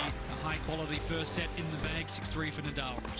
Then in the second, it was a bit of a topsy-turvy set from both players, some great opportunities, and it was Grigor who got the first break. Nadal came back and broke back. Grigor again got up. And eventually, it was Grigor who wrapped up the set, showed some real mental resolve to win that 7-5. Sure did. In the third set, there's been an exchange of breaks. Nadal got the break for 3-2, seemed to have momentum. Dimitrov seemed to be hitting a little bit of a wall physically. Rafa played a poor game, just couldn't find first serves in that game. And so the guy just walked out. They walked him out, about 3 guys, so he did walk out in his own power. Excellent. So after this 6-minute delay, a crucial service came for Rafa.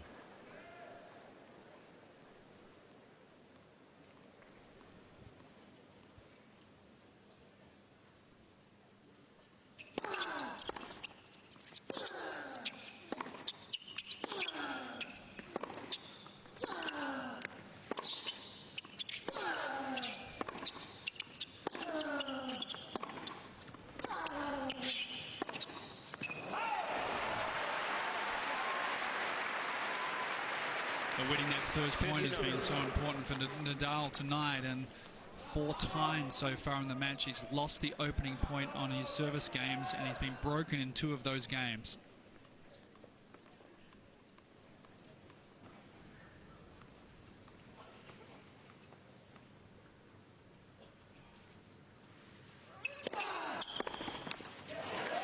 Talked to so many players about that, and they say that it affects everything, not just the mindset, but the shot selection of the points that follow. A little bit more freedom if you're up that 15-love lead, right? Yeah, you put more concern, if you're love 15, more concern with getting that first serve in, so you normally play it with a little more spin to keep that percentage up. More concerned about where you're hitting it.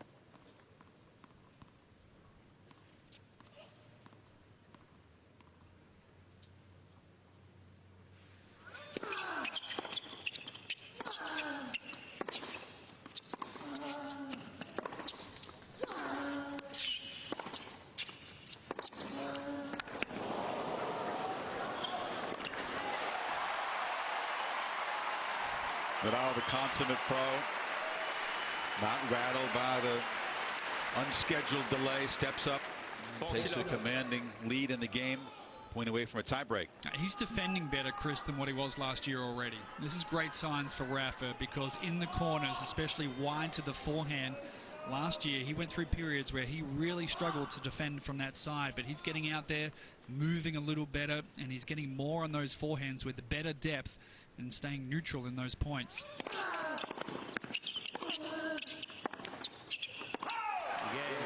So big for your confidence to get a love hold after that. 12 of the last 13 points on serve, won by Nadal. We talked about that match 3 years ago. I mean, there's some striking similarities. The difference is in that one, Dimitrov won the first set, Nadal the second, but again, it went to a third set tiebreak. Nadal won it 9-7 and then ran it out in the fourth. Here we go. Does history repeat? Can Grigor flip the script?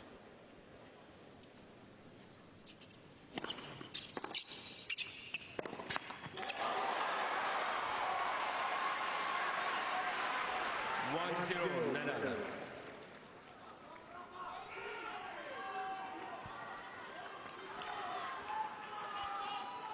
Nadal lost a third set tiebreak to young Sasha Zverev. 7-5. That put him in a 2-set-to-1 hole. Of course, he had to battle back, wore down the teenager in 5.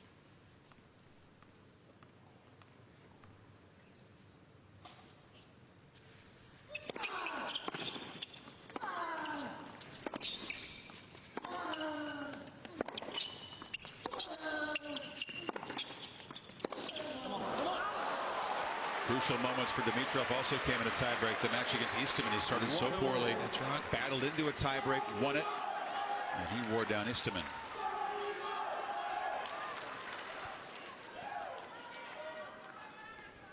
Another long grinding set, just like the second. An hour, 2 minutes so far.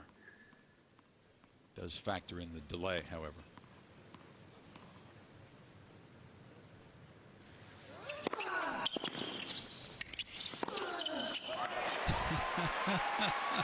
Why are you laughing? Oh, because he takes a forehand up the line the previous point, misses it by 3 feet, a slight miss hit, and has maybe a tougher forehand down low there, inside out, and he is brave, lets it all out, well executed. He's done better on those low forehands than any other forehand tonight.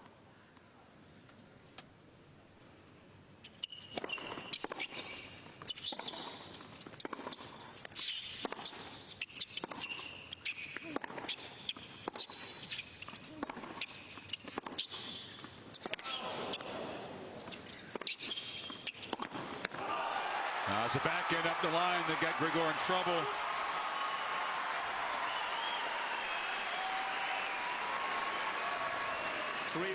Another serious test for this man who is trying to barge in the door and join the club of Grand Slam champions.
Ooh, he gave Dimitrov a look, hit it back in the corner.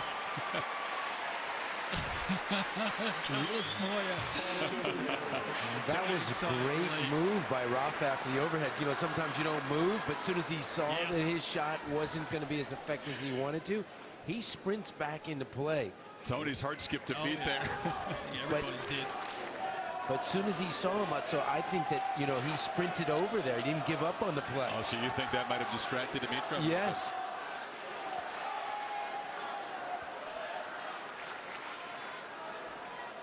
He hit that with an extreme angle, and Dimitrov.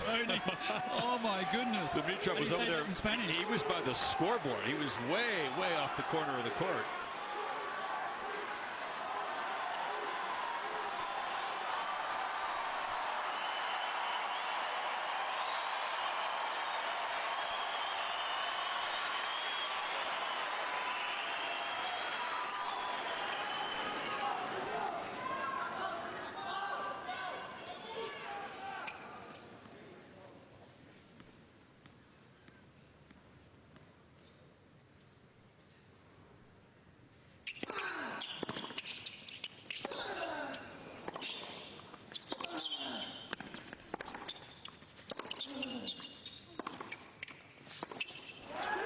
Dimitrov had to fight off a tricky serve just to stay in the point.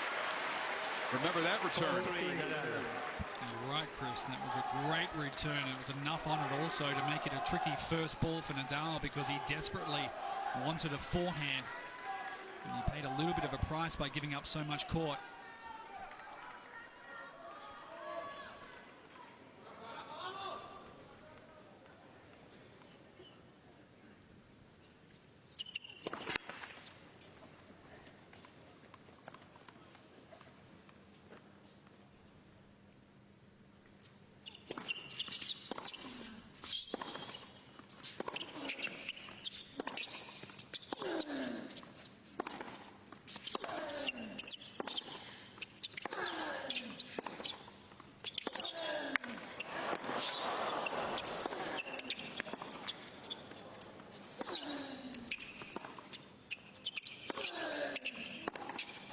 That's just great hitting from Nadal at his relentless best.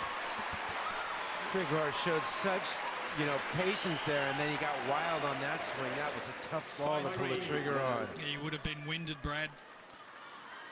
A lot of running from Grigor defending at that point. Doesn't that have a lot to do with the guy on the other side? Yep.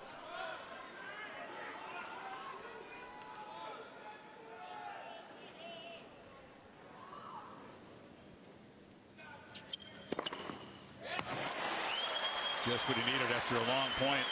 Beautiful response. Nadal with the third set on his racket.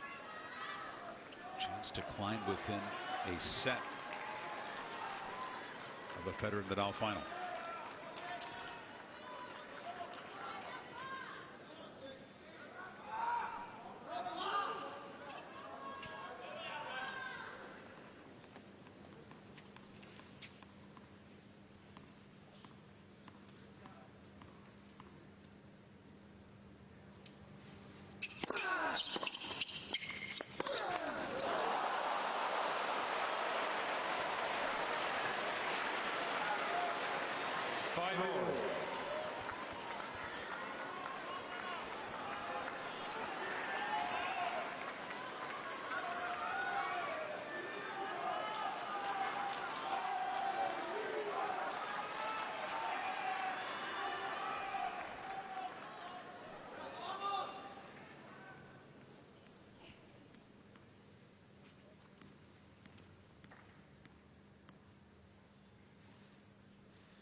Had to restart the point after the lob challenge from Dimitrov. It's going to be set point for one of these men.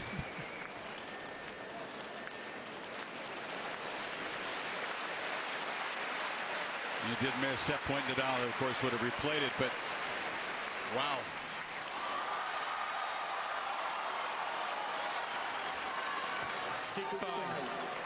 Nadal.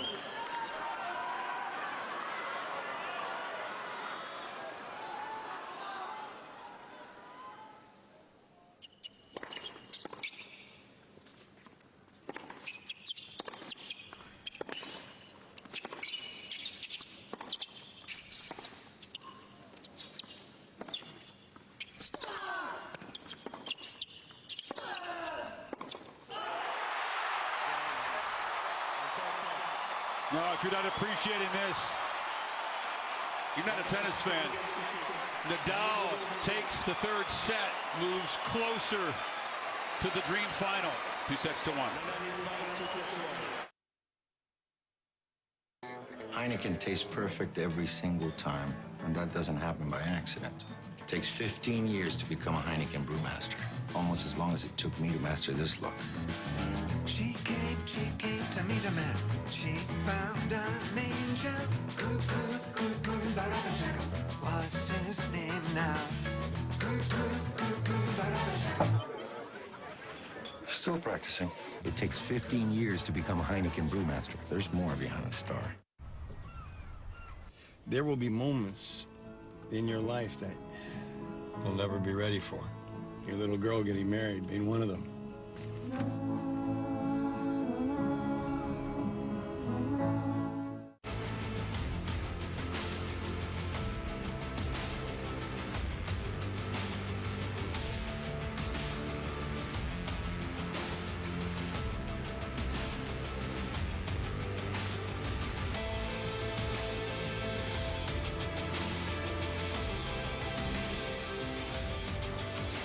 The beauty of the battle.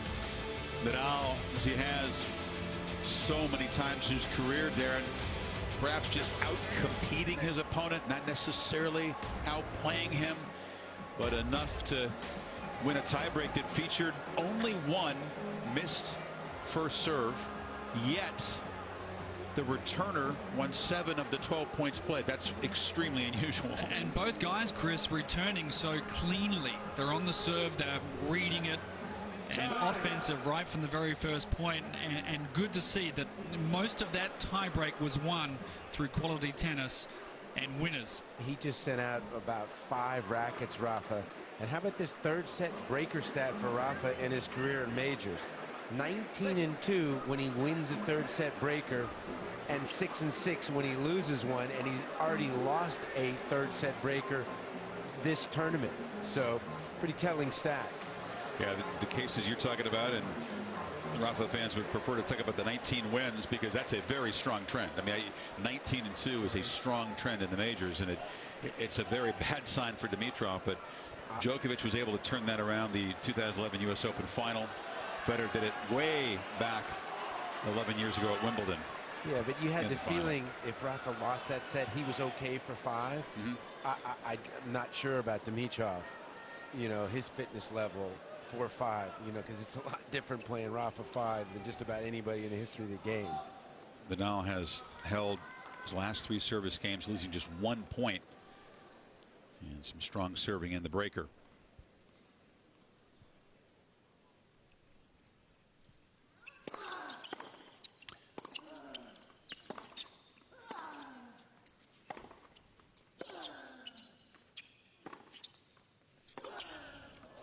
Bigger challenge for Dimitrov now, mental or physical?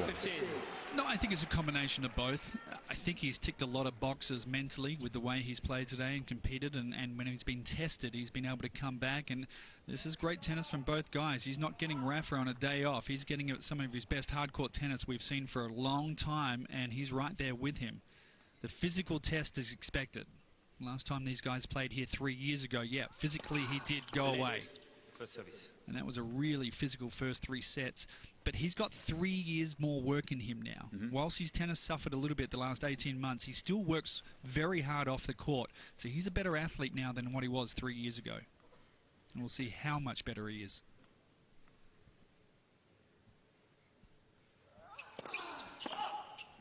It can take time to build the endurance to battle with the best in the world at this level, doesn't it? That's right. 25, you probably better off than you were 22. And that's why we're not seeing so many teenagers come through and break through to the top ranks. Because physically they're not ready. 15-all. Alex Zverev is a good example of the way he played such good quality against Nadal, but just got to him deep in that 4th. He hit the wall, remember, 5th. after that 37-ball Yes. rally in the 4th set? Yes.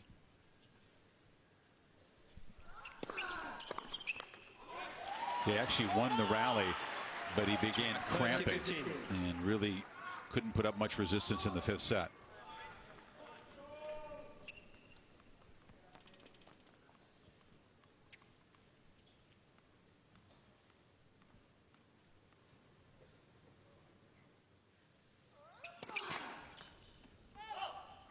We've seen Federer win 2 5-setters against younger players. That's been a rarity for Roger, actually, at a major, to have to play 2 5-setters and win them.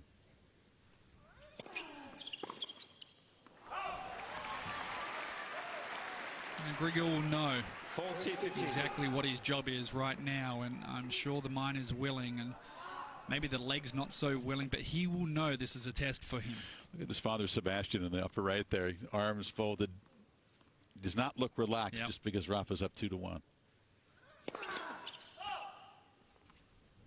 And Grigor's a smart kid, and he also knows this is kind of right now where he'll be judged a little bit as to whether he looks pretty relaxed. Come on.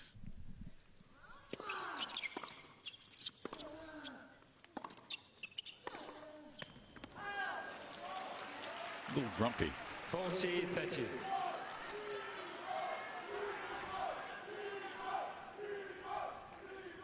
His brother right in front of him.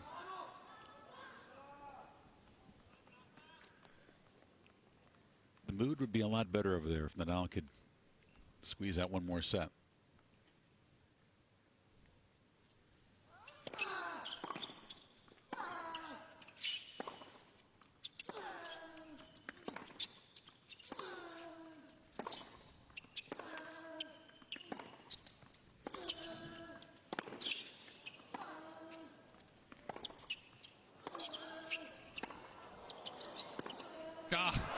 Oh, that's wicked. Good resistance for a while from Grigor. Didn't even move for the last ball, though. Impossible. And you see that ball where he was dragged out wide to the forehand, how well Rafa is able to get over there, hit that cross-court ball a couple of inches from the baseline, and that's the one where he struggled in the past, dropping it short. You know, mere mortals would think about what potentially lies ahead, that he's closing in, that he's got a chance to get back in a Grand Slam final and win down here for the first time since '09. But his focus is so good. His camp, Moya swears he's extremely good at just keeping his eye on the job. He gave no thought to Federer or the final, they claim. Now, if John were sitting in here, he wouldn't believe that. Look at this, 3 machines going at once, all 3 rackets. This is dedication to the cause. What's amazing there, fellas, is normally one guy will string your racket. So with 3 different stringers, their feelings in their hands can be different on the same tension. So that's why a lot of the guys use P1.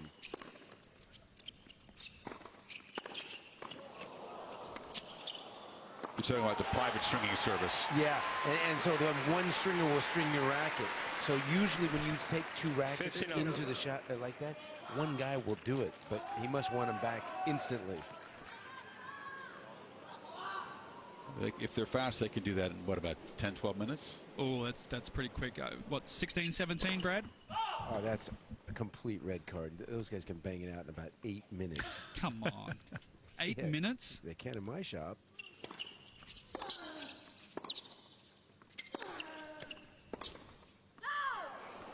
Yeah, he's using all one string, so it's easier to string the racket. Yeah, they got some guys that can string up a storm in there. Everybody trying to keep his guy positive. Not easy to serve second in this set, down 2-1.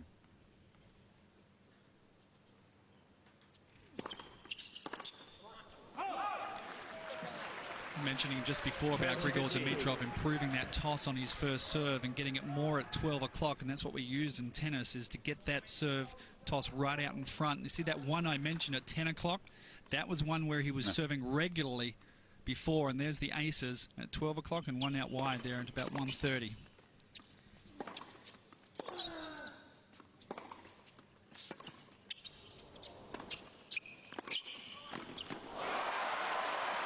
Would that consistency be a lot better than what he used to have? Look, he used to have maybe 30 or 40% of the ball tosses at 10 o'clock midway through last year, and that's when he's balanced, and he lost a lot of miles per hour on his serve, so he's got much better consistency on that ball toss now. Early chance for Rafa. And the Bulgarians trying to push their support behind him right now.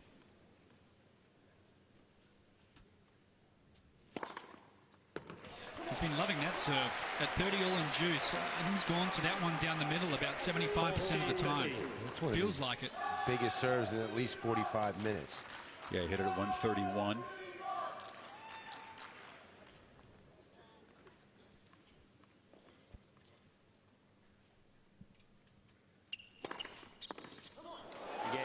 Another big serve, and Dimitrov stays even in the fourth. 1 game over.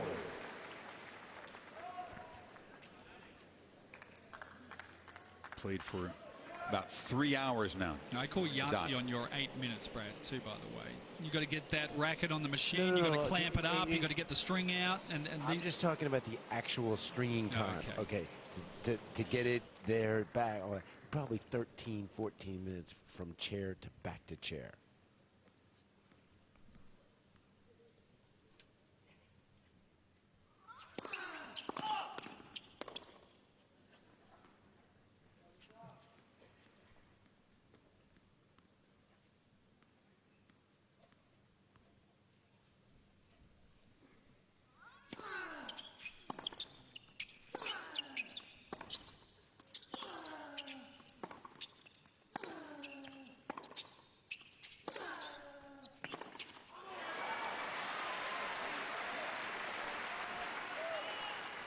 That's a sign up to his coach there that he bailed out on that shot. He should have gone back cross.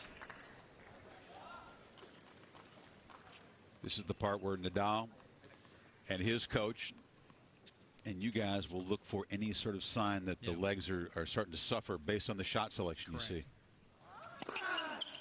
And a little bit of that negative frustration as well coming out means a sign of tiredness. And we pick up on that, of course, but you know who else picks up on that? Better than anybody. Correct.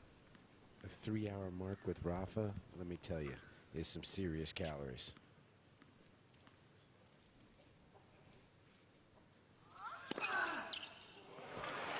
Dimitrov leaning and thinking about a challenge. He won't.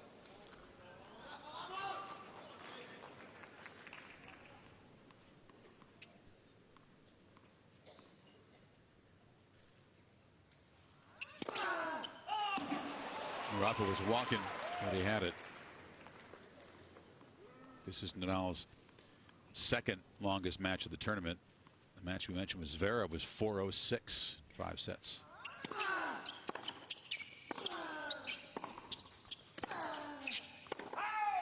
If this were to go 5, it'd be longer than that. Yeah, that one was in the day, though. Yep.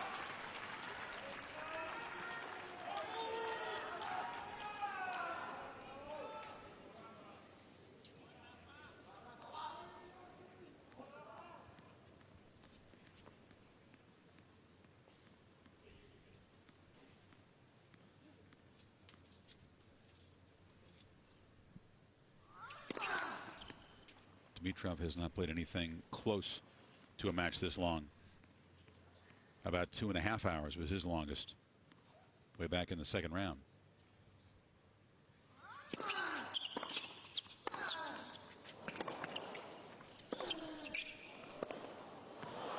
Got down low for that backhand to fight off the return, skipped off the tape and holds for 2-1. And Dimitrov keep digging deep. And we'll put a clock on the stringers. Time's almost up at BG's shop. The process through USAA is so effortless that you feel like you're a part of the family. I love that I can pass a membership to my children and that they can be protected. We're the Williams family and we're USAA members for life.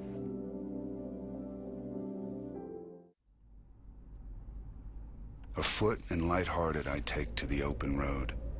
Healthy, free, the world before me, the long brown path before me leading wherever I choose. The east and the west are mine. The north and the south are mine. All seems beautiful to me.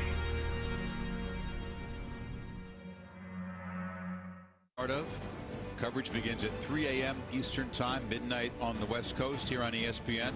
First ball about a half hour later, and then Serena and Venus will walk out for one of the most interesting, I think, compelling encounters they've ever had. They first met here way back in 1998, 19 years ago. I think that Venus Williams' run has surprised more people than the other two. Would you agree? What do you think about that? It's a close call. Yeah. On the court cast. I might have to say Fed. Yep. Serena did not make the list. No. She never surprises anyone by making a final. The way Venus has played here, not overly surprising. Venus? The way she's played. Well, this has been before the tournament, though. Yeah, I know. But it's not like she's... What was her end of year ranking?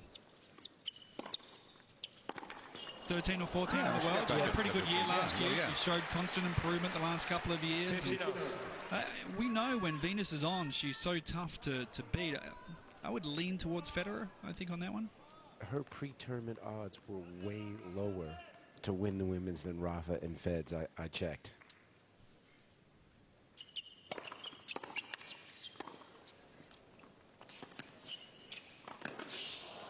Oh, he snuck in, saw the floating ball, but ran through the volley, Darren. 15 over. Yeah, just hesitated a little bit and got away from him, and the last second does a nice job there to control that one.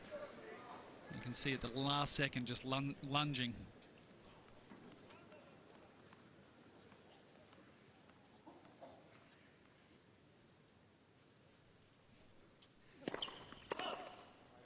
Not sure we've ever seen a major in recent years where the number next to the name meant less.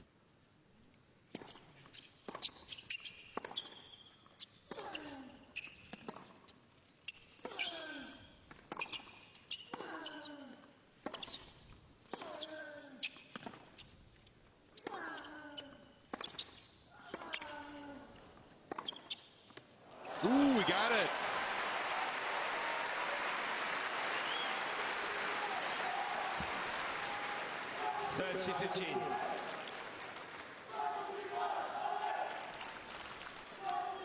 A little third base coaching there from Denny maybe, but maybe also just some encouragement to keep on doing what you're doing. Just the final word on that Venus and Serena final coming up tomorrow. It's January of 2017. It's going to be tough to beat that storyline for the rest of the year. It's so good. In a box like that, you know, the third base coaching, all eyes on you. It's got to be creative. You mean you can't just come out and say hit it to the backhand, move forward? I know you had your various little signals and phrases for your players. Yeah, but Brad would not do them himself. He had a little help next to him. You had Buck. You got to have something to say that they don't understand what it means. You brought your son into the world of tennis cheating by making Zach relay signals to the players. That is child services stuff right there. The statutes run out, I think, anyway, right?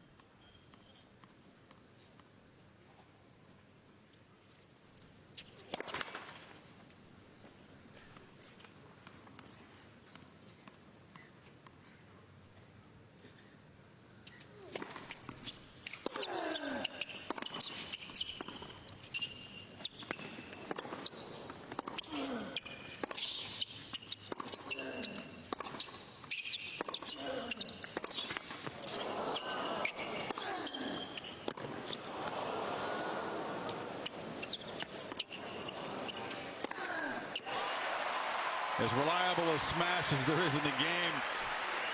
That little floater in the rally just dropped in. 3:08, Darren. Yes.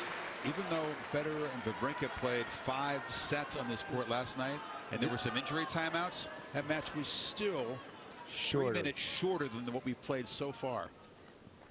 Early stages in the 4th. Roger's smiling. So are his fans. Come on, man. Come on. And was Dimitrov saying, come on. The difference is these guys have not had to visit the trainer yet, thankfully.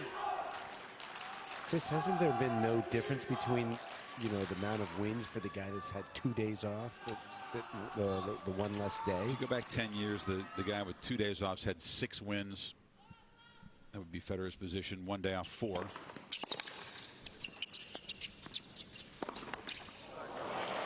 Dimitrov holds. The exception was 09. When Roger had an extra day of rest before that collision with Rafa here. Nadal had played that grinding, incredible semi a little bit lax for the guys. Why are they not hustling out? You don't need to put a sticker on it. Come on. You don't want to make a mistake, do you?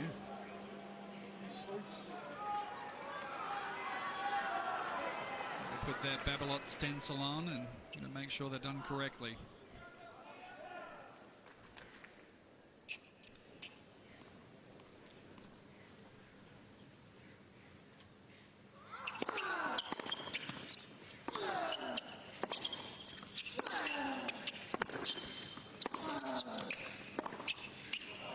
It's a great start to the game.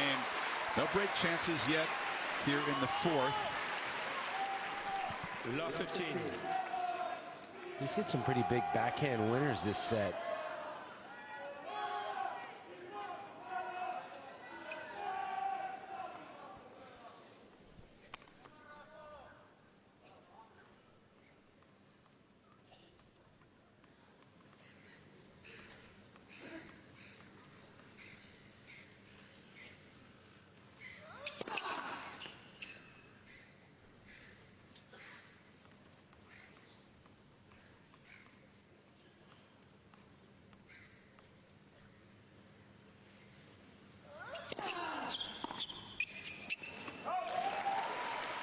Winning a 5-set match in a Grand Slam is difficult anyway, Chris, but I can only imagine what it's like when you're down 2-1 and you look across the other side of the court and you see Rafael Nadal down the other end, and mentally how difficult that is to contend.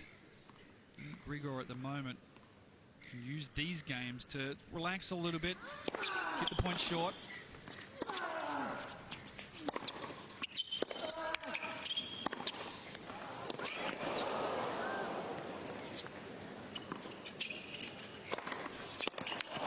Well done.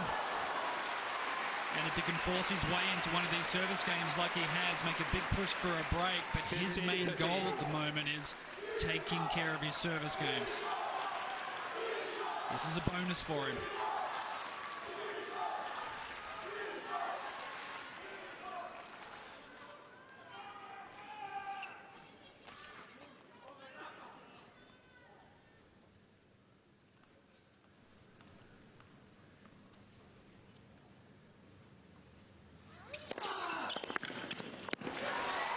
That is big.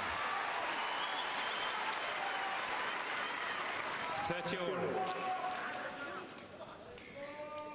11 p.m. in Melbourne. Good morning if you're just joining us on the East Coast, 7 o'clock. If you're on the West Coast, it's 4 a.m. Just keep going. Keep doing what you're doing. They're all up 2-1.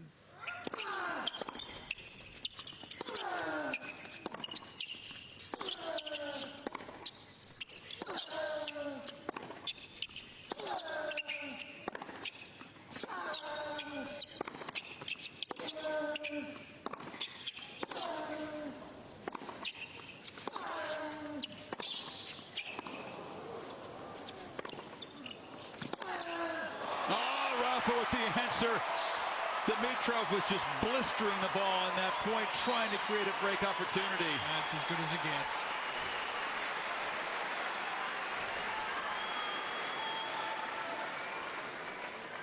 $40-13.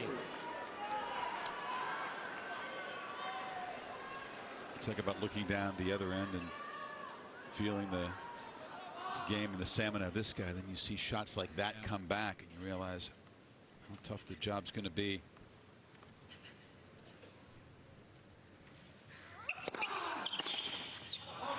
Got out of a hole in that game. Rafa shoots a look to his camp. And goes back in front of the 4-3-2.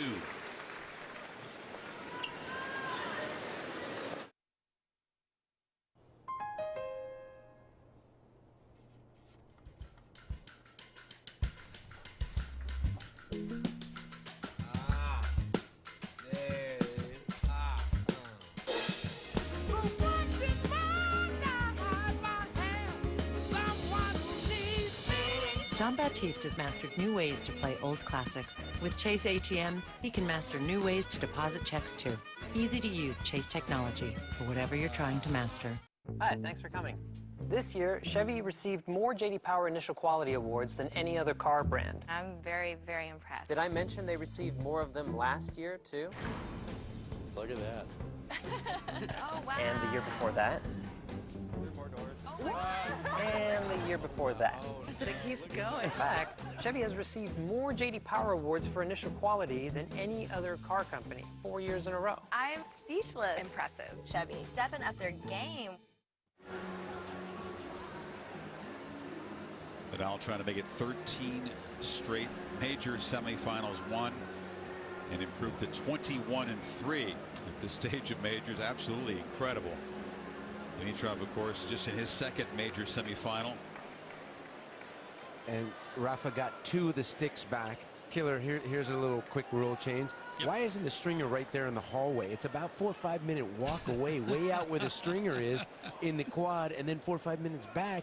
We could just save 8. Why is he not right over there in the hallway? Yeah, but Brad, you know the players also are well ahead of time. They're not sending rackets out desperately at the last minute. They've got reserves there, so no panic from Nadal, I'm sure.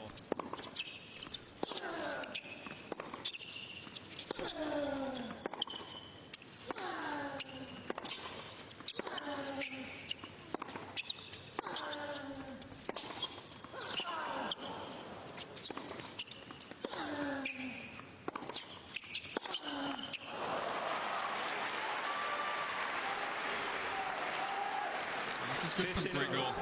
Again, a nice response because the last 15 or 20 minutes has been really physical from both players, and he's up on the plate, and whilst he's moving fast, he's making Nadal do most of the running. That's the way he needs to continue to play.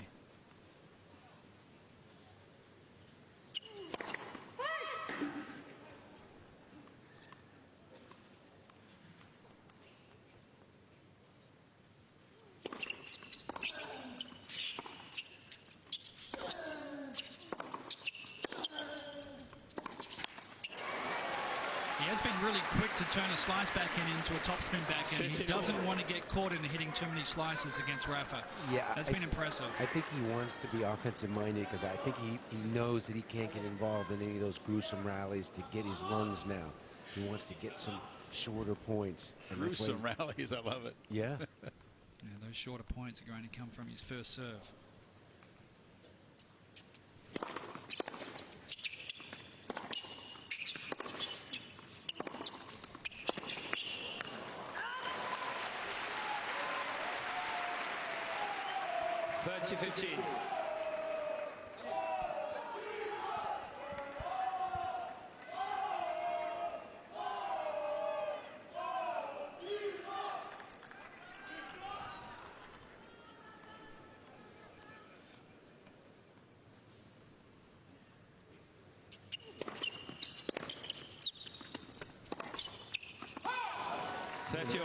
What was it? That was a under 100-mile-an-hour first serve.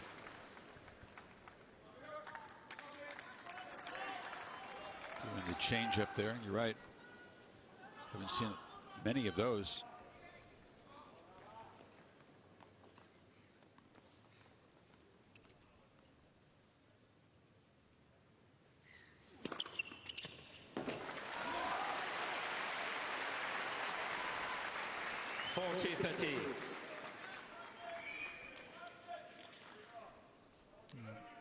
Ball toss so much better than what it was this time last year, and it's cleaned it up, and he's added an extra at least 8 to 10 miles per hour on that first serve, and you can't read that one out wide.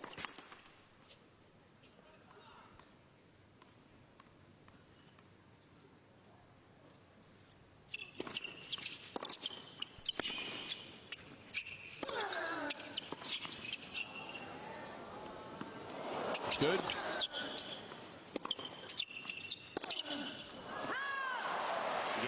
Dimitrov. 3 games all. Friday night, 10:30 Eastern here on ESPN. Winter X Games continue from Aspen. Men's finals in the ski super pipe and in snowboard big air. Also streaming live on the Watch ESPN and ESPN app.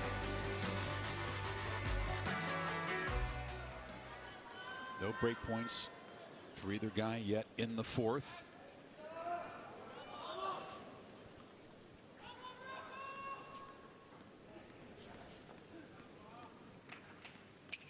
Champion now 12 straight holds of serve in this match since midway in the third.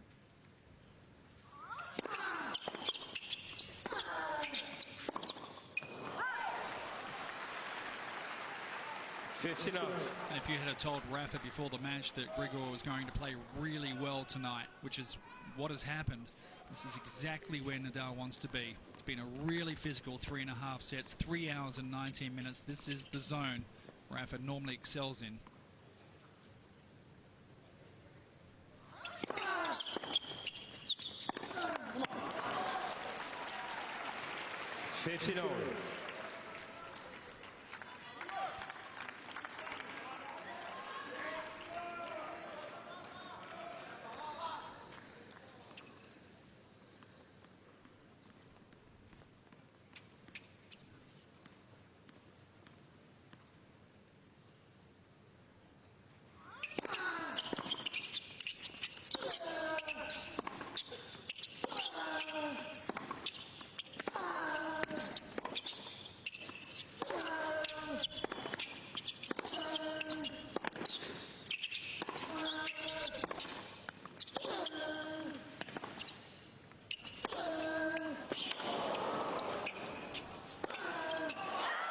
Ooh, that one slides wide.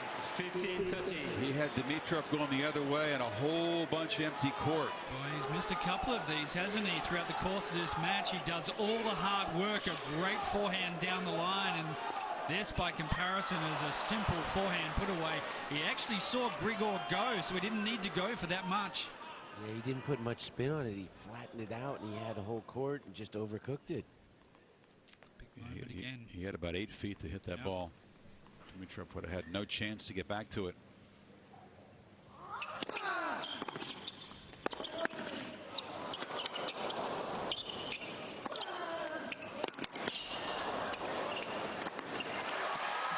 Forehand got very wobbly at times in that third set. He was able to steady it. Played a pretty solid tiebreak. It got really wobbly. Remember at the end of the second set, remember the one game he missed 3 forehands. 19 errors on that side. Look, he'd be thrilled to come through this match and be in the final, but I think he'd be a little bit disappointed the way the forehand's been hit. Well, 6 or 8 of them that he would not normally make errors on, the surprisingly easy ones.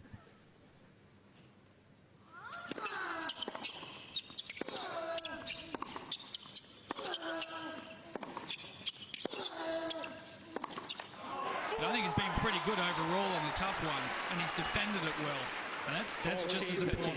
Because I think you can clean up the easy part, the finishing skills. It's tougher to clean up the tough stuff. In your mind, is Dimitrov making a mistake by being drawn into too many rallies, not being more purely offensive at this point in the match? Yeah, I don't think he's getting as good a direction as what he was in the first couple of sets, especially off that backhand. He's getting plenty of looks off the backhand side, but he's not moving Rafa as much as he probably needs to. Because if it is Rafa coming through and facing Roger, you could expect Federer to be far more aggressive. Wow, what a shot. It's a challenge for Dimitrov, so let's hold on for a second. I think that was a line clipper. He's in his backhand more aggressive. Maybe there's forehand. Dimitrov sitting down, so he challenges, but I don't know how strong he believes in the cause. It did drop in. And Nadal up 4-3.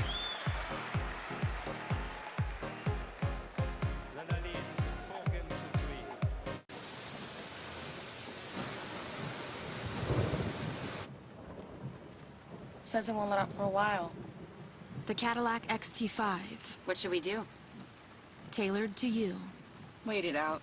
Equipped with Apple CarPlay compatibility. Get this low-mileage lease on this Cadillac XT5 from around $439 per month. Or purchase with 1.9% APR financing.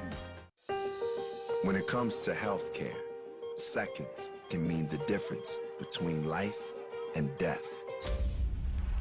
For Partners in Health, time is life. We have 18,000 people around the world. The Microsoft Cloud helps our entire staff stay connected and work together in real time to help those that need it. The ability to collaborate changes how we work. What we do together changes how we live.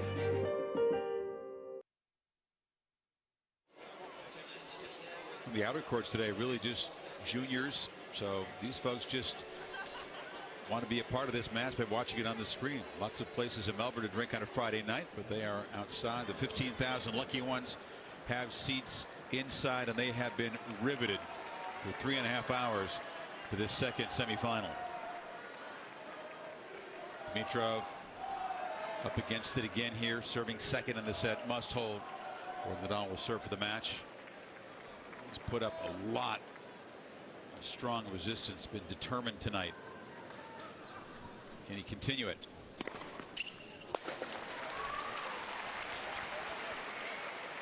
Fifth enough.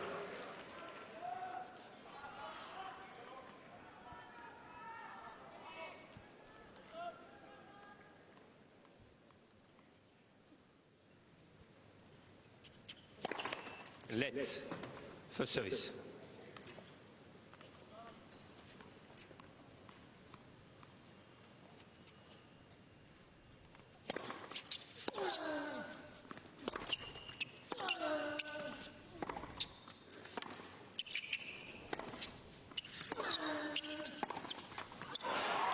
Love seeing that from Nadal again, and he was a long way back there, way behind the Melbourne sign, to return that first serve, and a couple of cleanly hit forehands gets him back to neutral in the point and keeps the pressure on. He's getting more pace, Darren, on the backhand. It just seems like that side he can swing a little freer sometimes than the forehand side. A long way back again.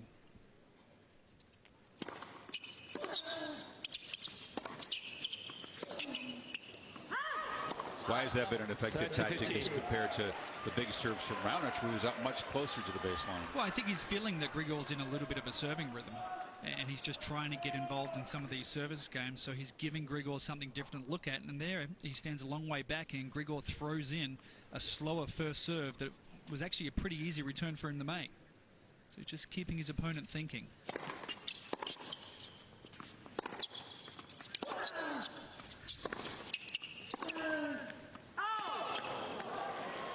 He's been in every point here. It's not the return of serve that has cost him in these points. It's been the rally shot. And he doesn't fear the serve and volley from Dimitrov, who's done it twice the entire match.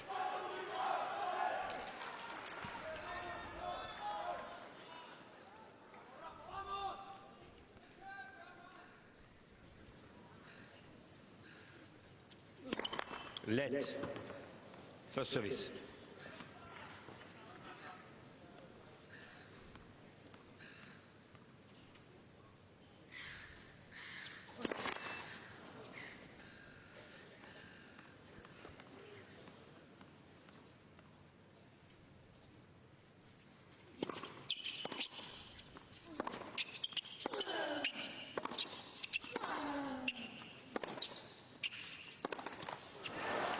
Four games all.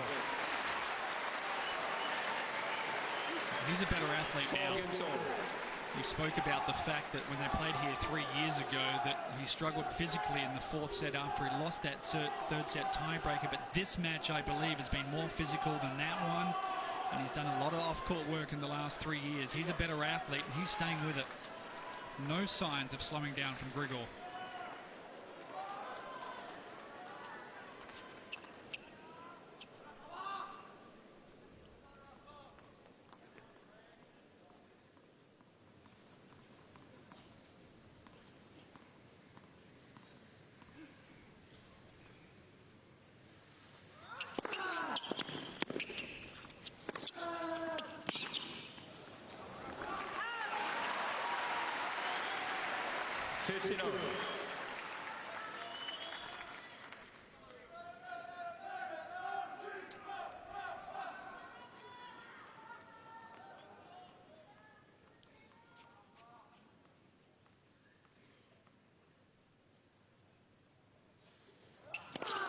Let.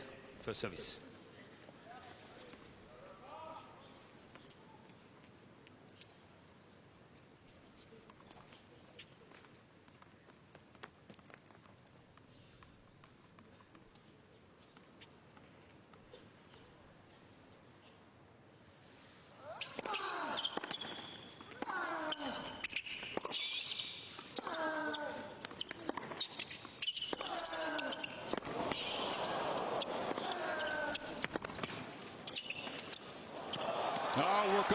legs. I think that's the first little drop shot he's hit tonight. I think so.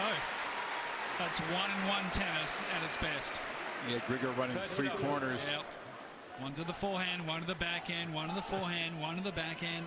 And then he kept that drop shot low, and that just froze him. Let's see if it's the kind of point that can influence the outcome of the next one. Will Dimitrov feel the need to pull the trigger quickly here? Or just bail out. Yeah, that was a tired shot. Fault it off.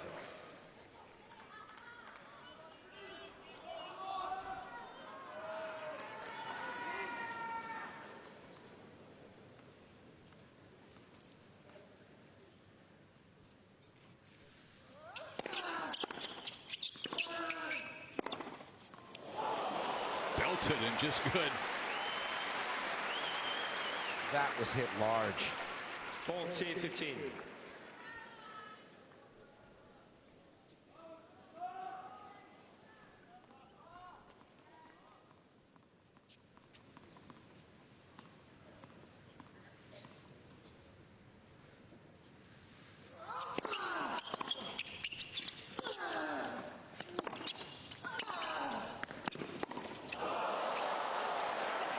That's the kind of service game you want to play.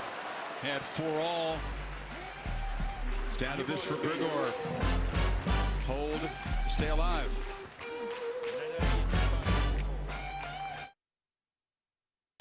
You could spend days weeding through financial documents to refinance your home, or you could push that button. Skip the paperwork and get a mortgage solution in minutes.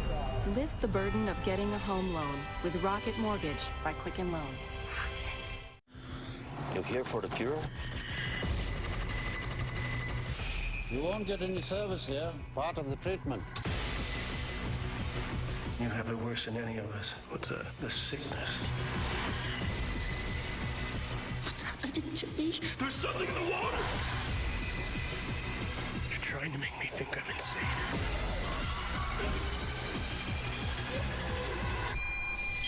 A cure for wellness. Rated R. Yeah, but it's fun. It's just...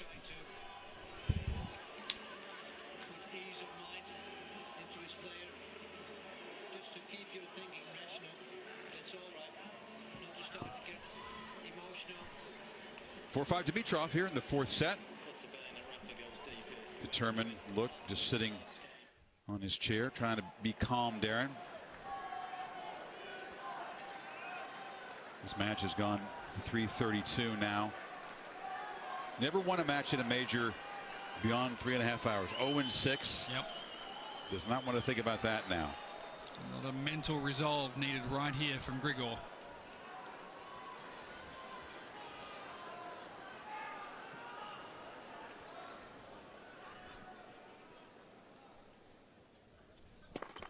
Let for service.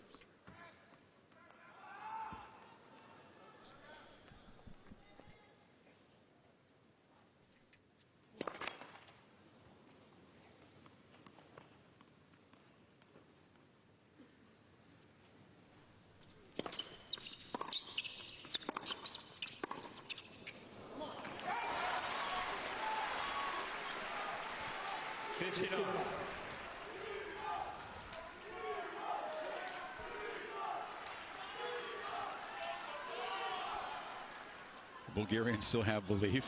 They've been well behaved tonight. Not always the case.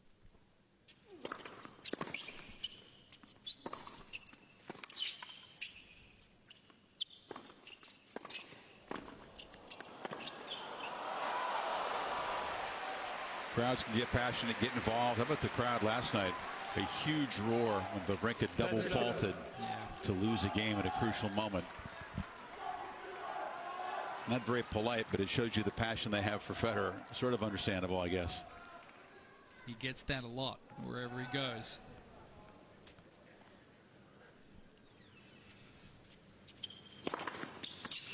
That might have been the loudest roar after a double fault I've ever heard, frankly, last night. I think Grigor's done well on his serve this set, being down the game the whole set. He's taken nice good care of his second serve points in this set as well, Brad, and that's helped him.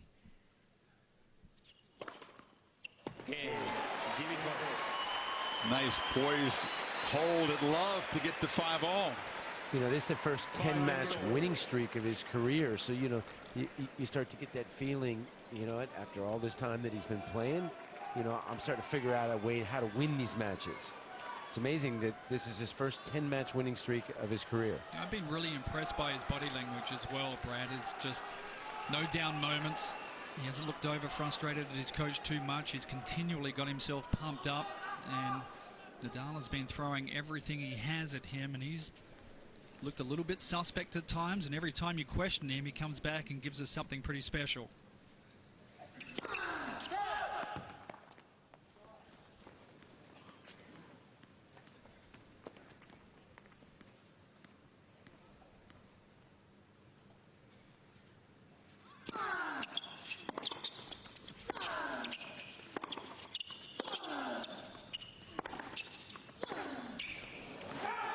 He only had 3 top 10 wins all of 2016 when he struggled. It's already bunched together a few this year. That's the kind of confidence that comes into play in moments like this. He has looked like and he has played like he belongs.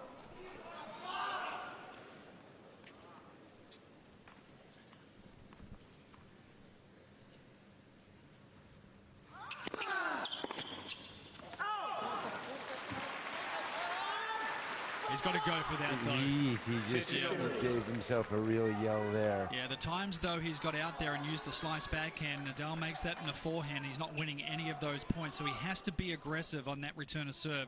And you can see the needle he's trying to thread to find Nadal's backhand. Maybe hard down the middle on that. Yep, absolutely.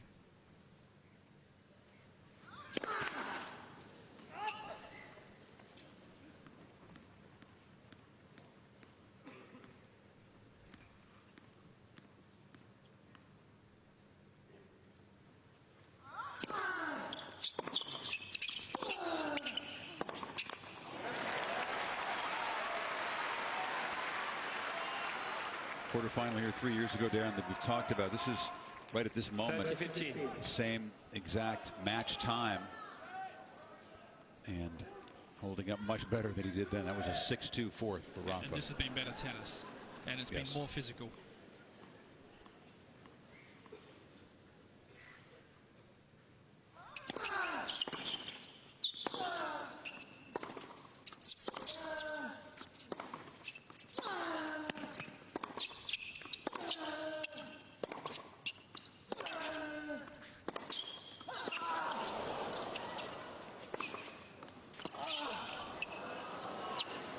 Couple of monster forehands.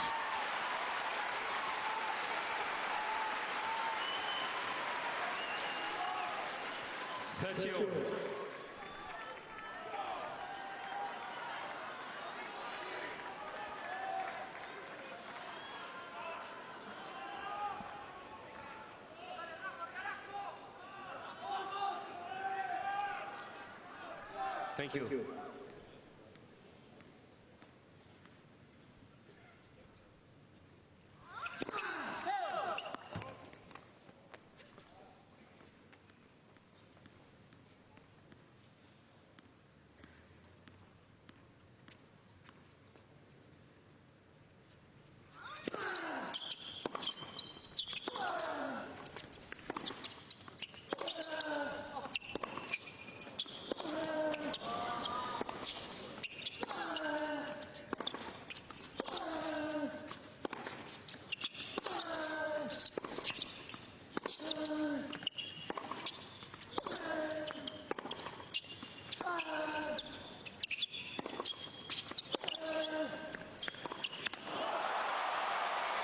It takes so much to win a point when Nadal is defending like this. How many quality shots did Grigor hit? Not enough. Those points are lung breakers. It looked like the last forehand, it looked like he was halfway coming in, and then he stopped, and then just missed the backhand chip. He was going and then stopped. I think he would have been passed anyway, Brad, because again, that defensive forehand from Nadal was very good.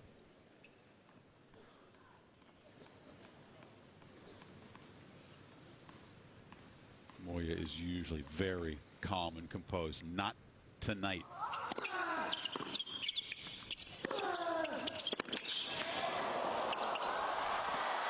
Not when his guy is closing in on a Grand Slam final.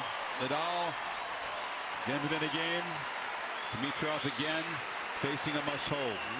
6 games to 5.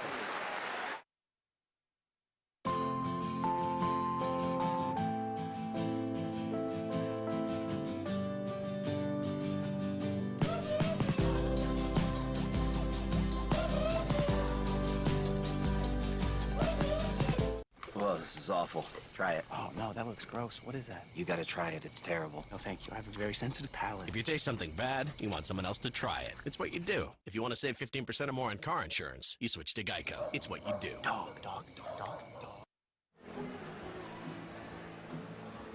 They get the whole box there. The publicist Benito on the left. Carlos Costa, the agent. Former top 10 player, by the way. Girlfriend Maria, he calls her Mari Žižka. She got the wild card to come down here. She did. That's what he said to Jim Courier. Moya, and of course Tony on his feet in front of Rafa's dad. Dimitrov handled the last service game at 4-5 extremely well.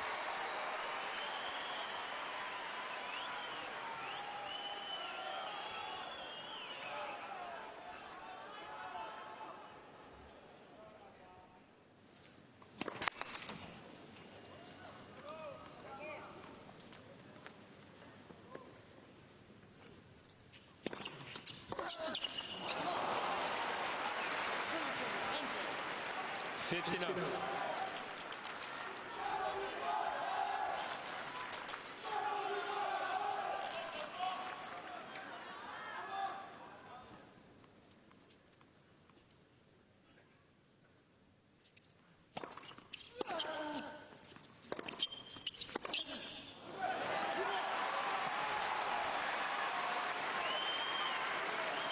Touch it up. Is making a lot of these returns in the last few games by standing back, but the thing is he's having trouble getting back onto the baseline, and Dimitrov is jumping all over that first shot.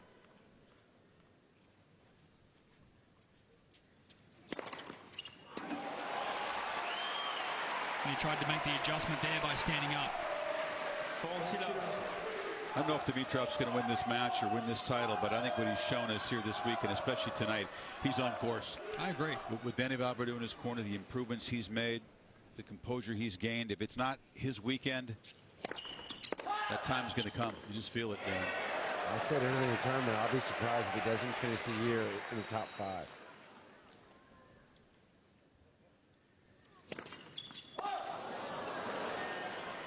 Top 5 is one thing.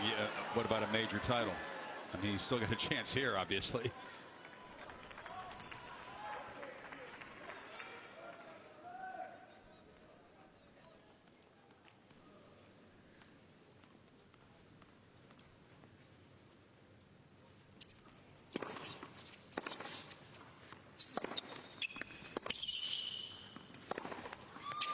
Got it. Tie break again.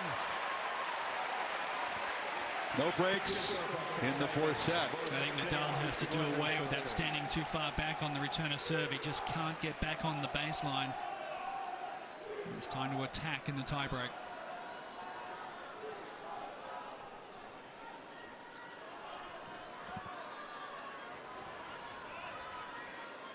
Remember how strange the tiebreak was in the 3rd set. Returner won more points than the server, despite the fact that only one first serve was missed.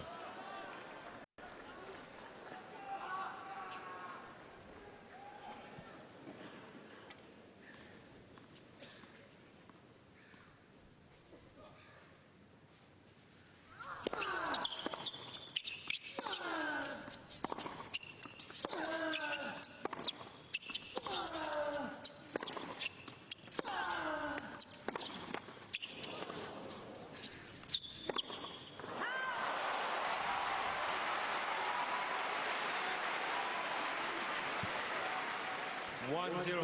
Nadal.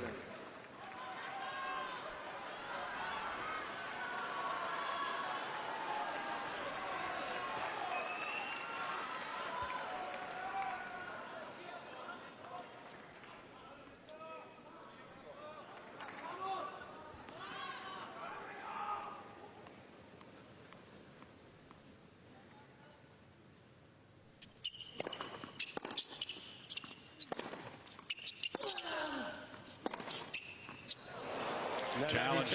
Call on the left far side. Ball was calling. It's right in front of us, Jan. What do you think? It's on our line. Very close, Chris.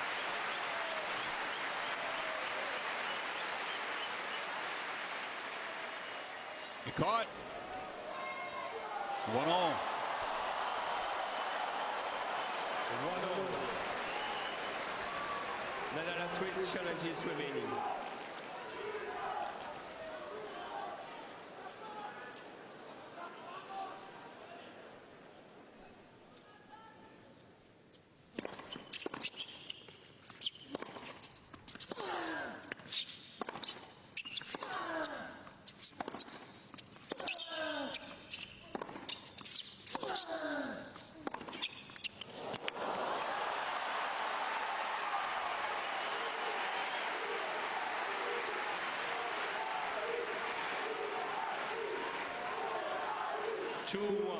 Dimitrov.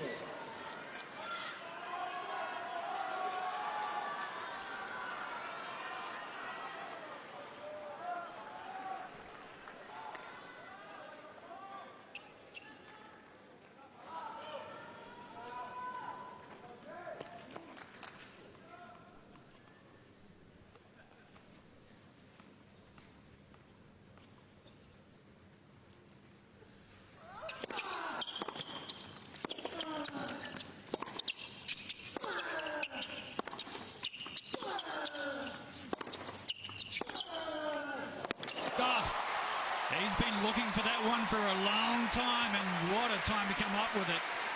That's one of his best. Missed a few of those. Even though he was a long ways back, he just leaned into that, got all of his weight into it. That is just perfect. That one rocketed off his racket.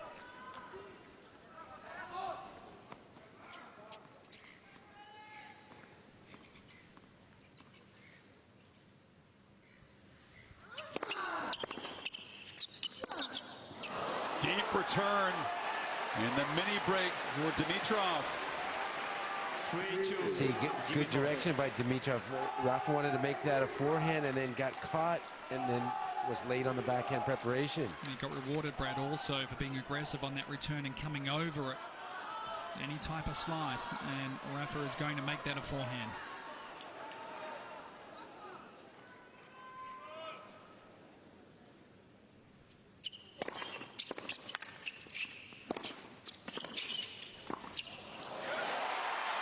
What did Dimitrov tell us? Big moments. Trust himself, trust his game, trust his game plan. Hasn't always been able to do that. Struggled a lot last year. We're seeing the new Grigor. The game plan is to serve big, attempt to hit your targets, and look for forehands. Anything short, try to make something happen. Keep it simple. Aggression has gotten him the 4-2 lead. Can he keep the throttle open?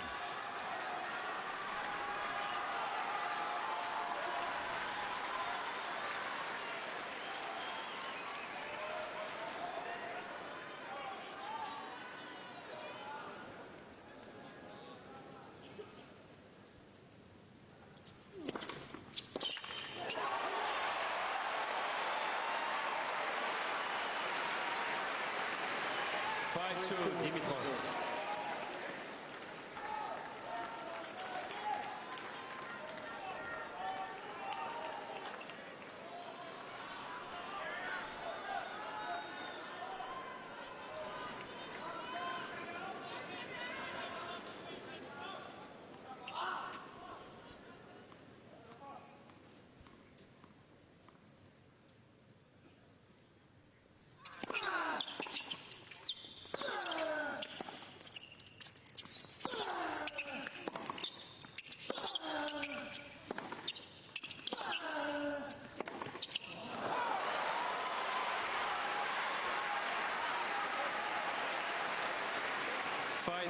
Dimitrov.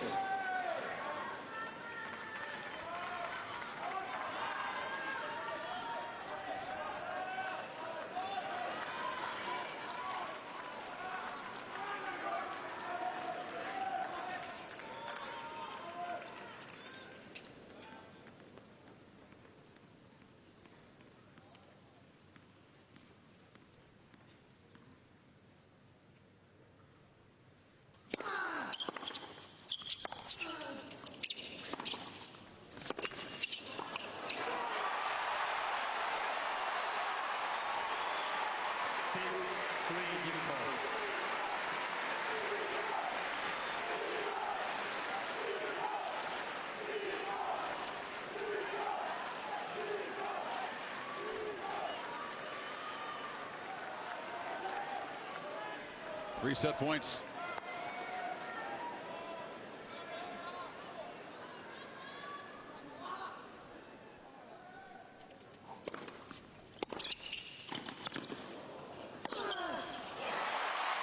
Serve and volley from nowhere. With an off-pace serve. 6-4. I'm not sure he'd done that. Nope. All match. 106 miles per hour.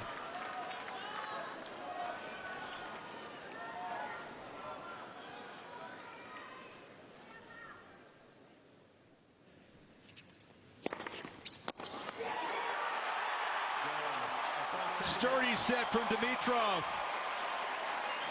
And now one final set to determine who'll face Federer in the final.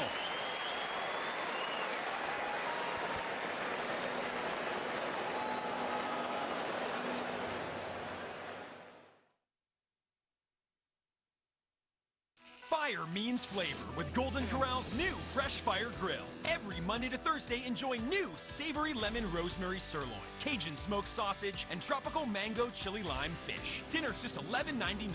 Take it up a notch on the weekends with new sizzling seared scallops, bursting with flavor, delectable salmon limonada, premium butterfly shrimp, and more. Just $13.99. With over 150 items to choose from, plus our new Fresh Fire Grill, there's something for everyone at Golden Corral, the best buffet in the USA. I used to love going to sports bars for honey barbecue chicken, but now I'm doing the dad thing. Yeah, he is. So we go to DQ for the honey barbecue glazed chicken strip basket. I like this dad thing. I like this blizzard thing. The all-new sauced and tossed honey barbecue glazed chicken strip basket. There were moments that I was just not feeling confident as a player. There were a lot of doubts in my head. Anything can happen. No, you can win, you can lose these kind of matches. I am not sure of almost anything in life. No, You just have to control what you can control. Attack it with everything you have. Try to fight for everything. I am here. If I don't believe that I can fight for it, I probably will not be here.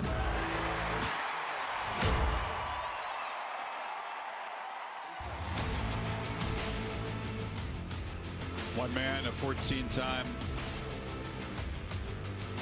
Grand Slam champion that's shown his willingness to suffer his entire career. Another man who's trying to forge new territory and write a new chapter and reverse a little bit of his personal history. But Grigor Dimitrov showing that all the work away from the court and on the court and between the ears is paying off. Never won a match that's gone within a half hour of this, and this is now at 3:53, Darren, so it's going to go well past 4 hours. Nadal didn't play a bad set. No. Couldn't create a break point. A couple of deep returns from Dimitrov produced miss hits in the tiebreak. Remember also, Chris, about 3 years ago, Grigor Dimitrov had trouble going the distance with cramping in 4- and 5-set matches, and this is a completely different athlete. He's got the sports drink ready, the powder into the water to get those electrolytes for the 5th set. And Chris, you know, what's surprising was Rafa wasn't able to, you know, because he had the whole lead every time. He wasn't able to create like one lead. Didn't have a 5th 30. He didn't have really any looks. Grigor was dominant that set on his serve. That was probably his best serving set of the match. Yeah, he lost 10 points on serve. Served at 75%, so he brought his serving percentage up. Was able to win enough quick points. You see that Nadal obviously much more accomplished in final sets. Got past Zverev, who wilted a bit in the 5th. And Grigor goes into this final set, an advantage set, no tiebreak in the 5th, with a small advantage of serving first.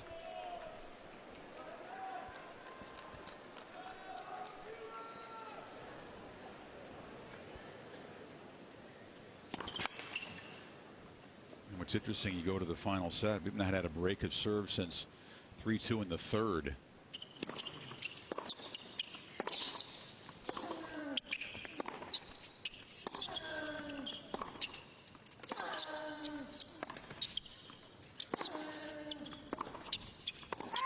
And not that many break points either. Yeah, and same deal here, Chris, also. We mentioned it after the second set when Dimitrov played so well to win that second set. These are the crucial games.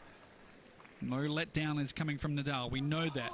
They all feel crucial. He puts the disappointment aside. He might feel like he had one foot in the locker room to some extent, but he's not even worried about that. All he's concerned about is breaking this serve right now.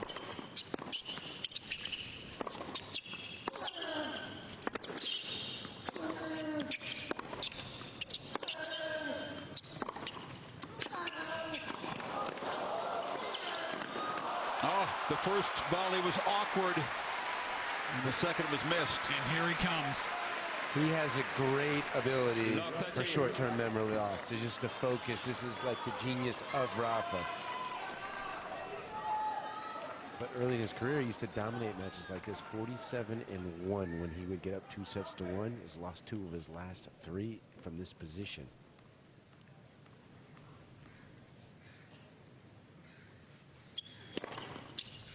Well, the win against Vera snapped a 3-5 set match losing streak in majors.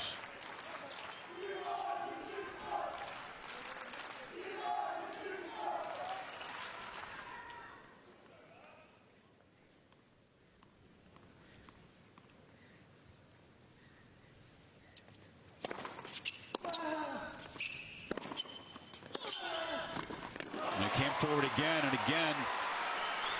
Missed the volley. Did you see that ball dip? I love that camera angle because you can just see the flight of the ball and how fast it dipped to get below the height of the net. Looked like it was going to be an easy volley, but the last second dives down, and that's well below the height of the net. That's Ziz. First break point for either guy since midway third.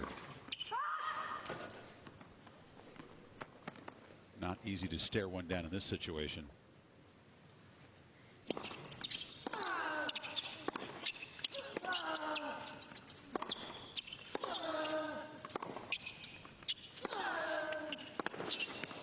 That's spectacular on the run.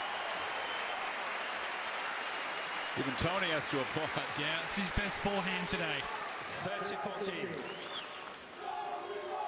And consider the circumstances, down break point at 15-40. That's outrageous. Still faces one.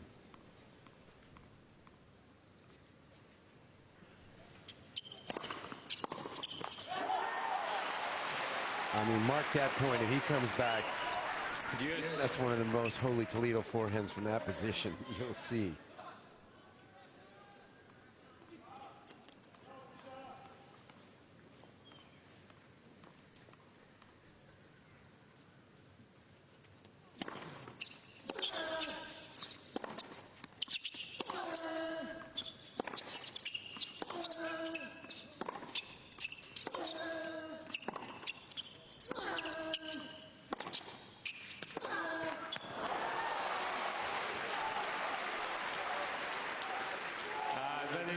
Dimitrov.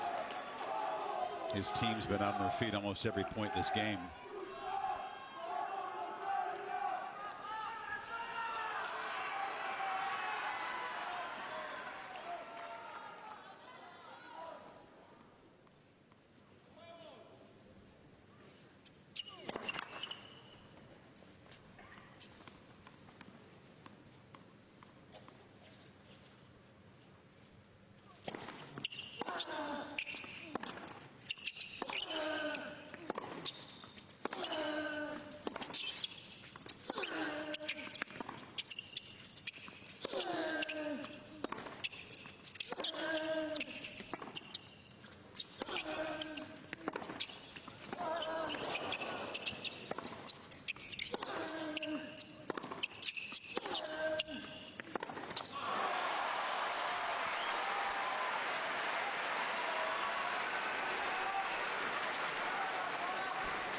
Deuce. 20-ball rally. First game of the fifth set. Second longest of the match, that rally.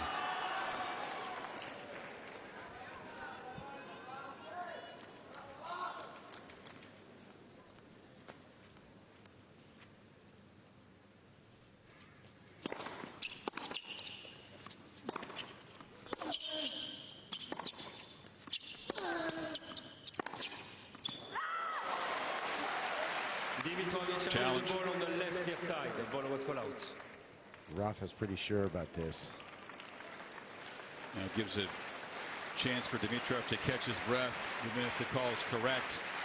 He's going to have to stare down another break chance, but it caught the line. Nadal can't believe it. Raised his arms in disbelief to Pascal Maria. Wow.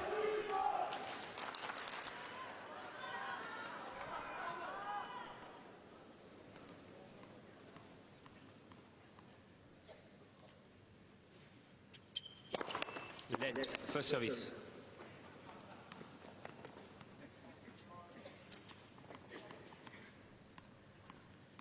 Past the 4-hour mark.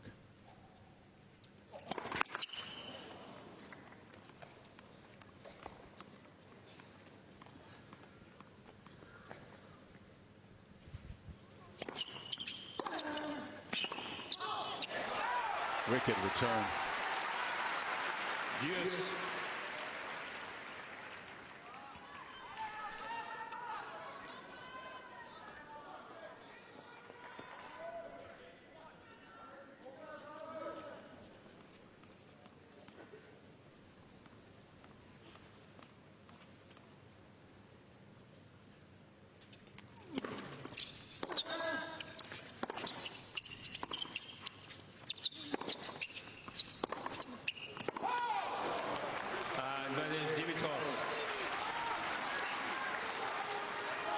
Nadal fuming after that miss. That's about as mad as you'll see him get. Maria trying to implore him to stay calm and positive.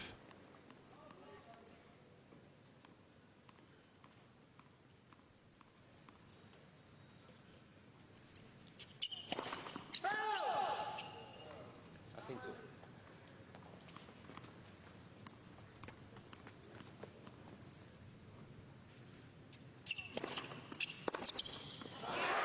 That makes up for it. He's tried that a couple of times and caught it late. Yes. Second serve just sitting a little more. It was at 82 miles per hour, so Rafa run on top of that. And all in all, he's had a very good returning night tonight. See that stat? The first return winner of this match for either guy.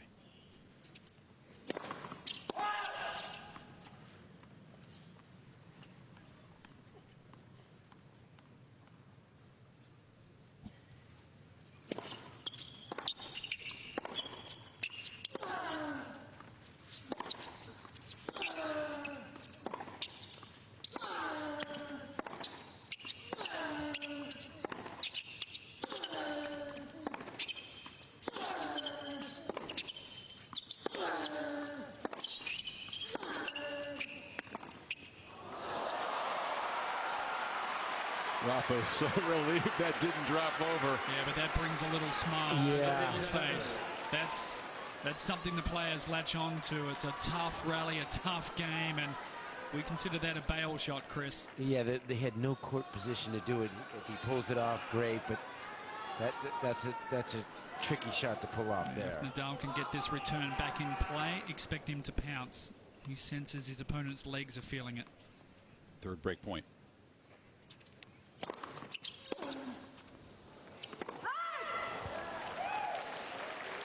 Yes.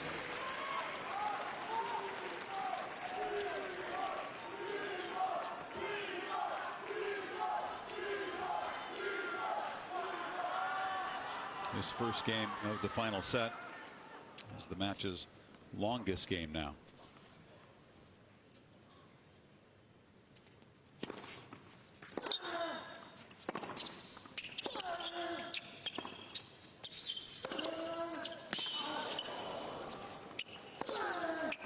Missed it.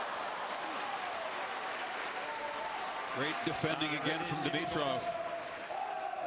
To the split to slice that forehand back in play.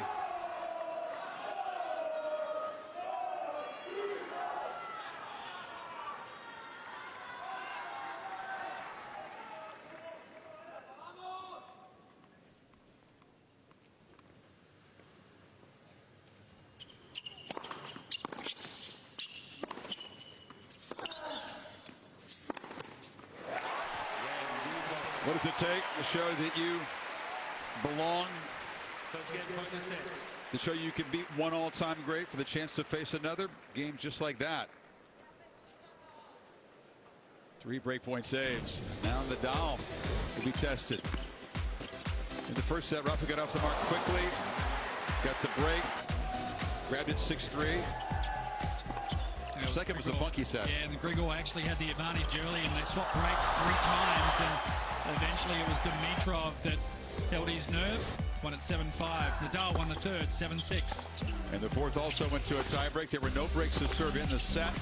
Dimitrov, some aggressive play to grab it 7 points to 4. It was a long procession of games where neither guy had a break point until that game right there. And Dimitrov, among the many, many tests that he has passed in this match, that was another important one. 15-40 for him. Yeah, Rafa 9+ shots in the rallies, won 34 of those points, 18 to Dimitrov. So you know what the plan is for Rafa.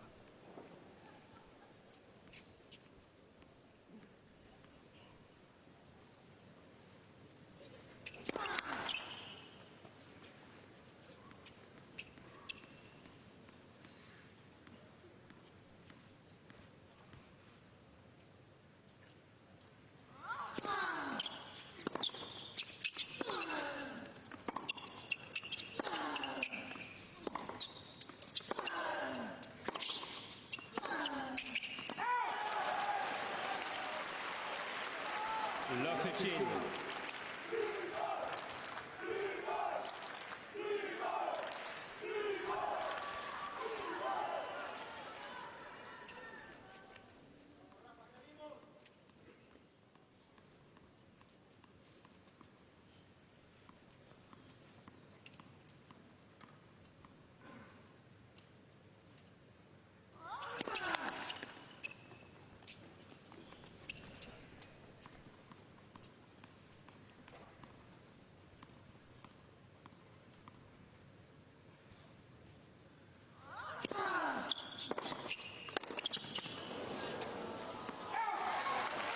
Stepped around and thumped that return.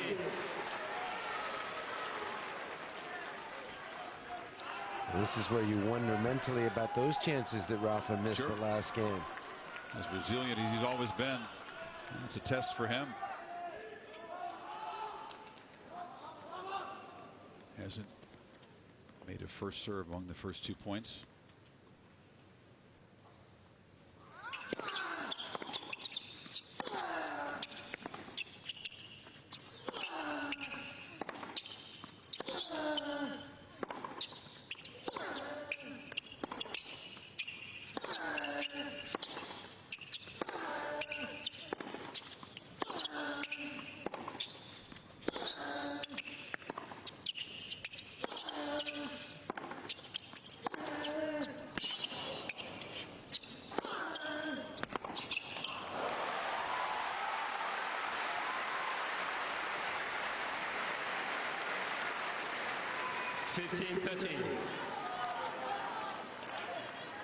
Grigor does well just to stay in the point, and actually had a decent look at least making Nadal play a volley there.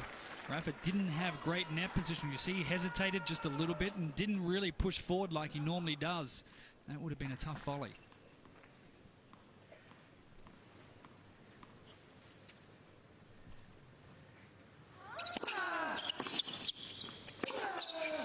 Oh, so good.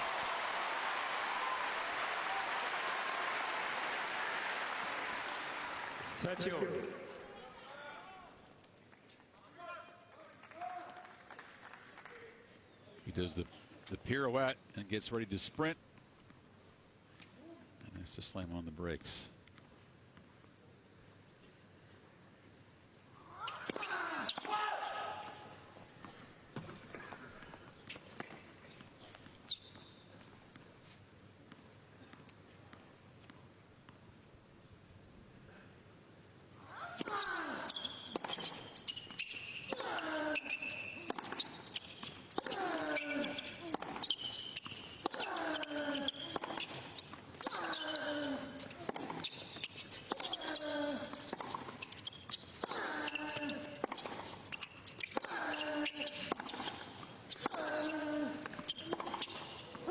Beautiful.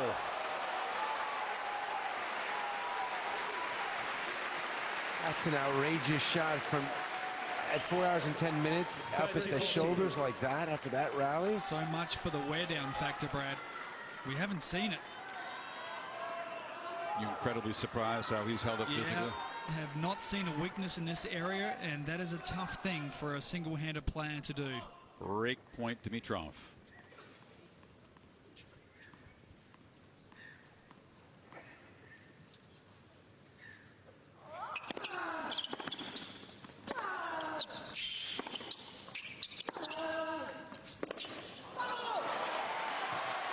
And that defense on that return of serve was just as good.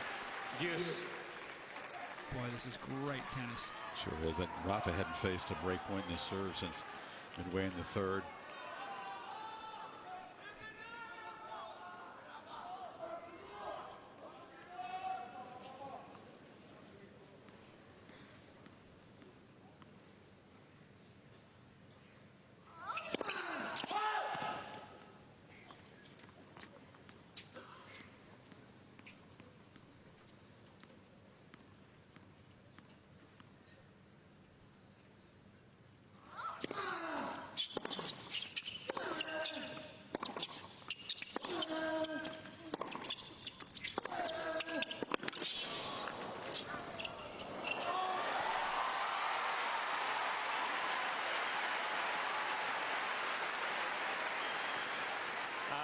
Nadal.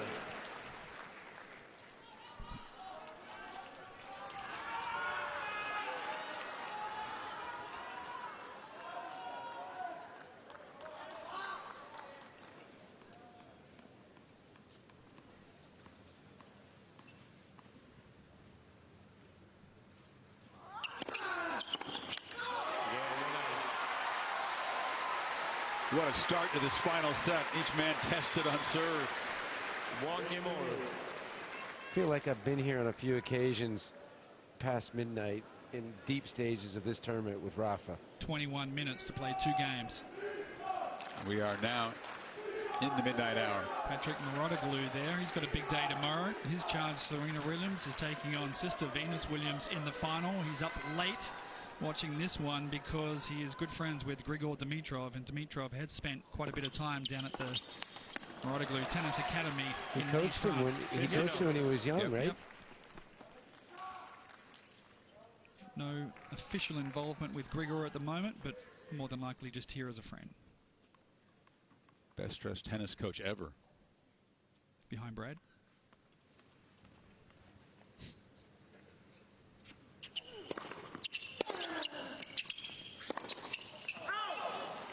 That was his commentator close. I know he was with us on the set earlier previewing the Women's Championship.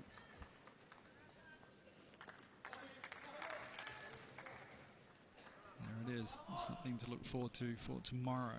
Amazing. Venus and Serena back in another major final. And whatever happens here, a men's championship to look forward to. And that Swiss for guy many on reasons. Sunday. Yeah.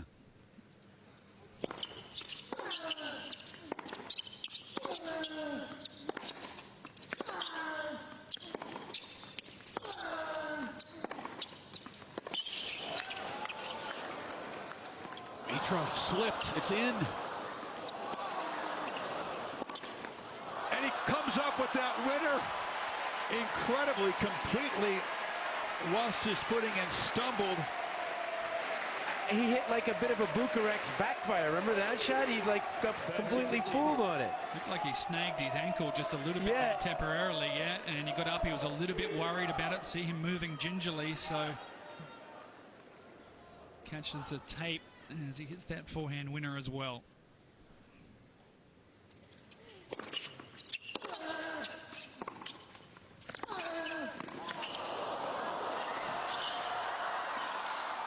What a pickup! It's insane, the quality here early in the fifth.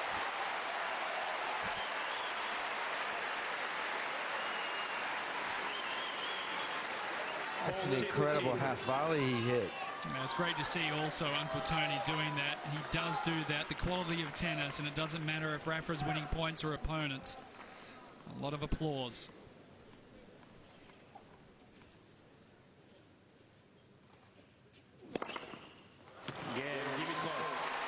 Dimitrov comes up with some special stuff.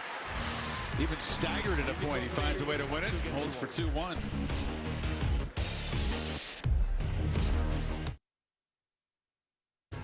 If something's bland, you say tastes like chicken. But Wendy's Asiago Ranch Chicken Club is something special. The bold combo of applewood smoked bacon and melty Asiago cheese redefines what chicken should taste like. It tastes like chicken! It tastes like chicken! Emerge restored, fortified, replenished. Emerge every day with Emergent C. Packed with B vitamins, antioxidants, electrolytes, plus more vitamin C than 10 oranges. Why not feel this good every day? Emerge and see. Very, very interesting points in that last game.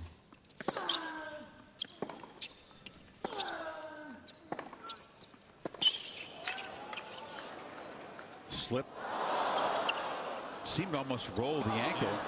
Stays in it and hits the tape on the winner.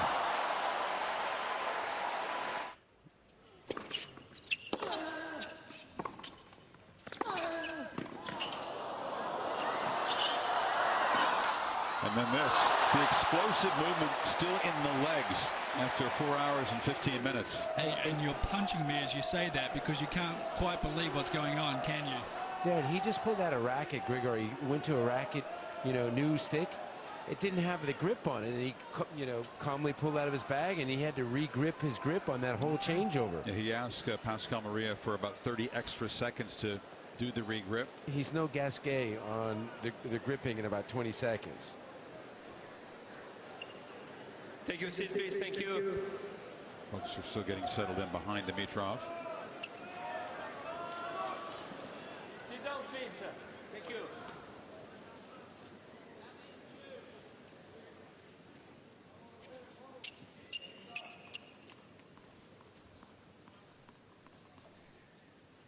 Whenever you're ready.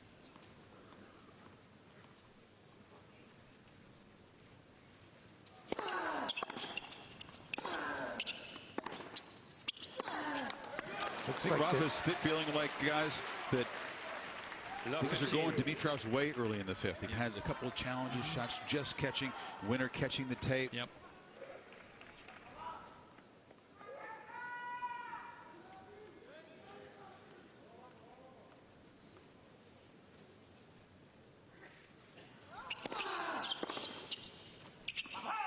But he's had his looks, Chris. He had those break points in the first game. 15-all. He missed a fairly comfortable return of serve on break point that just floated wide. I have a trivia question for you, Brad. I'm actually not sure you'll get this one. When's the last time at the Australian Open in the men's semi-finals they played back-to-back 5-set matches?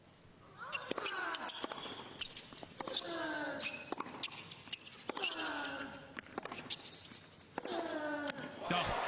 That's a great question. Yeah, it's a pretty good one. Yeah, I have to think it's been a while. Yeah, it's been quite a while. 15.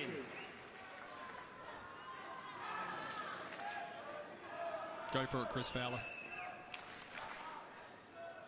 It was the year before I first came down here, Darren, so it's not my department, but Thomas Johansson and Safin were the winners.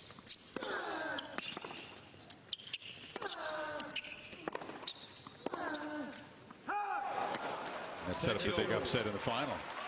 0-2. Breaking through. Yeah, 0-2.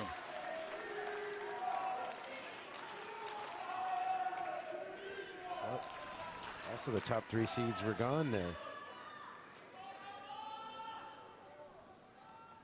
Actually, it's been a while at any major since both semis went 5 sets.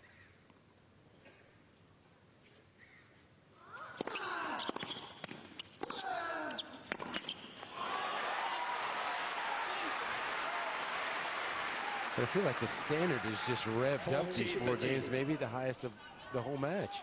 And at the moment, Nadal might be well advised to stay away from the Dimitrov backhand. It has been that good.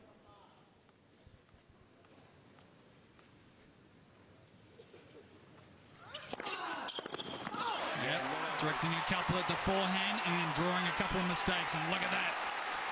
That's the first time that he's really done it. He hasn't had any lawnmowers, anything big. That was about the most show of emotion from him there. I think Brady's gotten a little too backhand-centric the last few games, figuring he could break it down, and normally you would say he could break it down, but Dimitrov not showing any weakness on that side at all, and I think he's realized that. I think you might see him start to direct a little more at Dimitrov forehand and move him to that side.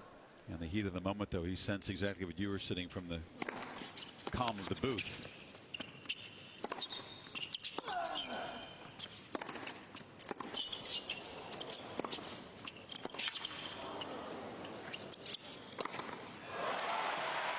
Been quite a run here. Neither man giving in, neither server succumbing in a long time. 22 straight holds of serve.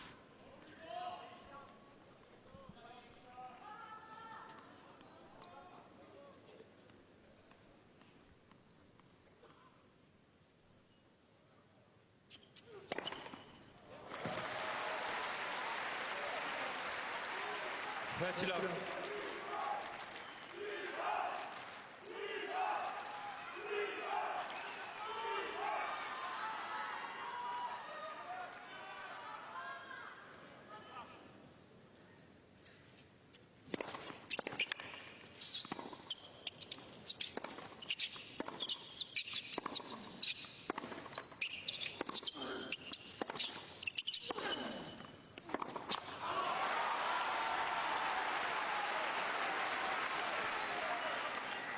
30-15.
But now stepping up on the second serve. Let second service.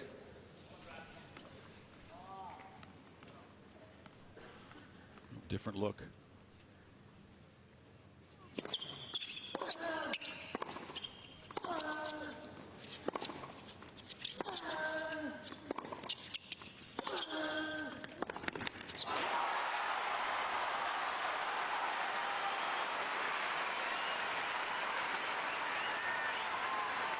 Is this the moment for the break?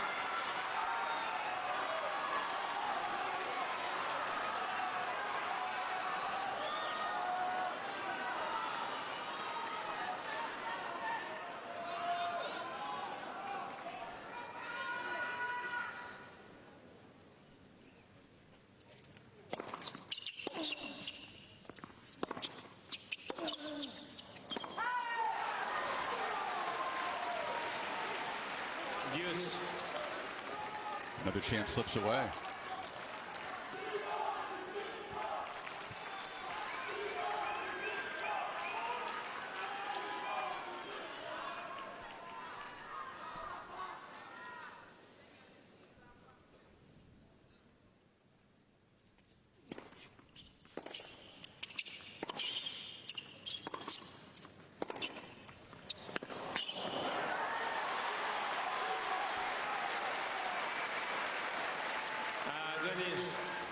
Dimitrov.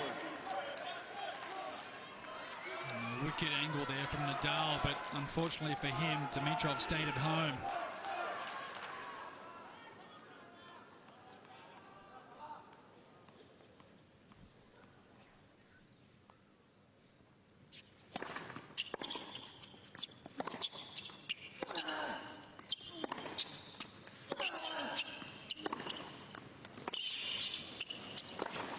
Dimitrov up to the challenge again. Saves, break point. Jumps back in front, 3-2, final set. Dimitrov leads 3-2.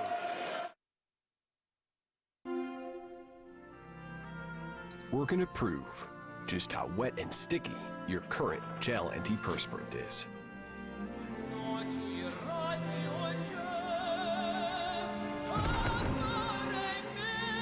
And now we're going to show you how Degree Dry Spray is different.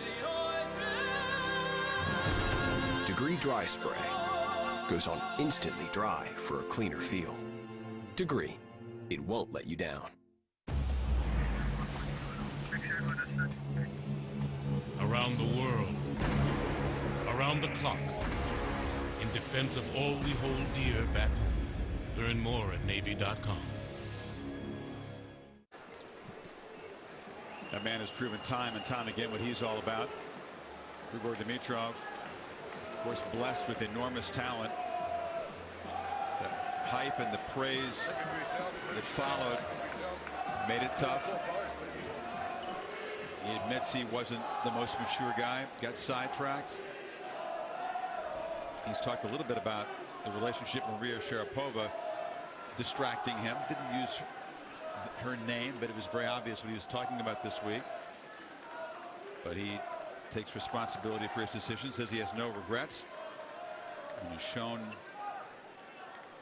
his maturity and his growth as a tennis player in this court tonight. Match approaching the 4.5-hour mark.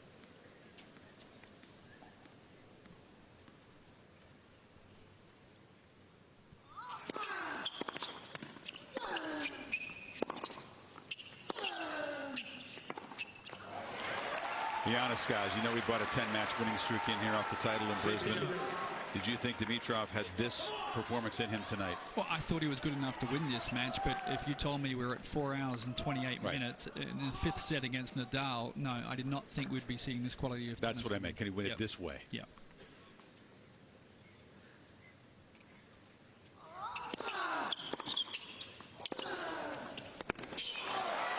And I'm just amazed at how fresh his legs are. It seemed like he hit the wall a little bit in the 3rd, but he's had a lot of spring in the 4th and 5th, and he's done a ton of running. This is a yeoman's effort.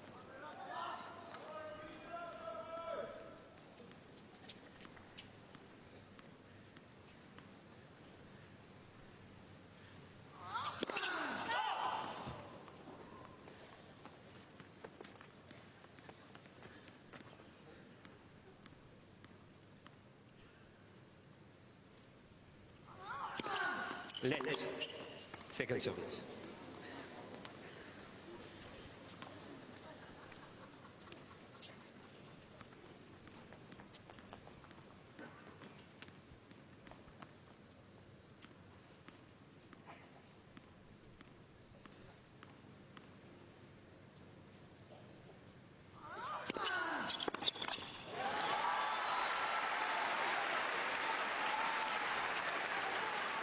Fortilov.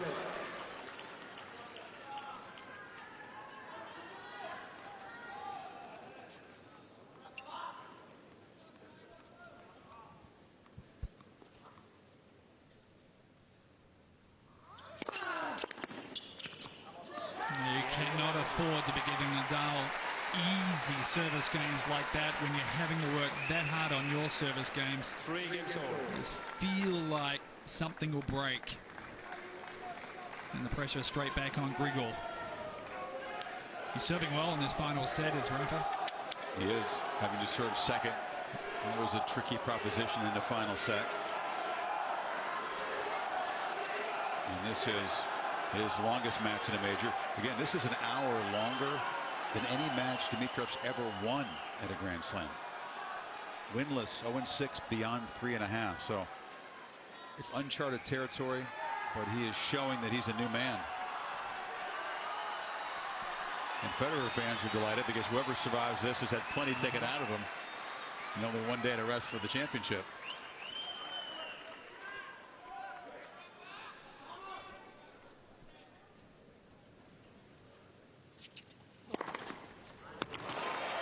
With Wimbledon, the U.S. Open, and the Australian Open, last 3 majors, 6 different men's finalists, which is an interesting wrinkle. Is that as soon as Wawrinka got knocked out last night, that became assured.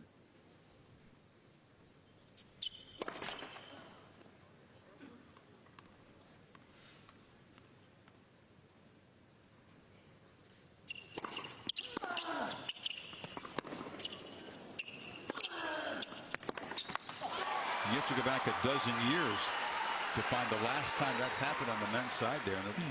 And Federer and Roddick collided in the 05 Wimbledon final. You count back French and Aussie. Rafa winning the French, Safin winning here. Yep. Think about that, a dozen years. That's because of that domination of the top 4. And we expected it to continue right here, didn't we?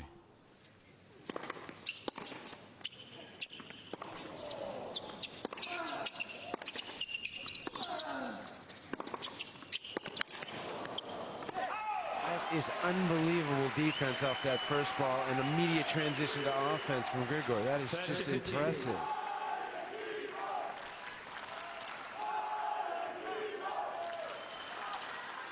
He also has got a beautiful serving rhythm in this set. And when he's making that first serve, he's barely losing points.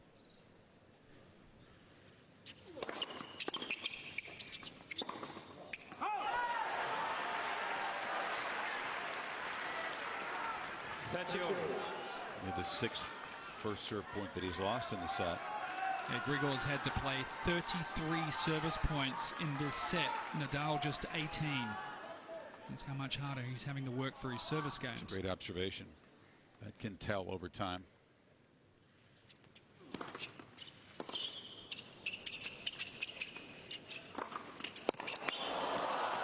No, Nadal guessed right.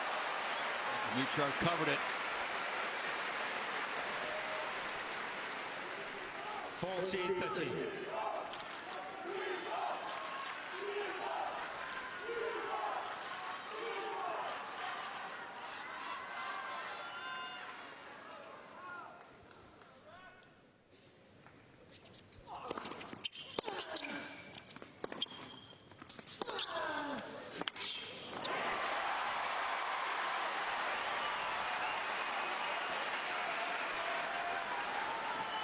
Deuce.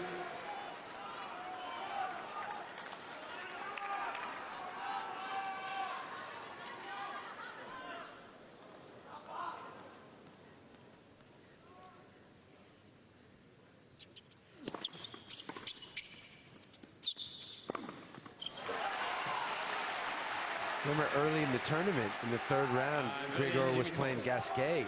I was in the bunker for that. They were just starting around this time. That's right.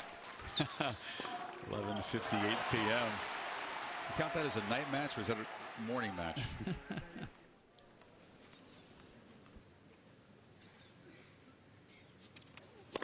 I thought that match could go a while. Gasquet had been playing pretty well, but Dimitrov routed him pretty quickly, efficiently.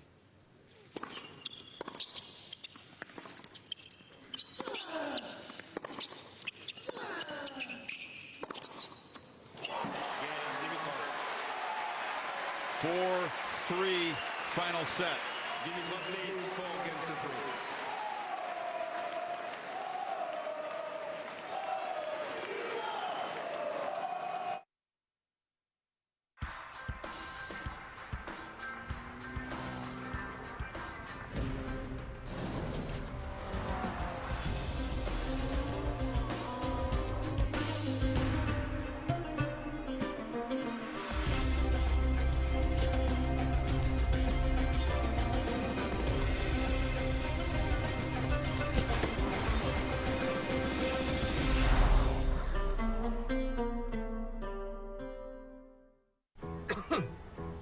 It's just a cough. If you could see your cough, you'd see just how far it can spread. Robitussin DM Max is now better tasting with the same fast, powerful cough relief.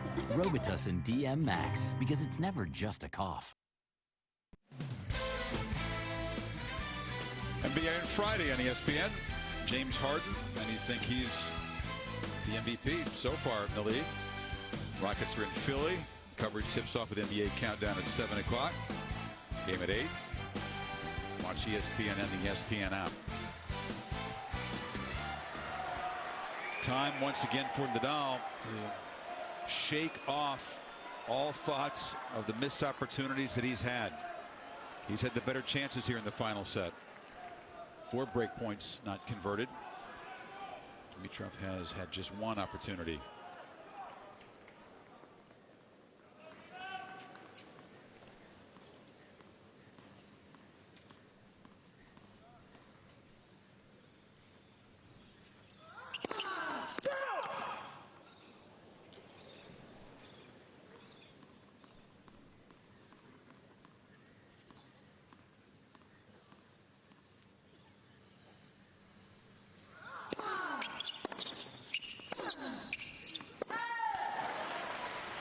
Again, Dimitrov's on the move as Nadal tosses the ball for the second serve.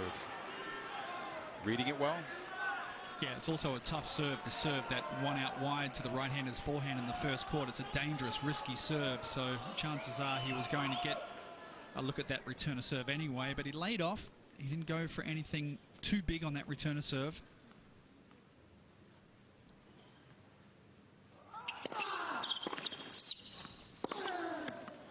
Got away from him. Danger time for Nadal.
Dimitrov using all corners of the court. He's been fearless with that backhand down the line. Yeah, it's been beautiful. Up high on the shoulder, and he's come forward on it, and it's opened up so much court for him. That shot there. Even when he's missed a few, he's just kept up with it. 2 break points for Dimitrov to serve for a spot in the championship.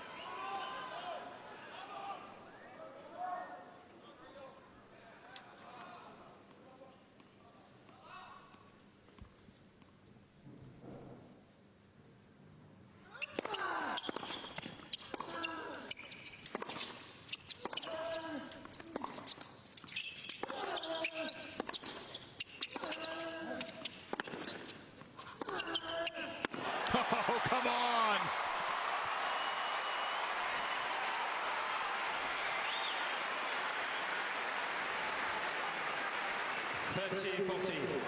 Talk about a backhand up the line. Maybe the best one that Nadal has hit.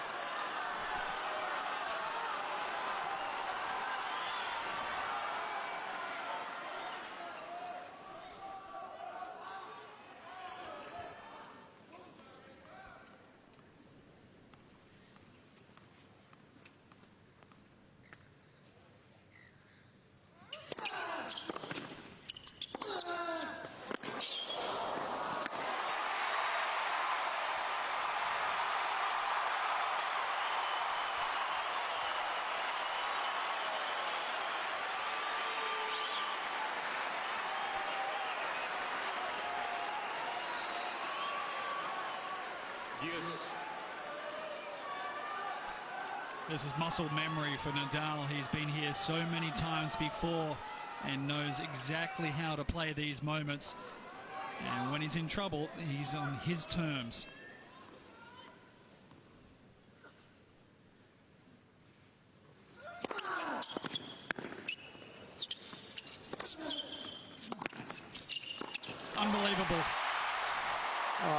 just smart tennis. You love the decision making in the moment, huh? Absolutely. He didn't wait. He seized his opportunity, and what closing. And we see it time and time again from Nadal, but it still surprises us that he has the courage to do it in big moments, to trust his game. And what a time to come forward in the last 2 points. Doesn't surprise me. Here comes the crowd. Ruff asked for it the last point. Now he's getting it.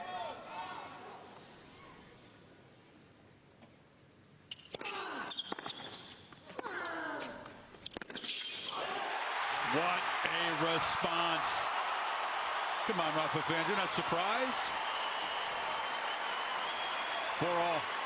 This is the second year in a row he's in like an absolute Titanic one. Remember, last one at 441 last year.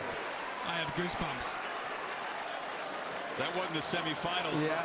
Well, we've seen him play a 5-hour one with Verdasco, almost 6-hour one with Joker. Yep. He's played some Titanic ones here. But he's north of 30. It's been back to the future the last couple weeks at the Australian Open.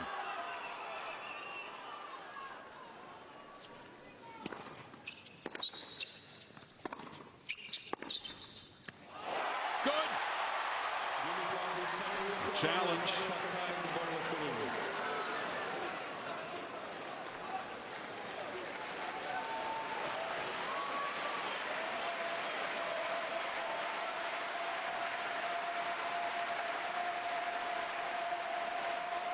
Correct call.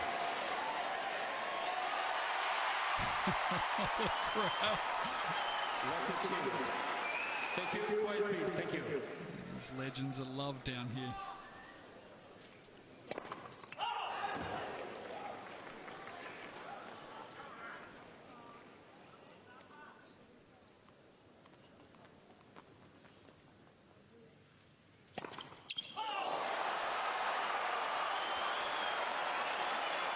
He missed that by a mile.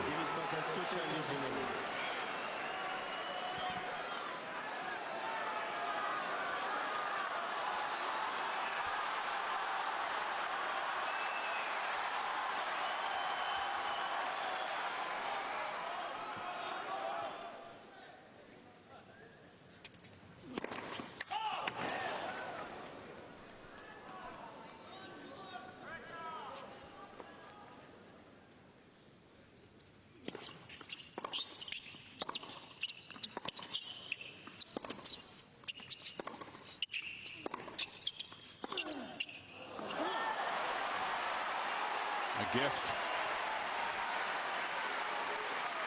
15-13. I think Rafa has to treat all of these points like his break point down. Same mentality, same aggression. He's been in just about every one of Dimitrov's service games. He's got to go after it.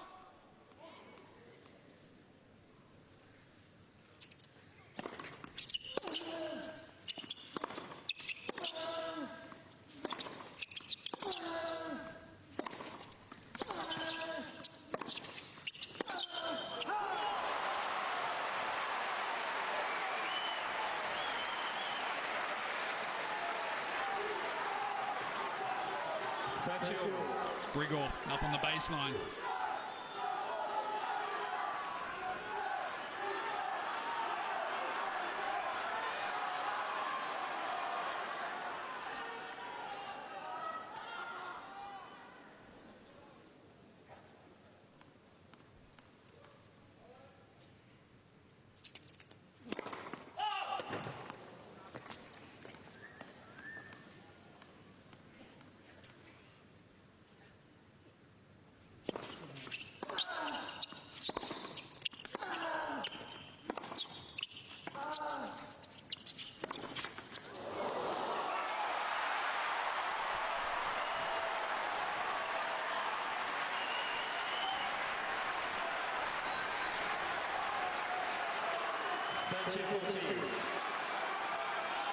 Break point Nadal.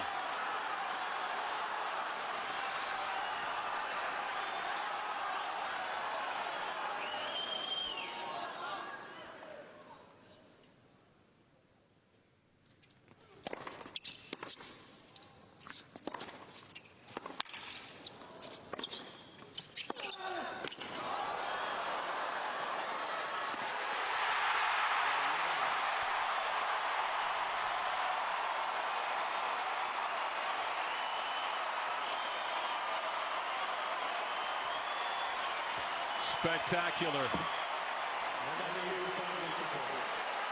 He pushed and pushed and pushed in this set, and Dimitrov did a tremendous job of resisting, but a little crack in that game, could not climb all the way back from 30 down.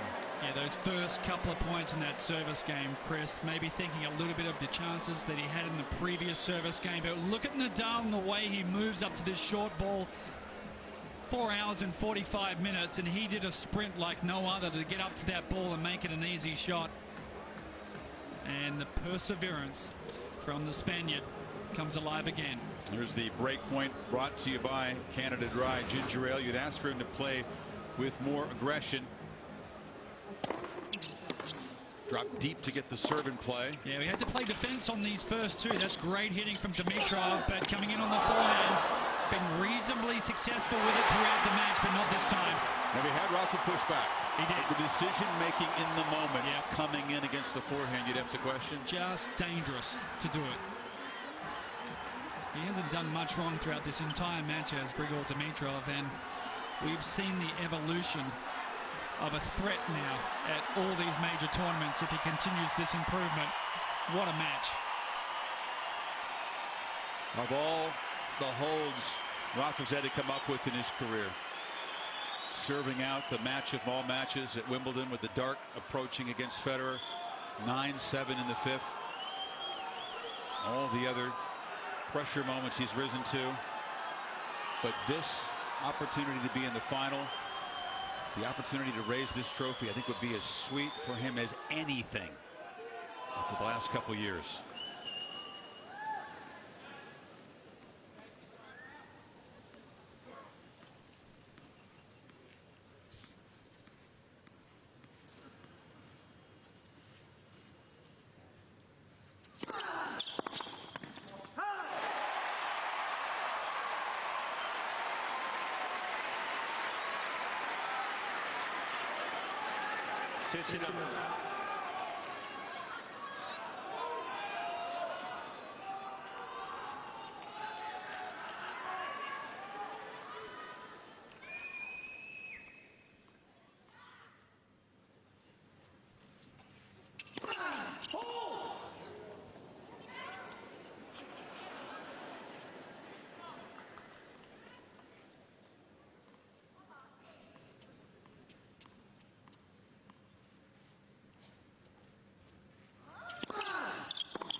Fight left from Dimitrov.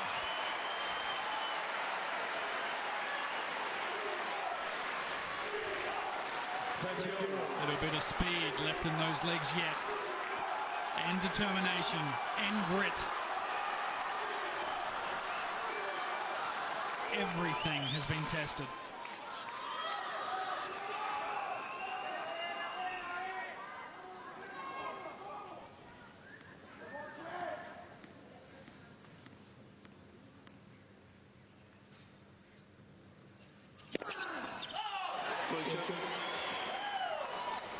Dimitrov may challenge the call on the left service. Pascal Maria has called an ace. He's overruled. And Dimitrov I has can't challenged. believe he overruled that. It's right to his left. If he's right. That's his line, though. It is match point for the first Nadal-Federer Grand Slam final in almost 6 years. Dimitrov has one challenge.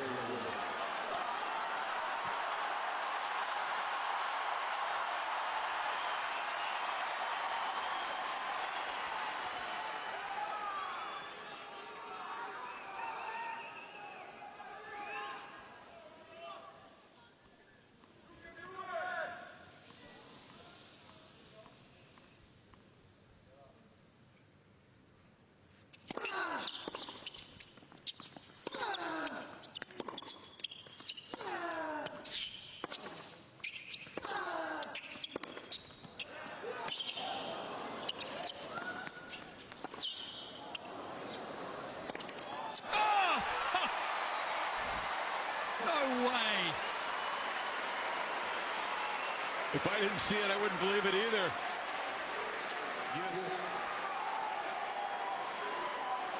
Backpedaling to hit a smash to save match point. Behind him.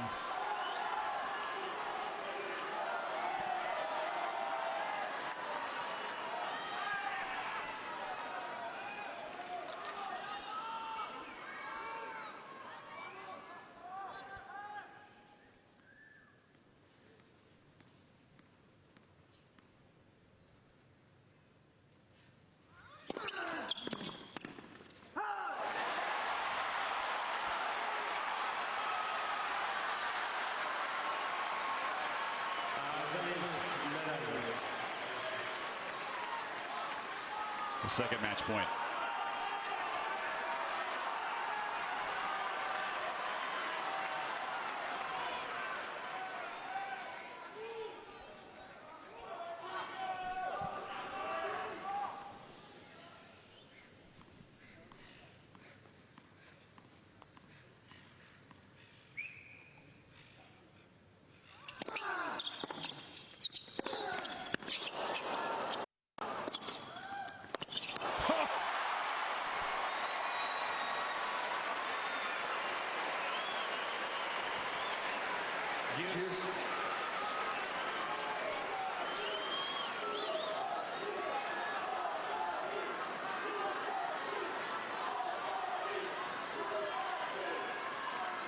If it doesn't clip the tape, that's a challenging shot to return.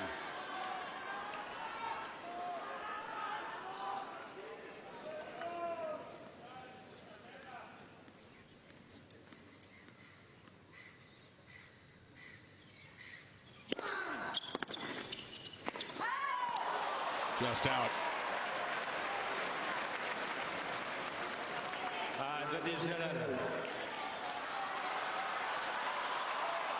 Any magic left for Dimitrov?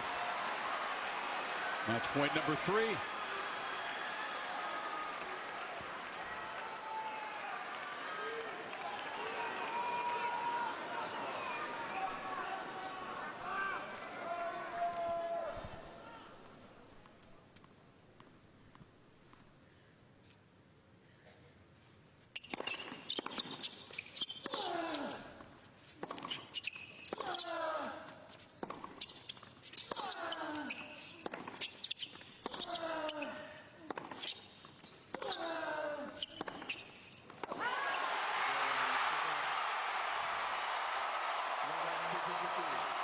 Si, senor. The battle has been won after 4 hours and 56 minutes.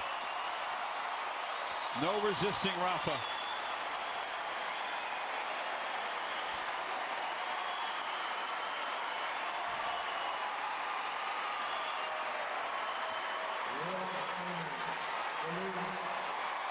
And the two legends, two of the greatest rivals in the history of sport, back here to fight for yet another championship on Sunday. But there were 2 winners tonight. The scoreboard says Nadal 6-3. 5'7", 7'6", 7'6", 6'4". But Dimitrov won't play the final, but he survived.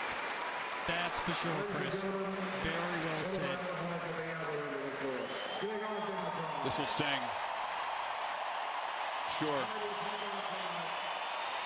But he went toe-to-toe with one of the all-time greats for about 5 hours.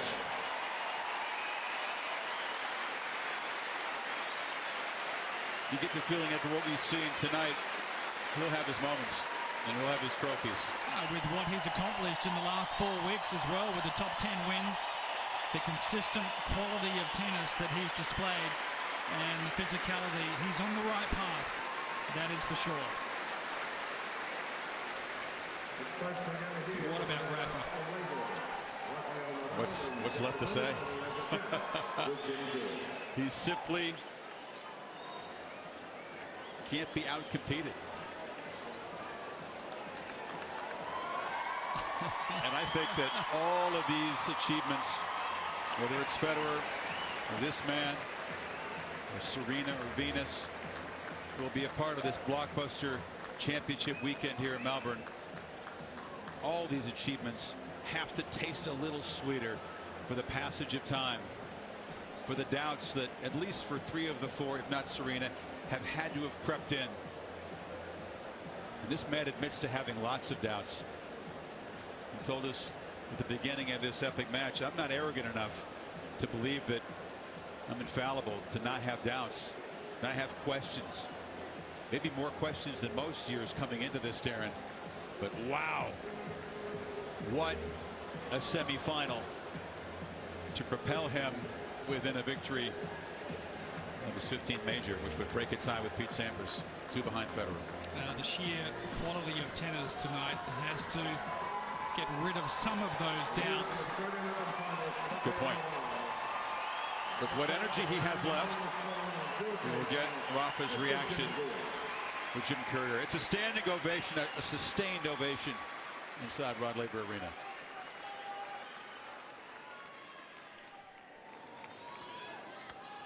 Rafa, it was such a privilege to watch you and Grigor battle like that for 4 hours and 56 minutes. A lot of emotion in the match. Can you describe your emotions throughout that 5th set when you had the early chances and then it was obviously complicated at the end? Well, difficult to to describe the emotions. No, first of all, I was tired, and the Grigor was playing unbelievable. No, seriously, I think was a great match.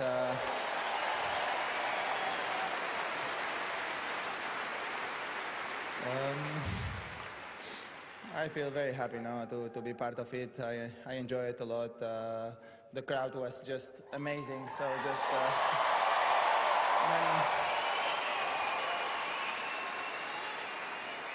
many thanks for that huge support during the both weeks. You know, have been just unforgettable weeks for me, and just you know, qualify for the final in a match like this means a lot to me. Yeah, you're back into the major final for the first time. And it's been a few years for you, but this is great to see you back at this level.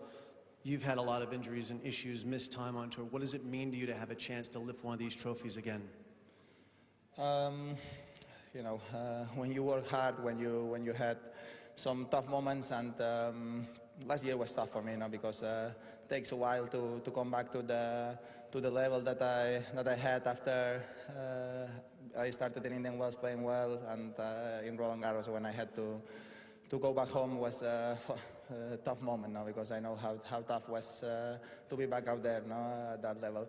So I worked a lot during this month and a half at home, and you know, I never ever dreamed to be back in a final of the Australian Open in the second tournament of the year, after a lot of months without competing. But here I am now, and I feel lucky, and I feel you know, very happy really.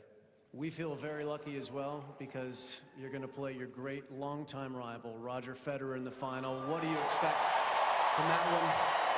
We're all thrilled. We've seen so many amazing matches from you guys. We get a chance to experience it again. What's it like from your perspective to get a chance to play Roger in a major final again? first of all, I hope to recover well.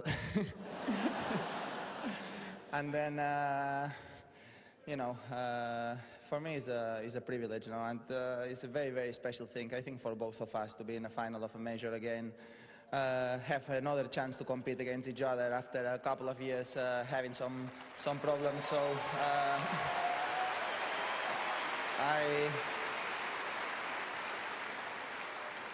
I have been with him, with Roger in the opening of my academy in Mallorca. He came for the opening, so just can say thank you very much to him for that amazing moment that he gave us, everybody in my small village. And yeah, we were talking there that you know, we supposed to play a exhibition match, and he was the injury with his knee, and I had the injury with my wrist. So finally, we didn't make just some shots with the kids. No, so was a moment that I think both of us, we never thought that we're going to be here again in the final of Australia. So we feel, I think, very happy, and I hope you feel happy too. I assure you that we all feel lucky to get a chance to see you guys do it again. Let the recovery begin. Go get some rest. You certainly have earned it. Ladies and gentlemen, he's Rafael Nadal, and he's back in the finals again. Well, the impossible dream final is set. Rafa talking about what a privilege it is for him. Roger would echo those words. He said, I'm going to give everything I have. If I have to spend 5 months not walking again, I'll lay it all out on the court. Nadal laid it out there tonight and will do so again on Sunday night. What a treat. The privilege is all ours to be able to watch a match like this and then look forward to Sunday night. Yeah, Roger Federer said very similar things last night when he won. He said he's Rafa's #1 fan.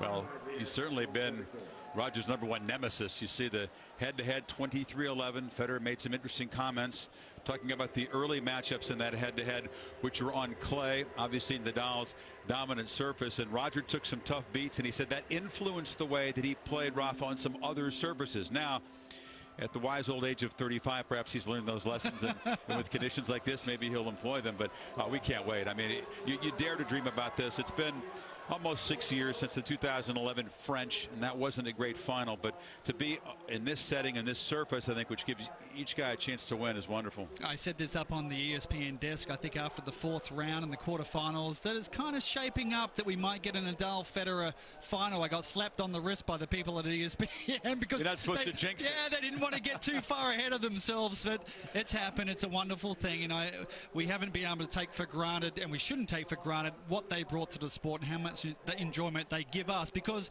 even you and I, we work in this sport, we are fans on days like this. No doubt about that. This is a privilege to be able to watch this from this beautiful position, and fans will immediately begin to look at what happened tonight, what happened last night, talk about the extra day rest that Federer has. We thought that was a grueling match. It was 3 hours and 5 minutes, had a couple of injury timeouts, one for each guy. Roger admitting afterward that maybe some gamesmanship was involved, but he did have an upper leg issue. But Nadal played about 2 hours longer tonight. Will have a day less rest. Is that at all a factor as you begin to look at Sunday? It has to be a little bit of a factor. 2 hours, really physical tennis. That extra day is now going to help Roger. And remember, he did practice today, so whilst he might have had an upper leg issue, he did get onto the court today. I'm not sure how much he moved, but it was good news that he was out here practicing. Yeah, it has to, doesn't it? 2 days rest compared to 1 day's rest when a guy spent 5 hours on the court. Yes, there's a little advantage there for sure, but we've seen Rafa before. We've seen him on the clay. We've seen him here at the Australian Open. We've seen this guy recover like no one else, or maybe Novak can recover about the same, so I don't put anything past him. I still think this is a pick-em. I don't really have a favourite going into this one. I'm just enjoying the fact these two guys are back into a final, and I'll sit back and be a great spectator. Okay, their careers have obviously been intertwined. They've produced some of those memorable matches in all of our lifetimes. 07 Wimbledon was a battle, of course. This was when Rafa was trying to annex the walls of the All-England Club. He'd already dominated Roger on clay. You can see the youthful look. This was Federer's house, and even though he was pushed, he had the answers. And Nadal was absolutely gutted after this match. This was when he was in tears in the showers afterwards. But they came back a year later, and it was Nadal's turn in one of the great matches the sport has ever seen. Many believe it's the greatest. Yeah, it finished late. Nadal added a little factor to his game where he started to move forward a little more, put a bit more pressure on Federer, and he believed in playing on the faster surface, and he got his taste of a Wimbledon victory. Incredible. 9-7 in the fifth with darkness approaching. Played down here in 2009, and there'll be some parallels drawn between the final that's going to happen on Sunday, because Rafa was really pushed to the absolute limit in the semifinal by Verdasco. Federer came in as a big favorite, but it was Nadal in the fifth dominating, and Federer shedding tears after finishing runner-up. The major finals they've played since then, just one, and that was Roland Garros, won by Nadal in 4 sets. So you can see the last 4 major finals have gone to Rafa. How big of a factor is that? Is it a mental factor for Federer, even in conditions here which he would seem to like and have the edge in? Yeah, certainly it counts to beat a guy like Roger Federer in these types of finals, to have that confidence to be able to do it. You can just see it out here tonight against Grigor Dimitrov. When the going gets tough and when he really has to knuckle down, he persists in playing that aggressive, forceful style of tennis, and he'll do exactly the same. The blueprint that he had against Grigor tonight is what he'll have to bring back in 2 days' time. That said, it is a little bit quicker surface over the years from what we saw back there in 2009 at the Australian Open. The court surface is faster, so Federer might be able to take a little time away from Nadal, play a little more on his terms, but we also know that Nadal is no slouch on fast surfaces. He likes the quicker surfaces, the balls bounce a little bit higher, and he can control the points with his forehand. So will we say it's a bit of an unknown? It's kind of like Nadal and Federer coming into the Australian Open. We really didn't know what to expect. It's a little bit like that in this final.